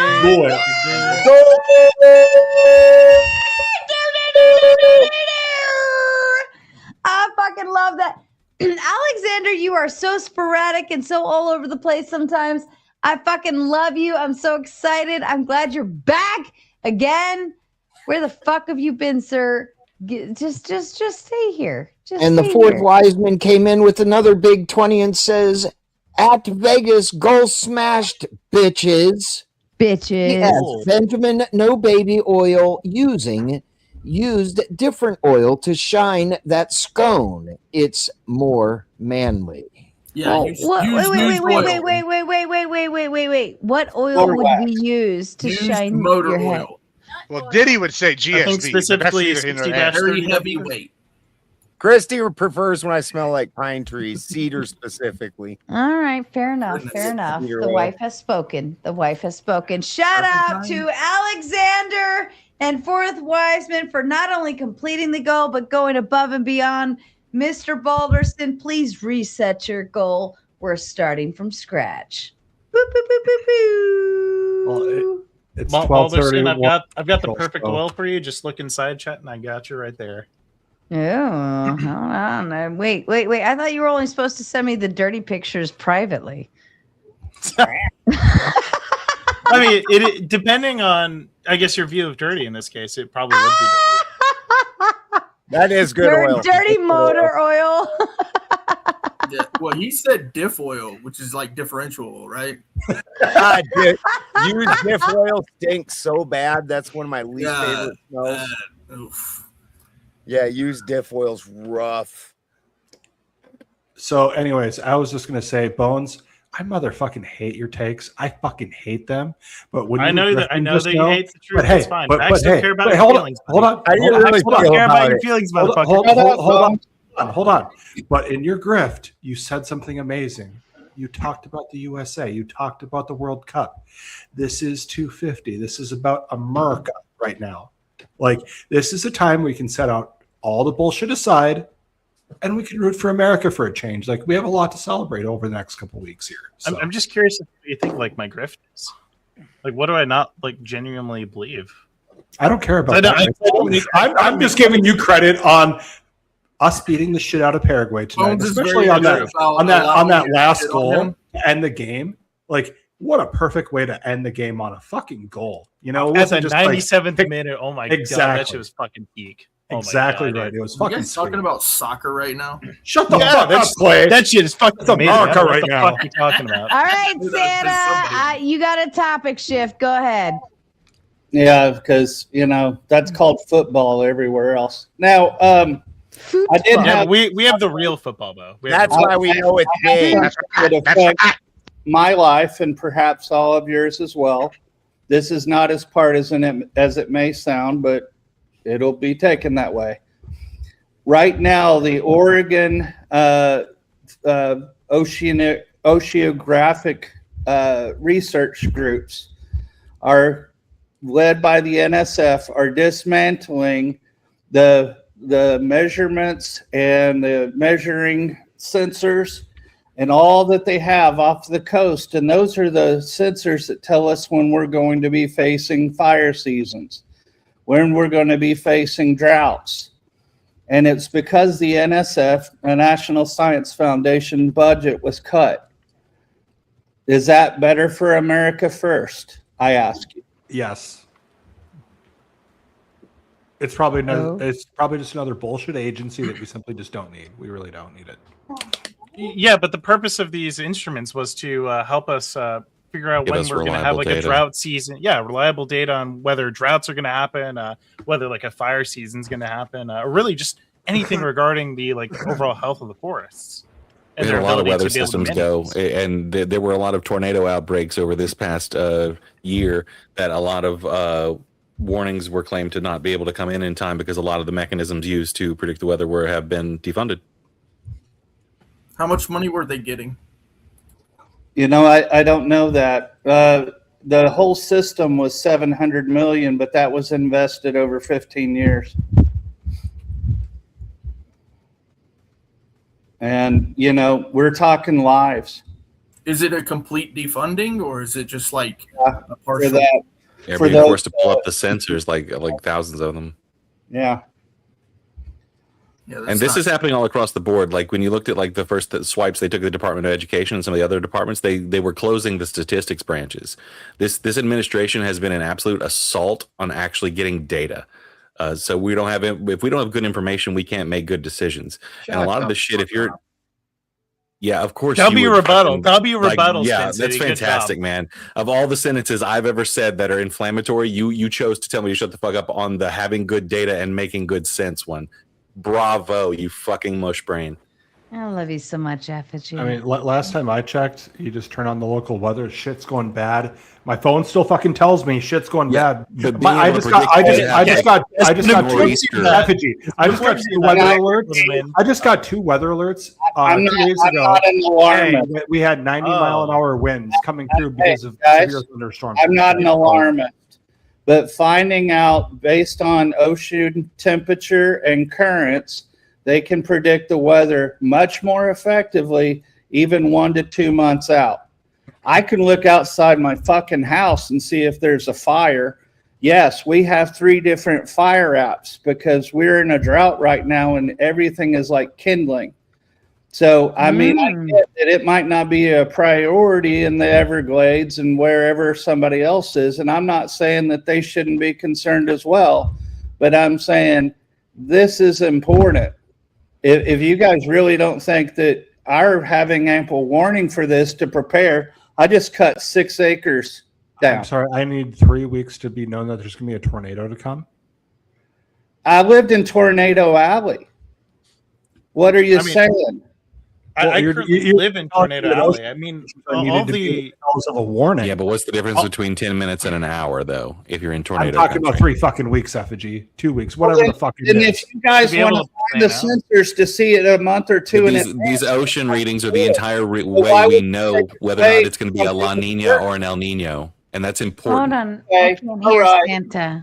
something, why take away something that's working because you don't have it? What? I don't have it, so you don't either? I mean, I just got a warning. I got 2 warnings for 90-mile-an-hour winds 2 days ago. Great. Yeah, great. When I lived there, and when there were hurricanes in Florida, you didn't hear me bitching.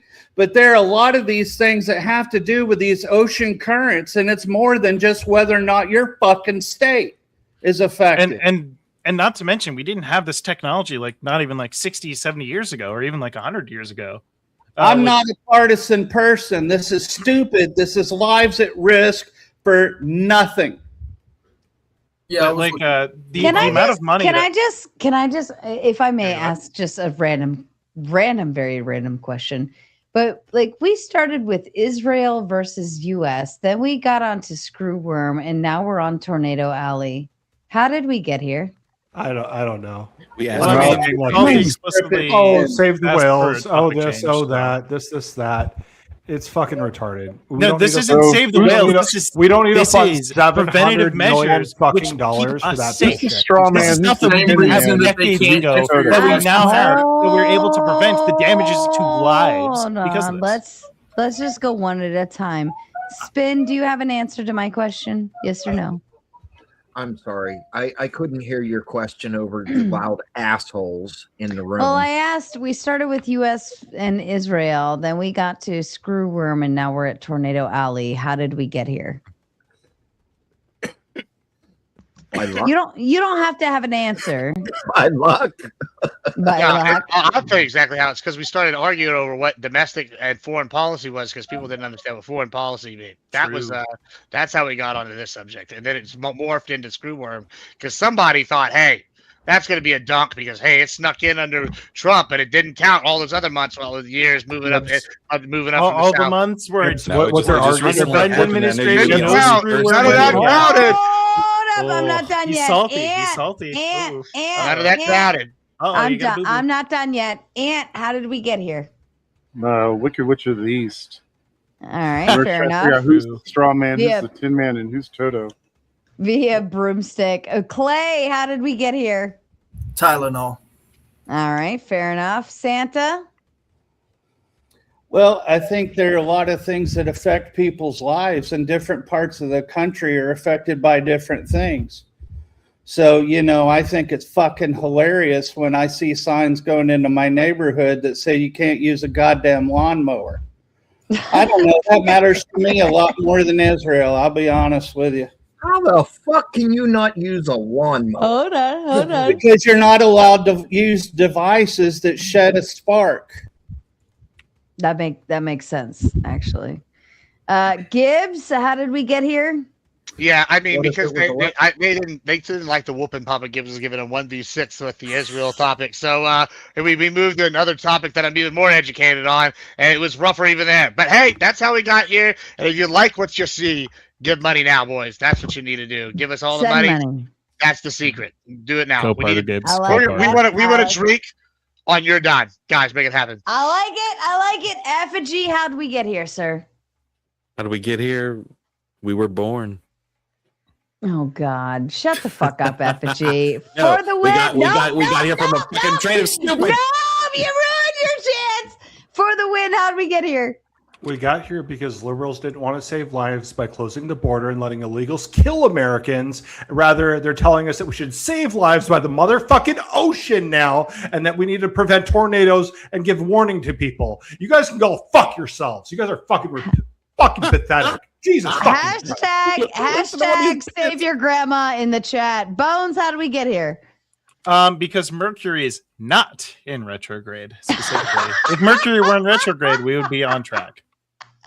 Fair enough. Right. Mr. Balderson, how did we get here? Well, the screw worms was part of Gibbs trying to pull immigration into immigration and why all this is bad. This particular subject, Santa popped in out of nowhere, and he smiled when he said it. He said, so I get to pick a subject, and then he smiled, and then he just pulled this out his ass like a magic rabbit. Like a Twinkie on a holiday. Yeah. All right. And on that note, Fourth Wiseman sends a big fucking 10. Hashtag Vegas. I'm writing it down. We got another 10 in. Mr. Carpenter's going to be so pissed. Salty Santa. Dun, dun, dun. I have a 24/7 fire burning mostly smoldering, so I can send interweaves smoke signal service from out here in the boonies. What say you, Salty Santa?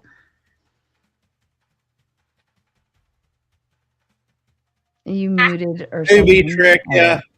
Well, no, I appreciate that. And you know, I lived in Arizona where there wasn't much to burn, and I've been in 3 forest fires, so maybe I just don't find it as funny. Wow, that was it. No, I'm fucking with you. Hey, I can keep going with the cold falling down in my fucking house.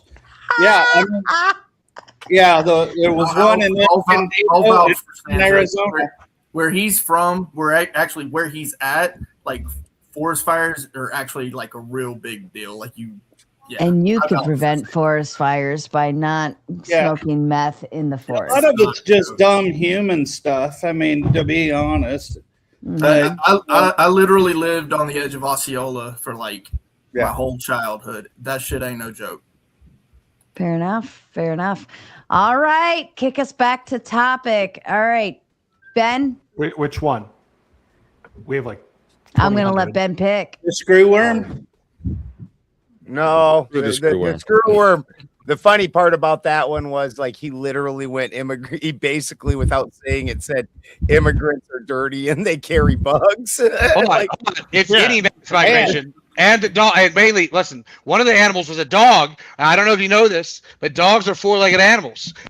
And they're mammals. And so when one of them's a dog, and we don't know how it got here in a stretch in like New Mexico, oh man, goes to think that maybe these people's animals potentially brought it. Whenever you have a mass migration event, hey, guess what? And the CDC says it's caused it. It probably caused it. But hey, you know, The screwworm evolved from For the dog. record, Mass Gibbs was migration, not Biden's reporting policies. in. Gibbs was reporting in live from the toilet. He was taking a big shit. It worked out well for him. We love you. it was the water fountain. I mean, we were already seeing him take a big shit on screen, so him taking. Yeah, I a shit took on a big shit on wouldn't be you any with the different. facts. That's the truth. Well, no, you like kind of like shit all over the fucking. You like diarrhea all over the screen. That was Cleveland steamer of a whooping, my son. You like diarrhea. Yeah, when you diarrhea all over the screen, yeah, it does look like you're shitting on me because it's a fucking mess. It was a mess. It was a mess. What do you mean walk back? I don't need to walk it back. If this was a jellyfish, it would have been a smack. All I need to know is that what Gibbs said. Oh, boys, for fuck's sake. Like, we already let you fuck each other earlier. Get over it. Look, I need to go another round. You had to. Okay. I'm a willing top. I was about to say a really bad word, and I actually had to hold it back. That tells you. Well, look, I can tells you, only like, prolapse someone's anus for so long, okay, until they get out. Oh my God, Gibbs, would you like to be prolapsed again? I mean, since it's never happened, and this was the epitome of taking them out back and giving them a whooping the whole time, and just denying actual facts and history because hey, it's bad, it's partisan hackery. Sure, then I guess he prolapsed me. But for the rest of us that are not retarded, yeah, it was the beating of epic proportions. Just big You fan. eat pieces of shit for breakfast. Remember that saying? That's right. That's right. I mean, Bones is so is bad. like so young, so angry. Damn that rap music. Oh was no! all the rap music. I mean, look, for the win. If you want to lose another debate to me, that's like I'm more than happy to give you that as well. Okay, Dude, you know what? Whenever you debate, you're like easy. You're an easy target. That's just what you are. That's fine. I don't give a shit. Gibbs is a more difficult target just because he yaps a bunch and he's got a lot of energy with him. Well, we understand you're upset. And I have facts. That helps too. You have facts that are like kind of like spurious. Sometimes they're like red herrings. Sometimes the thing you do is, have Gibbs facts, like does have foreign facts. policy. He has a few facts, and then He has a few facts which are like if you want to go back, tangentially related to the topic, but then the narrative that he spins is like not really going to be indicative of. But like you his don't argument. bring any facts to the table at all. Bones. Oh wait, Bones. I did bring. You're facts. 100% fact free, bro. 100%. That's just not true. I mean, I Hey, gave you guys the are just facts kind of claiming that specifically, bullshit while having nothing. Come on. Effigy. I gave the facts that No, I'm not going to get told to shut the fuck up by someone who bitched at someone saying they don't want people to die, you moron. Okay. People that are illegal saying, okay, let them kill American people. That's cool. And the timeline regarding us restricting cattle. I mean, we can go on. I think you should bring that Matthew guy. Someone needs to spend money to bring Matthew in there because I have found something interesting, guys. It is it's Proposition 219, which basically is a outline of what to do if we ever were going to shut down Israel with as Israel's plans with Proposition 224. So yeah, 219 basically goes into all y'all's concerns and outlines how we're going to handle it. So yeah, someone donate bring Matthew up. Wait, if we want to what? Is Matthew? If we want to like decouple or we want to shut down any of the stuff that we have with him, like basically it goes to like the points of like how the U.S. is going to handle a potential hostile Israel. Okay. Well, you know what what's Israel going to would do. happen. Here's what's going to happen. If you gentlemen would oblige me, there is one lady and one other gentleman hanging backstage, but I'm kind of feeling tired. Like again, I've been up since 7 a.m. and we did do the show the night prior, so I didn't get a whole lot of sleep. So I think I kind of want to go to bed. Mr. Balderson, would you oblige and carry on the show tonight? Go get your beauty sleep. I need the beauty sleep because got Mama Tomato tomorrow. I do. And have also I can hop off because I don't really care much about the Israel and U.S. topic all that much. Fair enough. But I'm going to make my outro first, and you can suck a dick, Bones. But to everyone that's watching on my end, please oblige me. I've dropped the link in the chat. I've also set up the raid. We're all going to go fucking raid Mr. Balderson because he deserves it. He deserves all of your money. He deserves all of your likes. He deserves all of your subscribes and everything that comes in between all of that, whatever that may be. But be sure to go over and follow the raid and do such things. But I'm like really fucking tired right now. Hey, Sarah. I just want to say I just want to say I might be in avatar mode, but I've been rocking the sunglasses with you all fucking night. Just so you know. Just you need to change your avatar and put a pair of sunglasses up there, bro. I mean, even Effigy, show us your sunglasses. I know you got them in there. We'll wait. Scrolling. Scroll. That's far too many animations now. I know he's got tomato animations. He's got Hulk animations. Yeah, that's sexy. No, that's sexy. See, for the win, let that be your look at that. I got Clay. We got Santa with glasses. Spin, where are your glasses? Bones, glasses up. Spin's got my sunglasses are in my car, unfortunately. I really can't see anything, though, just so you're clear. That's why I actually have a second set. Clay puts his little work glasses on. I love it. I love it because I got a pair of those for when I'm doing some sanding. But hey, y'all motherfuckers, listen to me. I may be walking away right now, but it's really just because I'm so fucking tired. But Mr. Balderson is kind enough. He doesn't have to fucking do this. I could tell you that right now. But he's being kind enough to continue the show.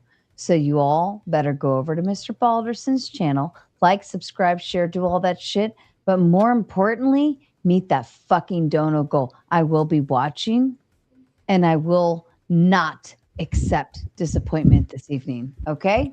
All right. I love you all. Love you, Sarah. And now you all can fuck off. I will. Oh, I will. Bye. And you want a minute, Bones? Are you making your outro still? Yeah, I'll make my outro real quick. Yeah, I mean, it's one thing to say that like Gibbs has like the facts, but it's another thing to say whether those facts actually correlate with the argument that he's making. When they don't, it just makes him look one, dishonest, and two, like a shifty little weasel, like he is, I guess, in this case. But I mean, look, that's neither here nor there. Anyways, get bent, and also for the win, you should really love science because it's what keeps you and your family alive to some degree. So you should also have a vested interest in the scientific progress of America, and the fact that you don't is indicative that you are not America first. So anyways, goodbye. Nope, I'm out of here. Have a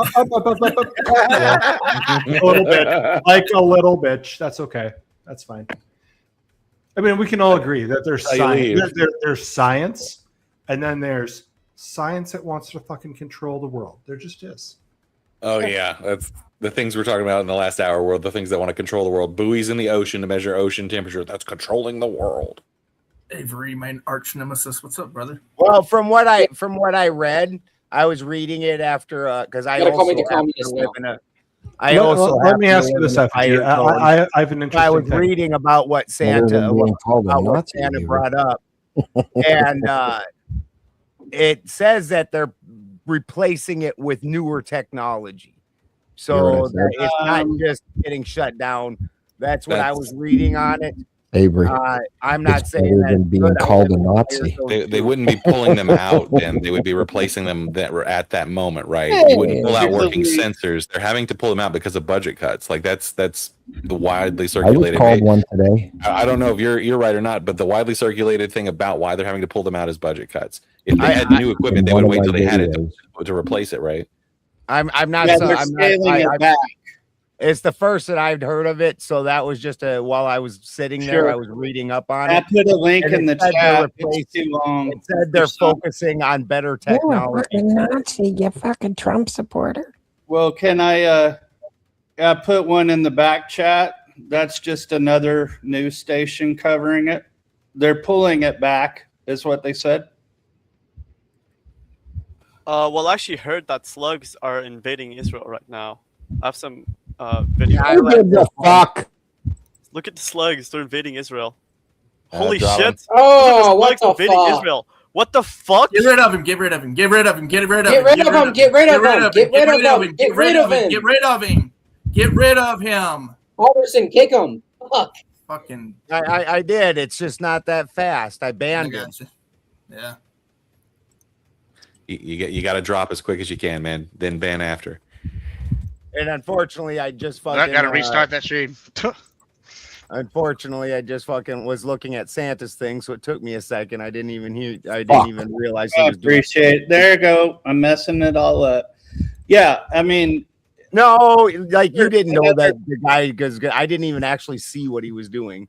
Well, from Sure. everybody's reaction, I got to imagine pretty easily. Well, one of the other follow-on effects from this, and again, this isn't partisan for me, the San Joaquin Valley is often referred to, or was referred to, as the breadbasket for the states or the world or something cool like that. But we're supposed to have a strong El Nino this year. And that generally means more water for the Central Valley or San Joaquin Valley. But sometimes with the stronger El Nino, they actually have drought conditions. And for those of you not familiar, California is already facing drought conditions. Some might say it's because of a little fish, and some might say that it's because of all the water that's being used for the large cities. And I think more of it probably has to do with Nestle, who doesn't think that water is fresh, potable water is a human right. So Now, that I could absolutely 100% agree with. Like, there is that component to it. 100%, dude. 100%. yeah, and they what Nestle did was pretty clever. They made deals with the ocean or with the native tribes and bought their water rights, which don't expire, don't transfer. So it's a tough situation. Now, I don't think that data centers and what was that, Nevada or Utah, either one of those dry ass states, Nevada. Was it? Utah actually is where they originally started. So the first giant data center was in Lehigh, Utah, the one that was for Homeland Security and all that. That was acres, hundreds of acres. That's in Lehigh, Utah. What's that lake near Vegas that's already like 2/3 dry? That's Tahoe? Yeah. Mead. Yeah. Mead, yeah. That went dry like 2 years ago also, so I don't think it ever refilled. That one, because I was watching videos of people digging stuff off the lake bottom. California's had droughts though since I was a child, and that's going back to like 1980 and shit. So it's not like Yeah, but We're not droughts really are in a different drought. than actually sucking up river water, and that's what a lot of this has to do with, is sucking up river water upstream, which is filling the lakes. That's what the story was in Arizona, because the water for the Colorado is apportioned almost all the way down, and it's usually a battle every year to 2 years with those states. And I don't think it's like in the presidential arena. I don't remember hearing much about it from anybody. But one of the problems whenever fire season is discussed is you live in the same environment I do. Yeah. Something like 3/4 of our trees require fire to germinate. So that the area is meant to go through mild fires. Now, one of the problems that we have is we've been nerfing fires for so very long without doing the side work of getting rid of the fuel. If we don't, so we've just got gluts of fuel built up all over. And this is part of why we've had so much wildfire, because when you have 5, 8 feet in some spots of brush and dead tree and everything else, well, then the big problem there is then it jumps up into the treetops, and then it's almost unstoppable. Yeah, and even my neighbors, it's like some of them aren't taking this shit seriously. And it's like, you know, we have mixed. We have pine, fir, oak, and all sorts of stuff. And you just look at the pine needle beds. When I was living in Florida, they would burn that stuff off every year. To do those controlled burns.